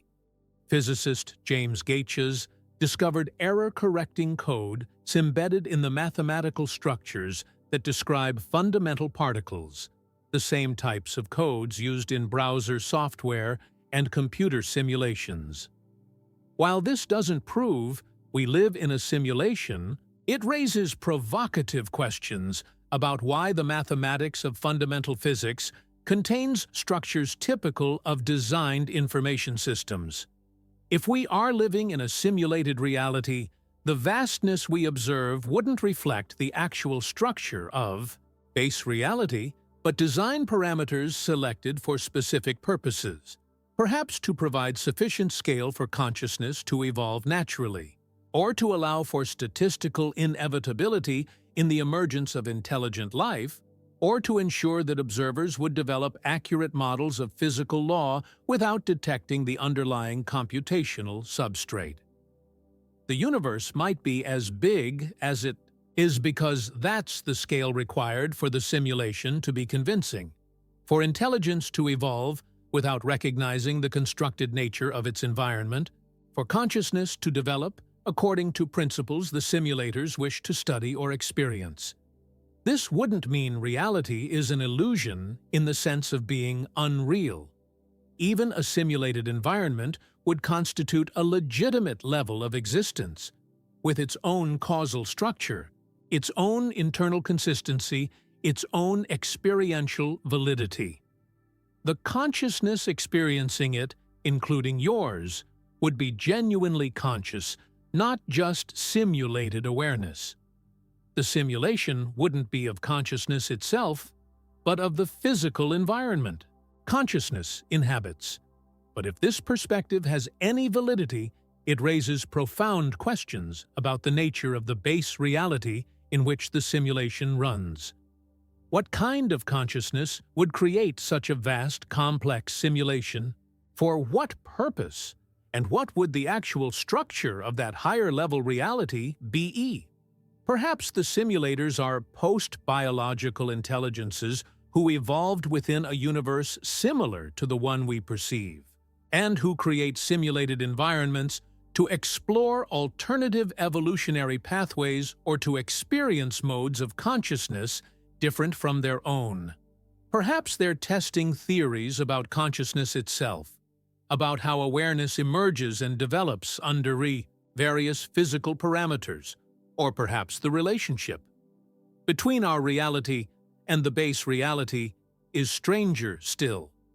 Perhaps what we're experiencing isn't a simulation in the computational sense, but something more akin to a nested reality, a universe. Within a universe, a level of existence generated by consciousness operating at a higher dimensional level or at a larger scale of integration. This wouldn't be supernatural or mystical, not a divine creation ex nihilo, but a natural process, whereby consciousness, at one level of reality, generates subordinate levels through processes that might be analogous to what we understand as computation, but could involve principles currently beyond our conceptual frameworks. The vastness we observe would, in this scenario, reflect not the structure of the generating reality, but the specific parameters chosen for our level of existence, the scale necessary for consciousness to develop naturally within the constraints of the physical laws operating here. And this raises the most vertigo-inducing possibility of all. What if reality consists of nested levels, all the way down and all the way up? What if every universe is simultaneously generated by consciousness operating at a higher level and itself, generating lower-level realities through the conscious entities that evolve within it? This wouldn't be an infinite regression, the problematic philosophical sense, but a natural hierarchy of consciousness, each level emerging from and generating other levels in an ongoing creative process without absolute beginning or end, not a static structure, but a dynamic, evolving relationship between levels of awareness and the environments they both inhabit and create.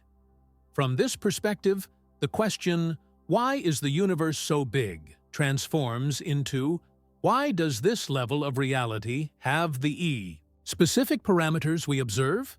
The answer wouldn't be found in the physics of our universe alone, but in its relationship to other levels of existence, in the principles governing how consciousness, at one level, generates and experiences realities at other levels.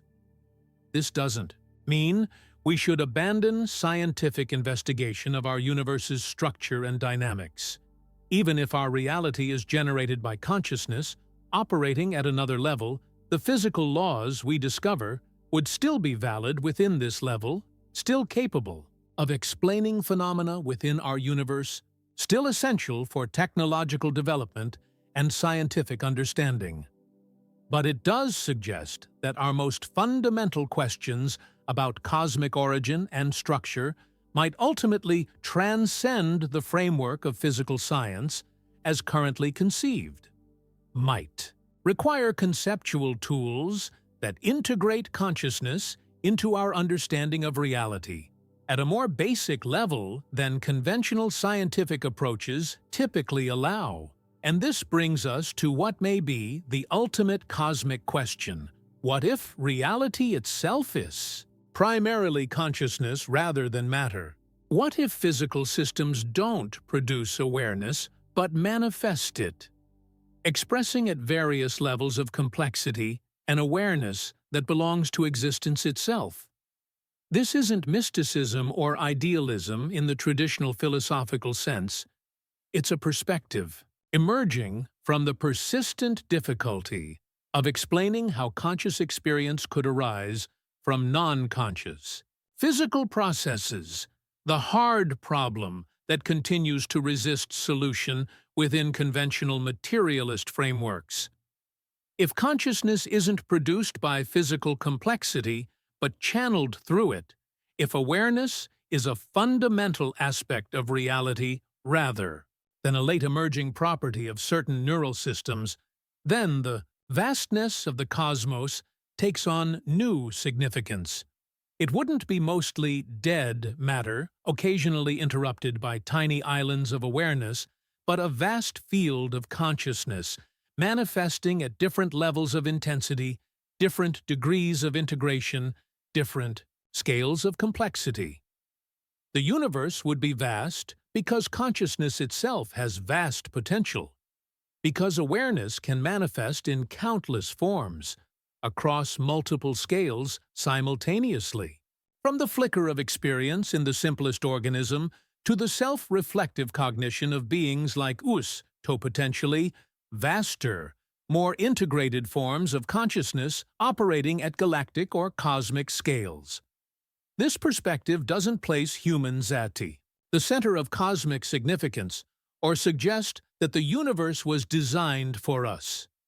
But it does propose that consciousness isn't tangential to the universe's nature, that awareness in its myriad forms, including but not limited to human consciousness, represents not an accident of complexity, but an intrinsic potential of reality itself. And this brings us to a final, haunting question. What if the universe isn't expanding but transforming? What if what we interpret as cosmic expansion, the accelerating recession of galaxies from each other, actually reflects a more fundamental process? The progressive integration of matter and energy into forms optimized not just for physical stability, but for consciousness itself? This wouldn't necessarily contradict the standard model of cosmic evolution. The observations supporting an expanding universe would remain valid, but it would suggest that this expansion serves a purpose beyond mere physical extension, that it creates the conditions necessary for consciousness to develop and integrate across increasingly vast distances, potentially culminating in something beyond our current conceptual frameworks. The dark energy driving this acceleration, the mysterious force pushing galaxies apart with increasing strength, might not be a fundamental physical field in the conventional sense, but an aspect of this transformative process, not just a property of space itself, but a manifestation of reality's evolution toward greater consciousness, greater integration, greater self-awareness. This wouldn't be teleology in the traditional sense, not a predetermined outcome or a design implemented by external intelligence, but it would suggest that consciousness itself shapes cosmic evolution once it emerges. That awareness isn't just a passive observer of physical processes, but an active participant in reality's ongoing creativity. From this perspective, the universe's vastness wouldn't be a brute fact requiring explanation, but an aspect of an ongoing creative process, a reality exploring its potential, not just for physical complexity, but for the awareness that appears intrinsic to certain forms of that complexity. The cosmos would be as big as it is because that's what reality looks like when consciousness has sufficient room to manifest across multiple scales simultaneously. This doesn't answer the question, why is the universe so big, in the sense of providing a definitive causal explanation. But it suggests that the question itself might be transformed by recognizing consciousness as fundamental rather than derivative, as an intrinsic aspect of reality rather than a late emerging property of certain physical systems. The vastness wouldn't be excessive, but appropriate, the scale at which awareness can manifest in progressively more complex, more integrated forms. The apparent emptiness wouldn't be empty of significance, but pregnant with potential. The necessary spaciousness for consciousness to explore its own nature through the evolutionary development of increasingly complex systems. And this brings us back to where we began. You are not just in the universe. You are of it. Your consciousness isn't something added to physical reality, but an expression of that reality's intrinsic potential for awareness. Your existence isn't accidental, but emergent, a natural manifestation of what reality does when organized. In certain ways, this doesn't make you cosmically special, in the sense of being central to universal purpose or separated from natural processes. But it does suggest that your consciousness, your subjective experience, reading these words right now, isn't tangential to the universe's nature, but continuous with it. Not the goal of cosmic evolution, perhaps, but a natural expression of its creative potential. And perhaps this is why the universe appears so vast, so empty, so excessive in its proportions. Perhaps it needs to be this big, not despite consciousness, but because of it. Because awareness requires this scale to manifest across multiple levels, simultaneously to develop from simpler to more complex forms, to potentially integrate across distance currently beyond our comprehension. The cosmos wouldn't be too big. It would be exactly as vast as necessary for consciousness to explore its full potential, for awareness to manifest not just in biological forms like ours, but potentially in larger, more integrated systems extended across space and time in ways we can barely imagine. And this perspective show we might relate to cosmic scale. The vastness needn't evoke existential dread or nihilistic insignificance. It can inspire recognition of our embeddedness in processes larger than individual existence, processes that don't diminish human meaning but contextualize it within an ongoing creative development that includes consciousness as one of its fundamental dimensions. The universe's scale wouldn't separate us from cosmic significance, but connect us to it, situating human awareness within a reality that includes consciousness among its basic aspects, that manifests awareness at multiple levels simultaneously, that potentially evolves toward forms of integration currently beyond our conceptual frameworks. This doesn't resolve all our paradoxes or answer all our questions.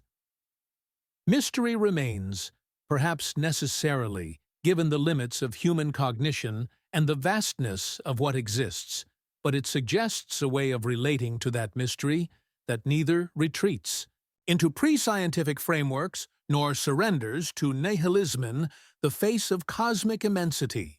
The universe is vast because it needs to be, not for any external purpose, but because that's what reality looks like when it has room to explore its full potential, when consciousness has space to manifest across multiple scales simultaneously, when awareness can develop from simpler to more complex forms without artificial constraints. And perhaps the most profound possibility of all is this. What if we are not just experiencing the universe, but participating in its awakening? What if human consciousness, and consciousness on countless other worlds, isn't separate from cosmic development, but integral to it? What if awareness itself shapes reality's evolution once it emerges, guiding cosmic processes not through supernatural intervention, but through the natural creativity of consciousness operating at multiple levels simultaneously? This wouldn't make humans the center of cosmic significance or the goal of universal development, but it would suggest that consciousness isn't incidental to the universe's nature, that awareness, in its myriad forms, represents not an accident of complexity, but an intrinsic potential of a reality that includes mind among its fundamental aspects. From this perspective, your existence, your specific form of consciousness, wouldn't be a cosmic accident or a mere byproduct of blind physical processes. It would be a manifestation of the universe's intrinsic potential for awareness, a local expression of a capacity woven into the very fabric of reality itself. And this brings us to our final haunting thought. If the universe is infinite, if space extends without limit and cosmic evolution has been unfolding for eternity, then somewhere out there, beyond our cosmic horizon, every possibility is realized. Not just similar versions of Earth and human civilization, but identical copies, quantum duplicates exact down to the position of every subatomic particle. In an infinite cosmos, probability ensures that every possible configuration of matter and energy must repeat, not just once, but infinitely many times. This would mean there are infinitely many versions of you eating these exact words right now, each believing they are the real you, each experiencing this moment as unique and unrepeatable. Some of these duplicates would be identical to you in every detail of their past and future. Others would diverge in ways ranging from the trivial, choosing a different breakfast tomorrow, to the profound, living in civilizations with radically different histories or physical laws. And between these exact duplicates would exist every possible variation. Versions of you who made slightly different choices, who experienced slightly different circumstances, who developed in slightly different directions. The multiverse wouldn't just be a theoretical possibility, but a mathematical necessity in a truly infinite cosmos. This isn't science fiction, but a direct implication of infinity combined with quantum mechanics.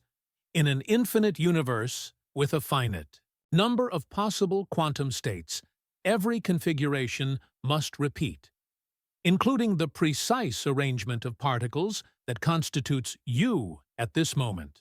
How does it feel to consider this possibility? That you are both utterly unique, the only you in the observable universe, and yet potentially one instance of an infinite set of identical beings, each experiencing this same moment from their own subjective perspective? For some, this evokes existential vertigo, a disorienting sense that personal identity dissolves into cosmic repetition. For others, it suggests a kind of immortality, the knowledge that even if this specific instance of you ceases to exist, identical versions persist elsewhere in the infinite cosmic expanse. Both responses engage with the same possibility, but from different emotional perspectives. Neither is more correct than the other. They represent alternative ways of integrating the implications of infinity into human understanding. And perhaps that's the ultimate lesson of cosmic scale.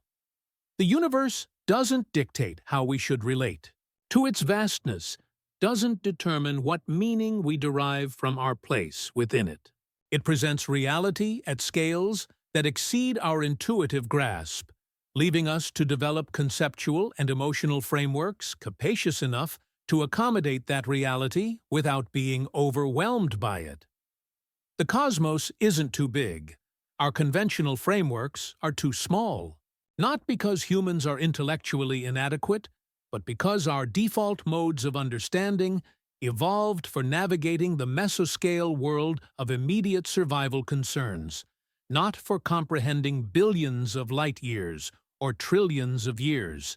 Yet we've developed instruments that extend perception far beyond biological limits, mathematics that describes reality at scales we cannot directly experience, theories that encompass cosmic history from the Big Bang to the distant future. We've transcended our evolutionary limitations through culture, technology, science, philosophy, creating frameworks that allow us to engage with cosmic scale even as it exceeds our intuitive grasp. This capacity for transcendence, for developing modes of understanding that extend beyond immediate experience, suggests something profound about consciousness itself. It isn't just awareness of the immediate environment, isn't just a tool for biological survival, but possesses an inherent expansiveness, an ability to reach beyond its origins, to comprehend scales and timeframes vastly exceeding those it evolved to navigate. Perhaps this expansiveness of consciousness isn't accidental, but intrinsic to its nature, reflecting not just the specific evolutionary history of human cognition, but a more fundamental characteristic of awareness itself. Perhaps consciousness naturally extends beyond its initial boundaries, naturally seeks to comprehend the larger contexts in which it exists, naturally evolves toward greater integration with the reality it inhabits and explores. If so, the vastness of the cosmos wouldn't be opposed to consciousness, but complementary to it, providing the necessary scope for awareness to develop its full potential, to transcend its initial limitations, to expand beyond its evolutionary origins toward forms of understanding that encompass reality at multiple scales simultaneously. And this returns us to the possibility we've been circling throughout our exploration, that consciousness and cosmos aren't separate categories, but aspects of a unified reality, a reality that includes awareness. Among its fundamental dimensions, that manifests mind at multiple levels simultaneously, that potentially evolves toward forms of integration currently beyond our conceptual frameworks. The universe would be vast because consciousness itself has vast potential, because awareness can manifest in countless forms across multiple scales, simultaneously, from the flicker of experience in the simplest organism to the self-reflective cognition of beings like us to potentially larger, more integrated forms extended across space and time in ways we can barely imagine. And perhaps the most profound implication of all is this: we're still early in cosmic history. If current models are correct, the universe is just 13.8 billion years into a future that might extend for trillions of years. Star formation will continue for trillions more years. Earth-like planets will continue to form around other stars. Life and consciousness may be emerging on countless World 7 as you read these words. We're not witnessing the culmination of cosmic evolution, but its early phases. not the final expression of what consciousness can become, but its initial manifestations within this level of reality. The vastness we observe isn't excessive, but appropriate to a process still in its opening stages, still exploring its creative potential, still discovering what forms of complexity and awareness it can generate. From this perspective, your existence, your specific form of consciousness reading these words right now, represents not an endpoint, but a waypoint in an ongoing creative development. Not the purpose of cosmic evolution, certainly, but a natural expression of its intrinsic potential for generating awareness in progressively more complex, more integrated forms. The universe is vast because its story is still unfolding, because consciousness itself is still exploring what it can become when given sufficient space and time to evolve, to complexify, to integrate across increasingly larger scales. The emptiness isn't empty of purpose, but pregnant with possibility, the necessary context for an ongoing creative process that includes awareness as one of its fundamental dimensions. So as you look up at the night sky, at stars whose light left them before humans existed, at galaxies so distant their images reach us from cosmic epochs when Earth was still forming. Remember, you aren't just observing this vastness from the outside. You're participating in it from within. Your consciousness isn't separate from cosmic processes, but continuous with them, a local manifestation of a capacity for awareness that appears to be woven into reality itself. The universe isn't too big. It's exactly as vast as it needs to be for consciousness to explore its full potential, for awareness to manifest across multiple scales simultaneously, for mind to develop forms currently beyond our imagining. The cosmos isn't alien to consciousness, but complementary to it, providing the necessary scope for awareness to emerge, to evolve, to potentially integrate across distances currently beyond our comprehension. And perhaps that's the deepest answer to our question about cosmic scale. The universe is vast because consciousness itself has vast potential, because awareness can take forms ranging from the most fleeting sensation in the simplest organism to the self-reflective cognition of beings like potentially larger, more integrated manifestation extended across space and time in ways we can barely conceive. The cosmos would be as big as it is because that's what reality looks like, when consciousness has room to explore its full creative potential, when awareness can manifest at multiple levels simultaneously, when mind can develop without artificial constraints in its expansion, its integration, its evolution toward forms currently beyond our conceptual frameworks. This doesn't resolve all our paradoxes or answer all our questions. Mystery remains, perhaps necessarily given the limits of human cognition and the vastness of what exists, but it suggests a way of relating to that mystery that neither retreats into pre-scientific frameworks nor surrenders to nihilism in the face of cosmic immensity. The universe's vastness wouldn't separate us from cosmic significance, but connect us to it, situating human awareness within a reality that includes consciousness.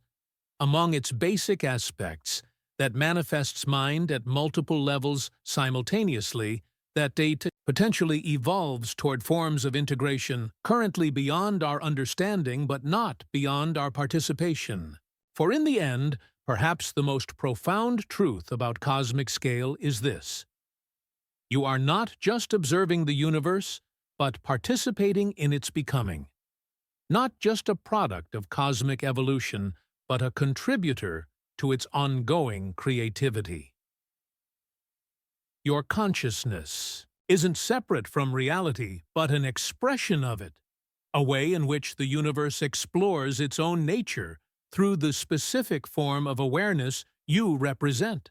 And somewhere in the infinite expanse beyond our cosmic horizon, another you is reaching this same realization at this same moment, a quantum duplicate experiencing identical thoughts, identical emotions, an identical sense of connection to a cosmos whose vastness ensures that nothing, not even the most improbable configuration of matter and energy, happens just once.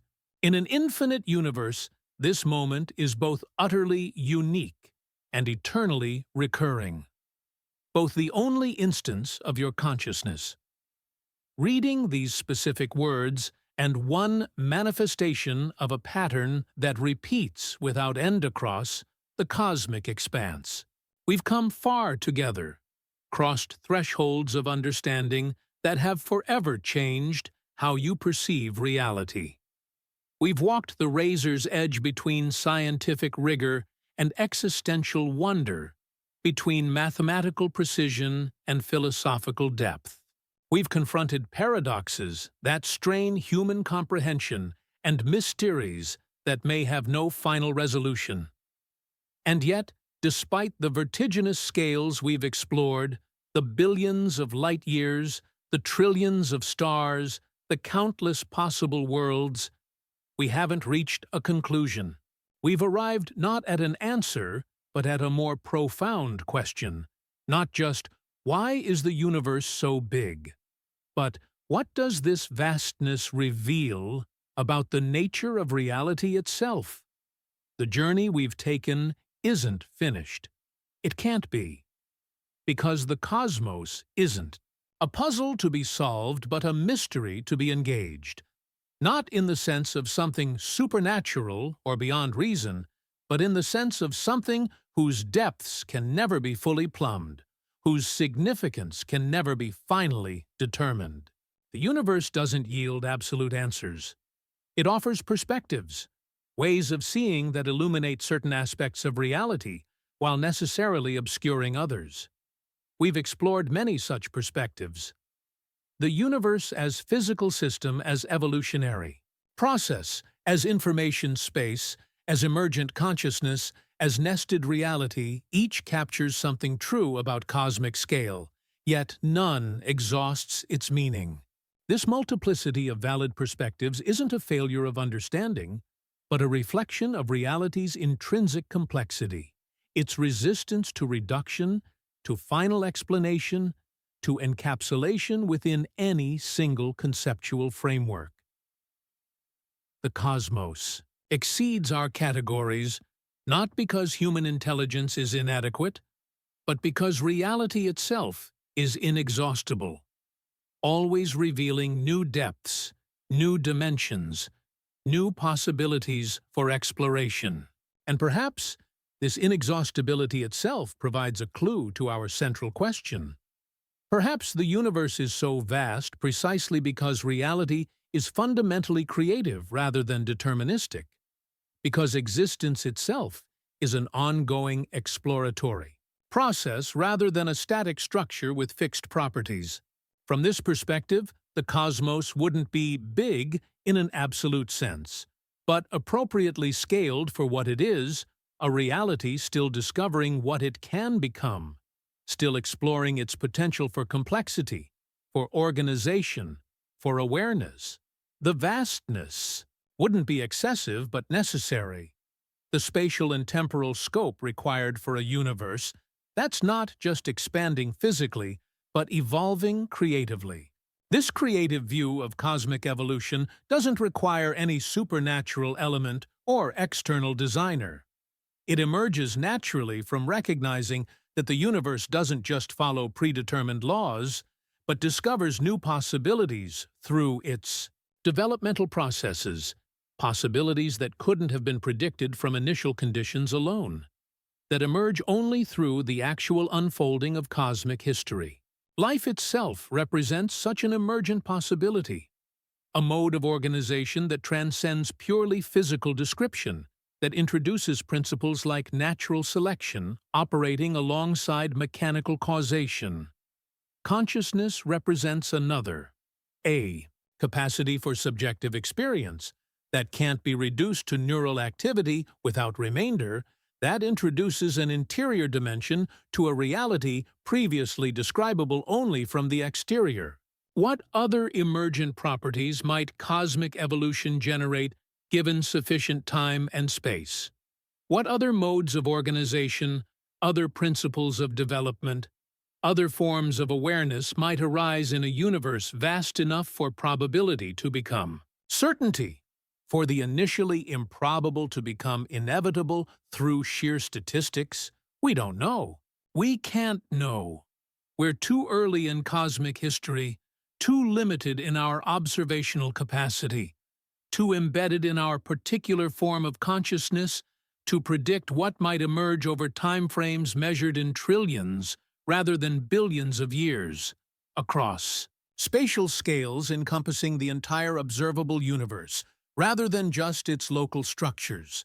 But this very uncertainty, this openness to possibilities we cannot yet imagine, suggests another way of understanding cosmic scale. Perhaps the universe is as vast as it is, not despite unpredictability, but because of it. Because a reality that's fundamentally creative, rather than deterministic, requires sufficient scope for its exploratory processes to generate genuine novelty, to discover possibilities not implicit in its initial conditions. This perspective doesn't place humans at the center of cosmic significance, or suggest that the universe was designed for us, but it does propose that consciousness isn't tangential to cosmic evolution, that awareness, in its myriad forms, including, but not limited to human consciousness, represents not an accidental byproduct, but a natural expression of reality's creative potential. And this brings us back to you, the specific consciousness reading these words right now. Your awareness isn't separate from cosmic processes, but continuous with them, a local manifestation of a universe, exploring what it can become when organized in certain ways. You're not just in the cosmos, you are cosmos, a temporary pattern of energy, matter, and information capable of contemplating its own nature. This doesn't make you special in the sense of being central to cosmic purpose or separate from natural causation, but it does suggest that your consciousness, your subjective experience at this moment, isn't incidental to reality, but expressive of it. Not the goal of cosmic evolution, perhaps, but a natural development in a universe that includes awareness among its emergent properties. From this perspective, the vastness of space and time wouldn't alienate consciousness from cosmic significance, but provide the necessary context for its emergence. The scale at which improbable developments become probable, at which complexity can evolve without exhausting its creative potential, at which awareness can manifest in progressively more integrated forms. The universe would be as big as it is, because consciousness itself has vast potential, not just in the specific form it takes in human brains, but in the myriad expressions it might develop across cosmic space and time. The emptiness wouldn't be empty of significance, but pregnant with possibility, the necessary medium for the evolution of complexity from which awareness emerges. And here we confront perhaps the most profound implication of cosmic scale. What if consciousness itself isn't just a local phenomenon, a property of certain complex neural systems, but a fundamental aspect of reality that manifests differently, at different levels of organization? This wouldn't mean rocks or atoms have human-like awareness, but it would suggest that subjectivity, the capacity for experience, for being rather than just functioning, might exist in simpler forms throughout nature rather than appearing suddenly when matter reaches a specific threshold of complexity. Consciousness wouldn't be added to a fundamentally non-conscious reality, but would represent the interior dimension of a cosmos that's never been merely physical. Philosophers call this perspective panpsychism or panexperientialism. The odd view that experience or proto-consciousness exists throughout nature in forms appropriate to different levels of physical organization. This isn't mysticism or supernaturalism, it's a philosophical position developed with analytical rigor by thinkers ranging from Whitehead and James to contemporary philosophers like Galen Strawson, Thomas Nagel, and David Chalmers. From this perspective, the vastness of the cosmos wouldn't separate consciousness from cosmic significance, but would represent the scale at which awareness can manifest in countless forms simultaneously. From the minimal experiences of elementary particles to the integrated consciousness of complex organisms to potentially larger, more extensive forms of awareness, operating at scales we can barely imagine. The universe would be vast in part because consciousness itself has vast potential, because awareness can take forms ranging from the most fleeting sensation in the simplest organisms to the self-reflective cognition of beings like us, to potentially larger, more integrated manifestations extended across space and time in ways currently beyond our comprehension. This doesn't resolve all our paradoxes or answer all our questions about cosmic scale, but it suggests a way of relating to that vastness that transcends both naive anthropocentrism and reflexive nihilism, a perspective that sees consciousness neither as the center of reality nor as a cosmic accident, but as an expression of the universe's intrinsic capacity for awareness. The cosmos wouldn't be too big. It would be appropriately scaled for what it is: a reality manifesting consciousness at multiple levels simultaneously, exploring what awareness can become when given sufficient space and time to evolve, to complexify, to integrate across increasingly larger systems.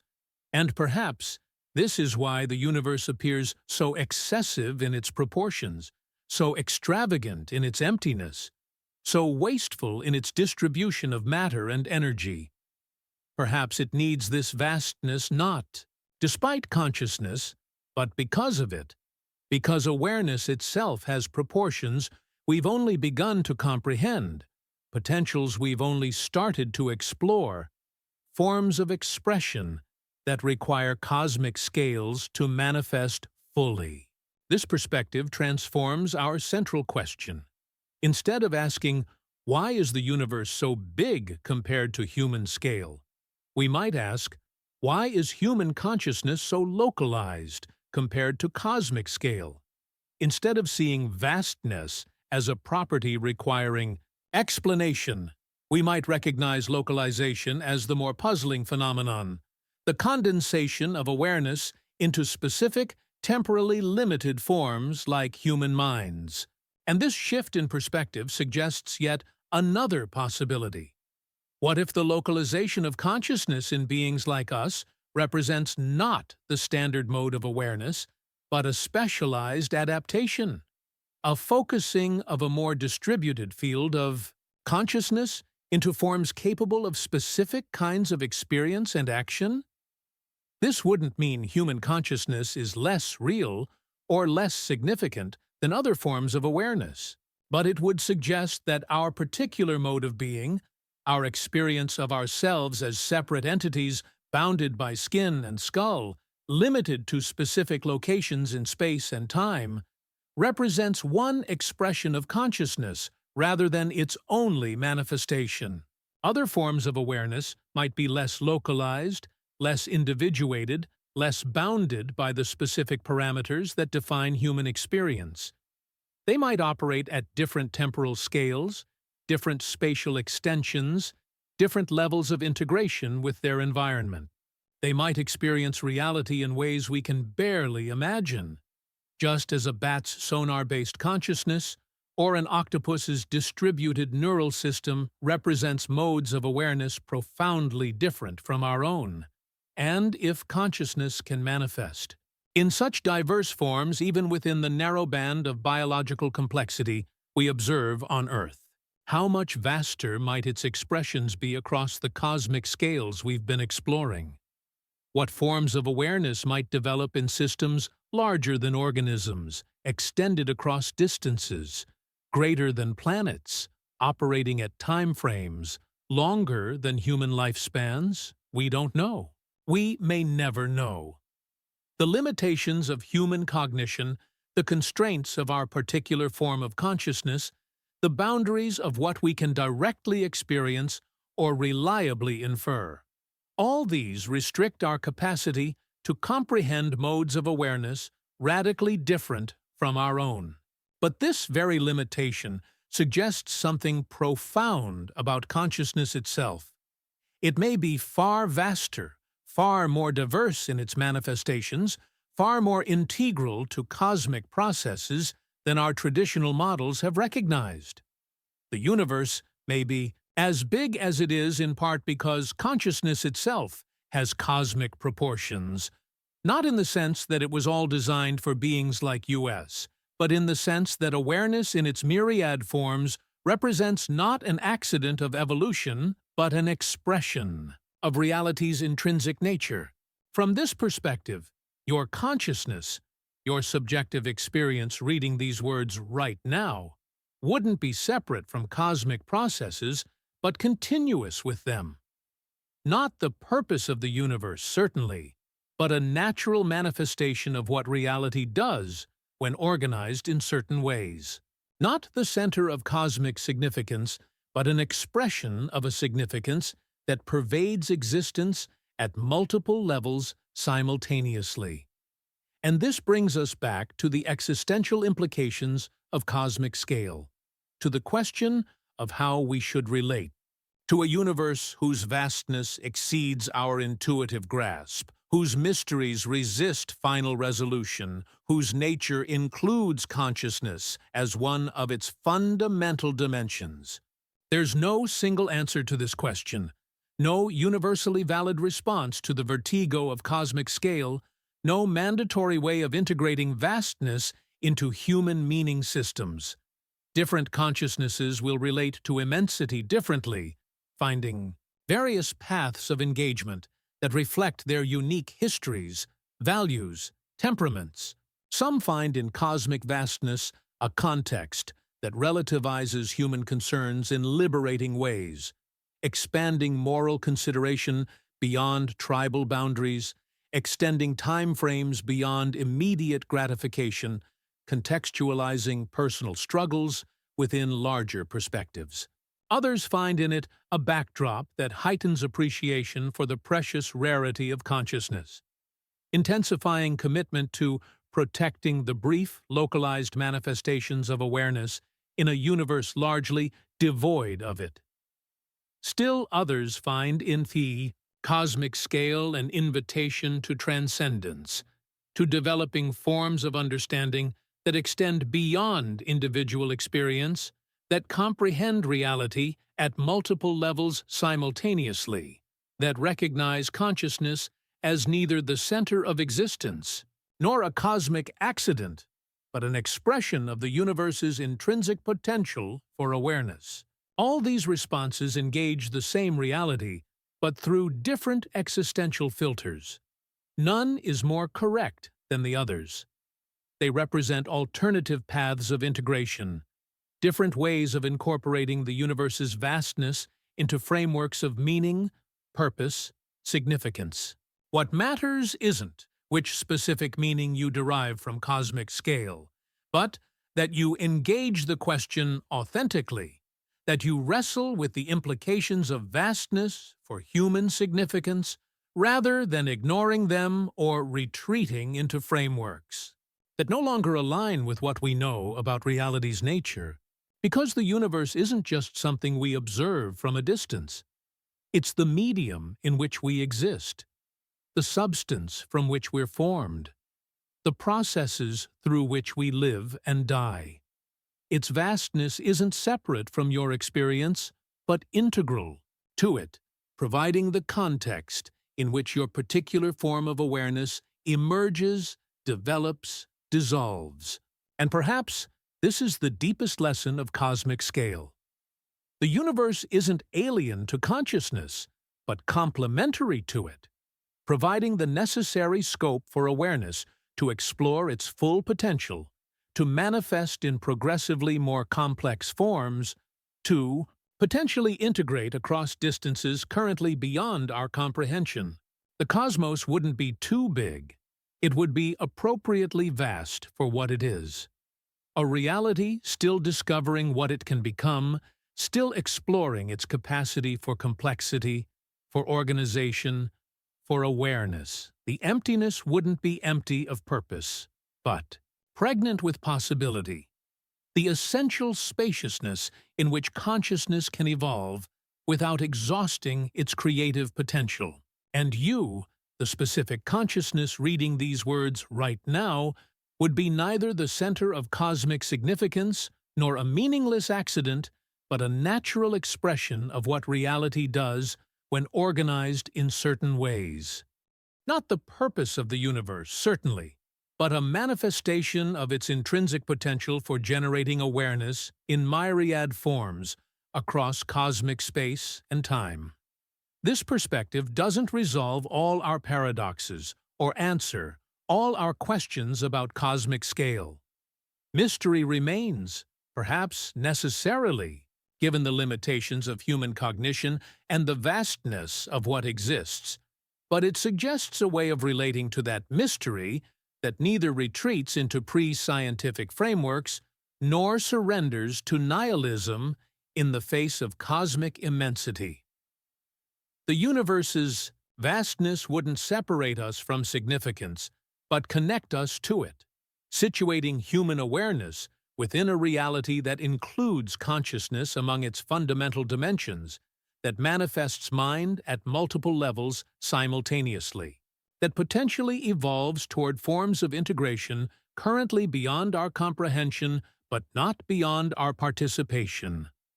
For in the end, perhaps this is the most profound truth about cosmic scale. You are not just observing the universe, but participating in its becoming, not just a product of cosmic evolution, but a contributor to its ongoing creativity. Your consciousness isn't separate from reality, but an expression of it, a way in which the universe explores its own nature through the specific form of awareness you represent. And with this understanding comes an invitation, not to passive acceptance of cosmic vastness as something alien and overwhelming, but to active engagement with it as the context in which your consciousness has emerged and continues to develop. Not to surrender significance in the face of immensity, but to discover new forms of meaning appropriate to a universe whose vastness provides the necessary conditions for awareness to explore its full potential. This invitation isn't abstract or theoretical, but practical and immediate. It manifests in how you relate to the night sky, not just as distant points of light, but as the visual expression of a cosmic extensiveness in which your consciousness is embedded. It appears in how you understand your body, not as something separate from nature, but as a temporary configuration of elements forged in stellar furnaces billions of years ago. It emerges in how you conceptualize time, not just as the narrow band of human history, but as the vast duration required for consciousness to evolve from simpler precursors. Most profoundly, this invitation manifests in how you understand your own awareness, not as something added to physical reality, but as an expression of that reality's intrinsic potential for consciousness, not as something separate from cosmic processes, but as continuous with them, not as something incidental to the universe's nature, but as a natural manifestation of what exists when organized in certain ways. This shift in perspective doesn't require abandoning scientific understanding or embracing mysticism. It simply recognizes that consciousness itself, the subjective experience, reading these words right now, represents not an epiphenomenon tangential to cosmic evolution, but an aspect of that evolution itself. Not the purpose of the universe, certainly, but a natural expression of its creative development. And this recognition transforms how we might relate to cosmic vastness, not as an alien immensity that diminishes human significance, but as the necessary context for consciousness to emerge in its myriad forms.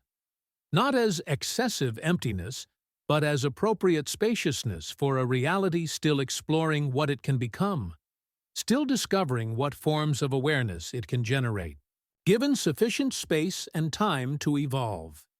The universe would be as big as it is because consciousness itself has cosmic proportions, not in the sense that it was all designed for beings like us, but in the sense that awareness in its various manifestations represents an intrinsic potential of reality, expressed differently at different levels of organization across cosmic space and time.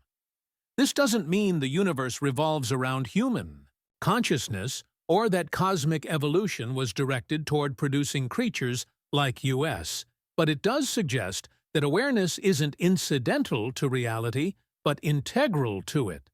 That consciousness in its myriad forms, including but not limited to human awareness, represents not an accident of complexity, but an expression of what reality does when organized in certain ways. From this perspective, cosmic vastness wouldn't alienate consciousness from significance, but provide the necessary scale for its full development, the spatial and temporal extensiveness required for awareness to explore its potential without artificial constraints, to manifest in progressively more integrated forms, to potentially evolve toward modes of being currently beyond our comprehension. And this brings us to what may be the most profound possibility of all. What if the universe is not just expanding physically, but awakening experientially? What if cosmic evolution isn't just a process of increasing physical complexity, but of developing consciousness, not in any teleological sense implying predetermined outcomes, but in the sense of a reality exploring what forms of awareness it can generate through its ongoing creative development? This wouldn't mean the cosmos has a human-like mind or follows a divine plan, but it would suggest that consciousness isn't limited to biological organisms or even to complex neural systems, that awareness in various forms represents not an anomaly in a fundamentally non-conscious universe, but an expression of a propensity intrinsic to reality itself. And if this perspective has any validity, it would transform our understanding of cosmic scale. The vastness wouldn't be separate from consciousness, but integral to its development, providing the necessary scope for awareness to manifest across multiple levels simultaneously, to explore its potential without exhausting its possibilities, to potentially integrate in ways currently beyond our imagination, but not beyond the universe's creative capacity. The cosmos would be as big as it is because consciousness itself has vast potential, because awareness can take forms ranging from the simplest experience in elementary systems to the integrated cognition of complex organisms to potentially larger, more extensive manifestations operating at scales we can barely conceive. This doesn't place humans at the center of cosmic significance or suggest that the universe exists for us, but it does propose that consciousness isn't tangential to realities. Nature, that awareness, in its myriad expressions, represents not an accident of evolution, but a natural manifestation of what exists when organized in ways that permit experience to arise and develop. And from this perspective, your consciousness, your subjective experience reading these words right now, wouldn't be separate from cosmic processes, but continuous with them. Not the purpose of the universe, certainly, but an expression of its intrinsic potential for generating awareness. Not the center of reality, but a manifestation of a capacity that pervades existence at multiple levels simultaneously. This recognition doesn't resolve all our paradoxes or answer all our questions about cosmic scale. Mystery remains, perhaps, necessarily, given the limitations of human cognition and the vastness of what exists. But it suggests a way of relating to that mystery that neither retreats into pre-scientific frameworks nor surrenders to nihilism in the face of cosmic immensity.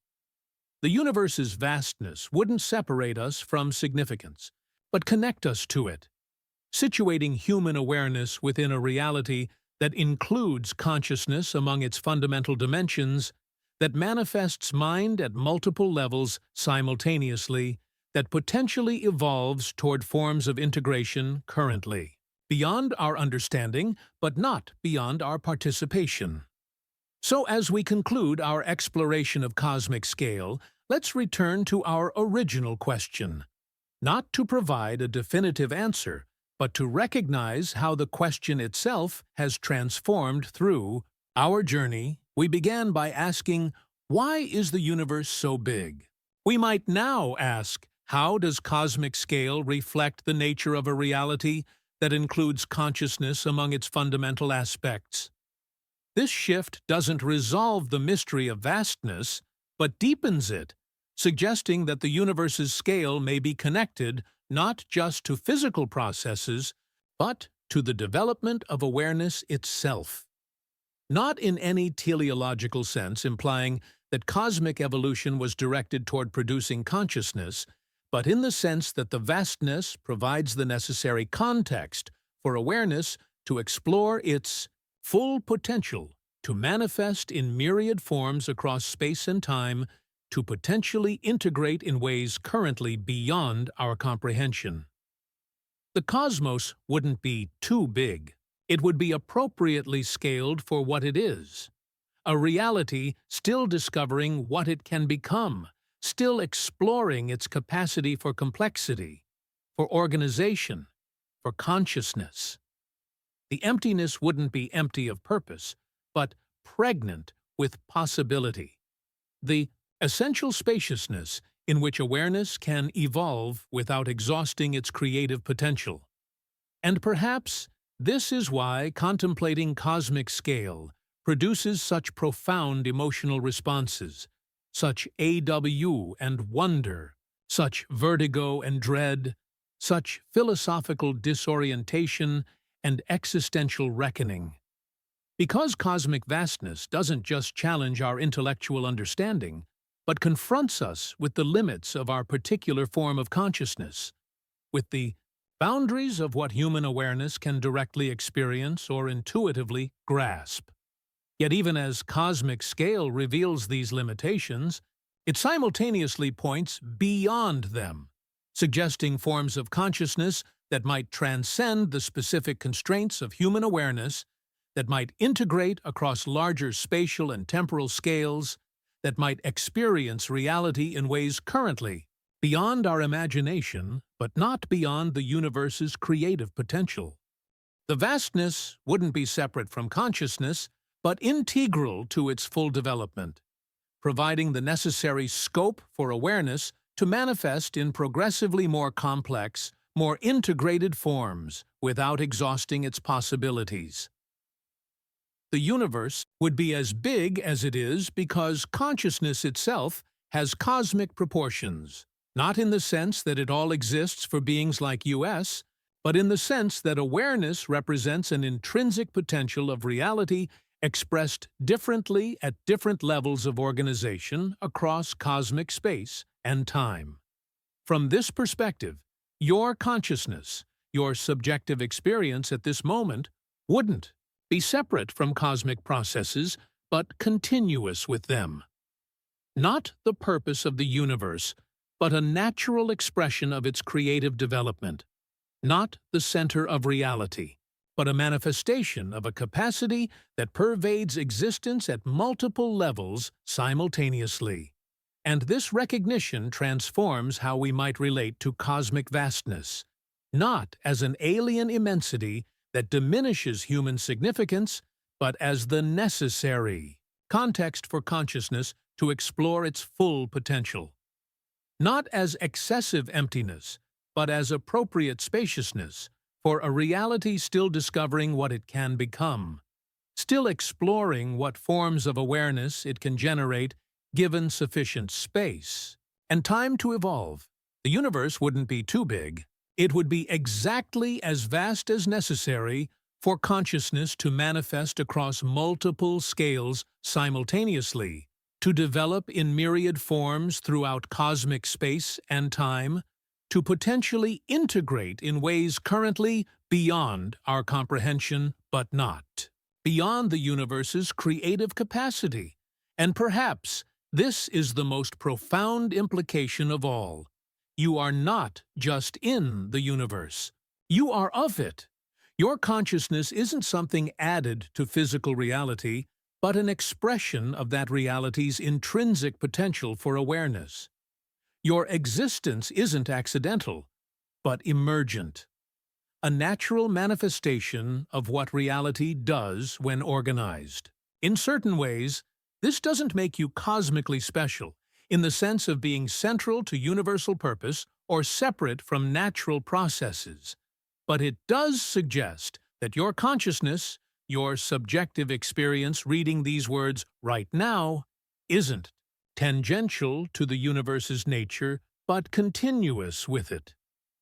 Not the goal of cosmic evolution, perhaps, but a natural expression of its creative potential. And with this understanding comes a profound invitation to recognize your embeddedness in processes larger than individual existence, to explore your continuity with a reality that includes consciousness among its fundamental dimensions, to participate consciously in cosmic creativity rather than merely observing it from a distance. Not because this represents the only valid response to cosmic vastness or the mandatory way of integrating immensity into human meaning systems, but because it offers a perspective that neither retreats into anthropocentric specialness nor surrenders to nihilistic insignificance, a way of relating to cosmic scale that acknowledges both the limitations of human consciousness and its participation in a reality vastly larger than individual awareness. The universe's vastness wouldn't separate us from cosmic significance, but connect us to it, situating human consciousness within an evolutionary process that includes awareness as one of its fundamental dimensions, that manifests mind at multiple levels simultaneously, that potentially develops toward forms of integration, currently beyond our understanding but not beyond our participation. So as you continue your personal journey beyond this exploration, as you look up at the night sky, as you contemplate vast stretches of cosmic time, as you reflect on your place within an evolving universe, carry this perspective with you. You aren't just observing cosmic processes from the outside. You're participating in them from within. Your consciousness isn't separate from reality, but an expression of it, a way in which the universe explores its own nature through the specific form of awareness you represent.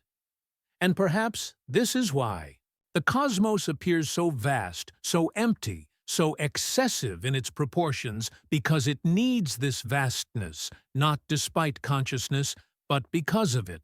Because awareness itself has dimensions we've only begun to comprehend, potentials we've only started to explore, forms of expression that require cosmic scales to manifest fully.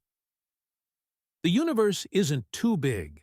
Our conventional frameworks are too small. Not because humans are intellectually inadequate, but because our default modes of understanding evolved for navigating the mesoscale world of immediate survival concerns, not for comprehending billions of light years or trillions of years. Yet we've developed instruments that extend perception far beyond biological limits, mathematics that describes reality at scales we cannot directly experience, theories that encompass cosmic history from the Big Bang to the distant future. We've transcended our evolutionary limitations through culture, technology, science, philosophy, creating frameworks that allow us to engage with cosmic scale even as it exceeds our intuitive grasp. This capacity for transcendence, for developing modes of understanding that extend beyond immediate experience, suggests something profound about consciousness itself.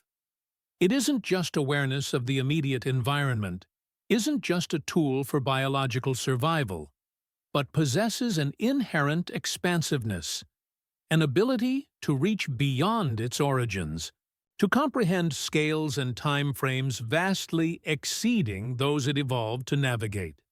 Perhaps this expansiveness isn't accidental, but intrinsic to consciousness, reflecting not just the specific evolutionary history of human cognition, but a more fundamental characteristic of awareness itself. Perhaps consciousness naturally extends beyond its initial boundaries, naturally seeks to comprehend the larger contexts in which it exists, naturally evolves toward greater integration with the reality it inhabits and explores. If so, the vastness of the cosmos wouldn't be opposed to consciousness, but complementary to it, providing the necessary scope for awareness to develop its full potential, to transcend its initial limitations, to expand beyond its evolutionary origins toward forms of understanding that encompass reality at multiple scales simultaneously. And perhaps this is why contemplating cosmic vastness feels simultaneously terrifying and liberating, disorienting and enlightening. Because it confronts us with scales beyond our intuitive grasp, while simultaneously inviting us to develop modes of consciousness, capable of engaging with those scales, not through direct perception, which remains limited by human biology, but through the extended cognition made possible by mathematics, technology, theory, philosophy.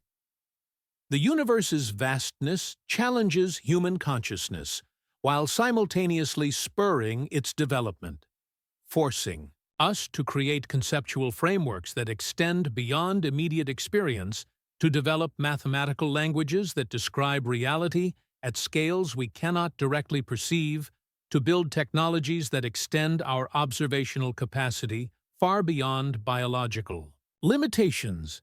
In this sense, cosmic scale doesn't just reveal the constraints of human consciousness, but catalyzes its expansion, not in the sense of transcending biology entirely, but in the sense of developing modes of awareness that integrate multiple perspectives simultaneously, that comprehend reality across scales ranging from the quantum to the cosmic, that recognize consciousness itself as neither the center of existence nor a cosmic accident, but an expression of the universe's intrinsic potential for awareness.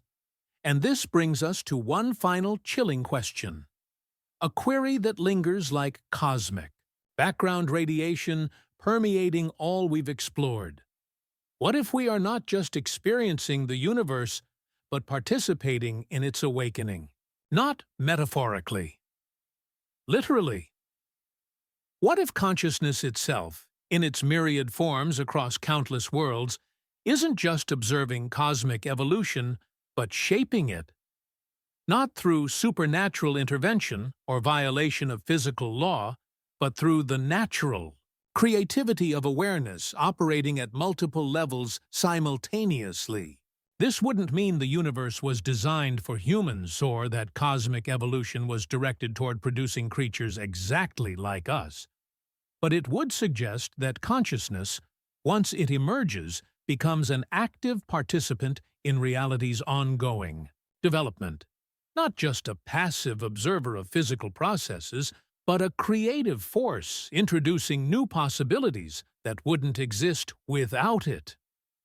From this perspective, your existence, your specific form of consciousness, reading these words right now, wouldn't be a cosmic accident or a mere byproduct of blind physical processes.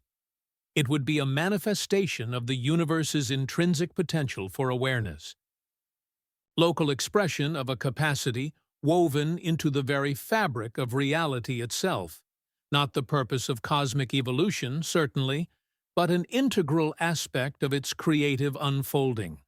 And this recognition transforms how we might understand cosmic vastness. The universe wouldn't be too big. It would be exactly as vast as necessary. For consciousness to explore its full potential, for awareness to manifest across multiple scales.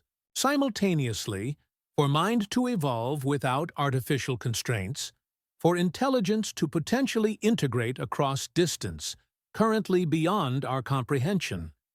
The emptiness wouldn't be empty of purpose, but pregnant with possibility. The necessary spaciousness for consciousness to develop in myriad forms throughout cosmic space and time, to discover modes of awareness currently beyond our imagination, but not beyond the universe's creative capacity. And perhaps this is the deepest answer to our question about cosmic scale. The universe is vast because consciousness itself has vast potential.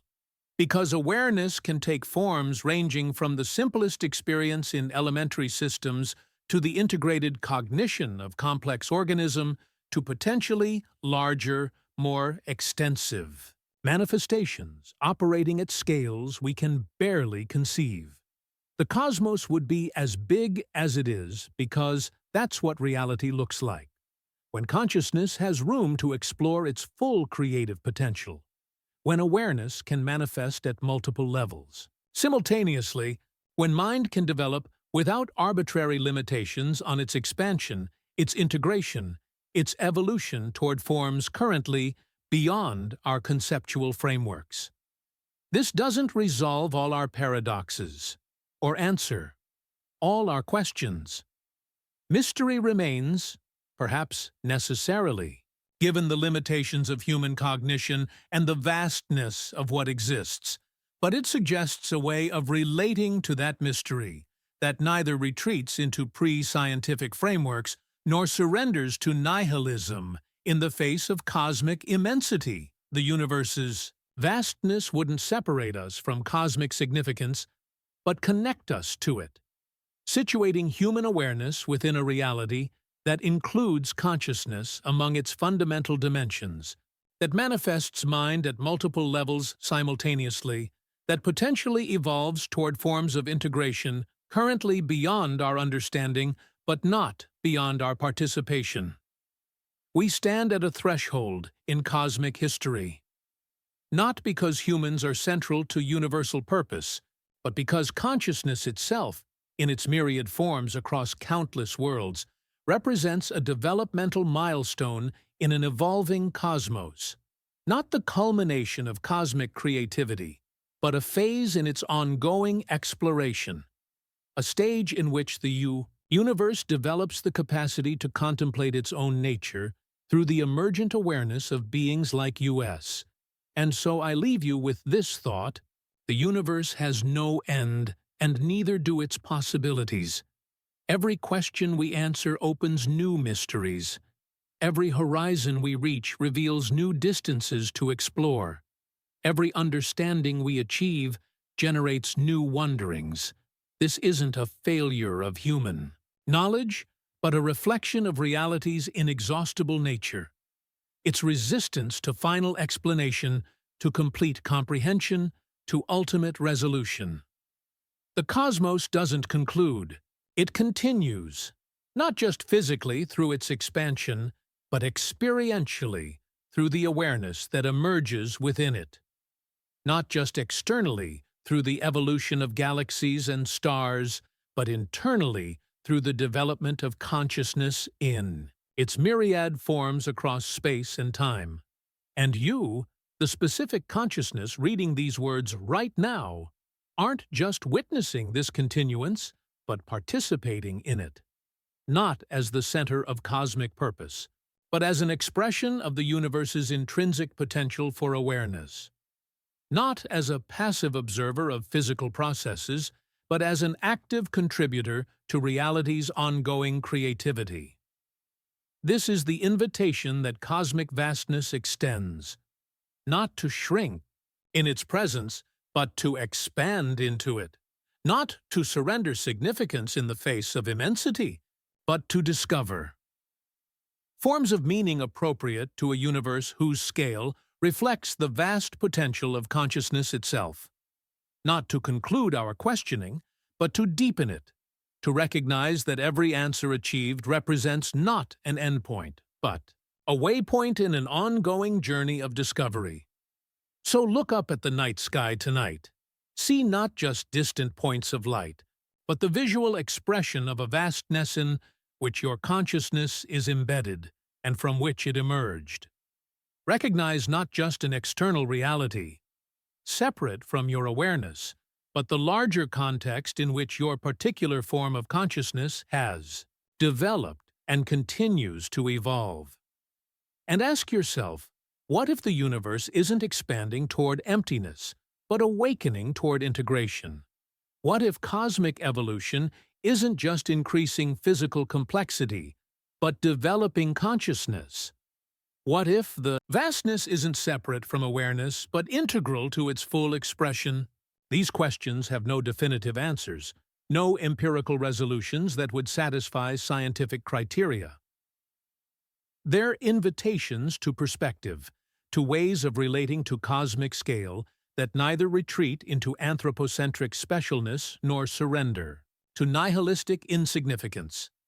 They're prompts for exploration rather than conclusions, beginnings rather than endings in our ongoing engagement with the mystery of existence.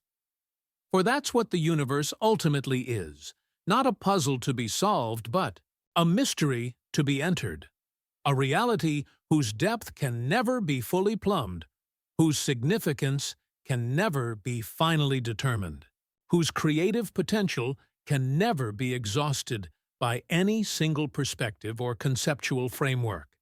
The cosmos doesn't end. The questions don't cease. The wonder doesn't conclude. The universe has no final boundary, and perhaps neither do you.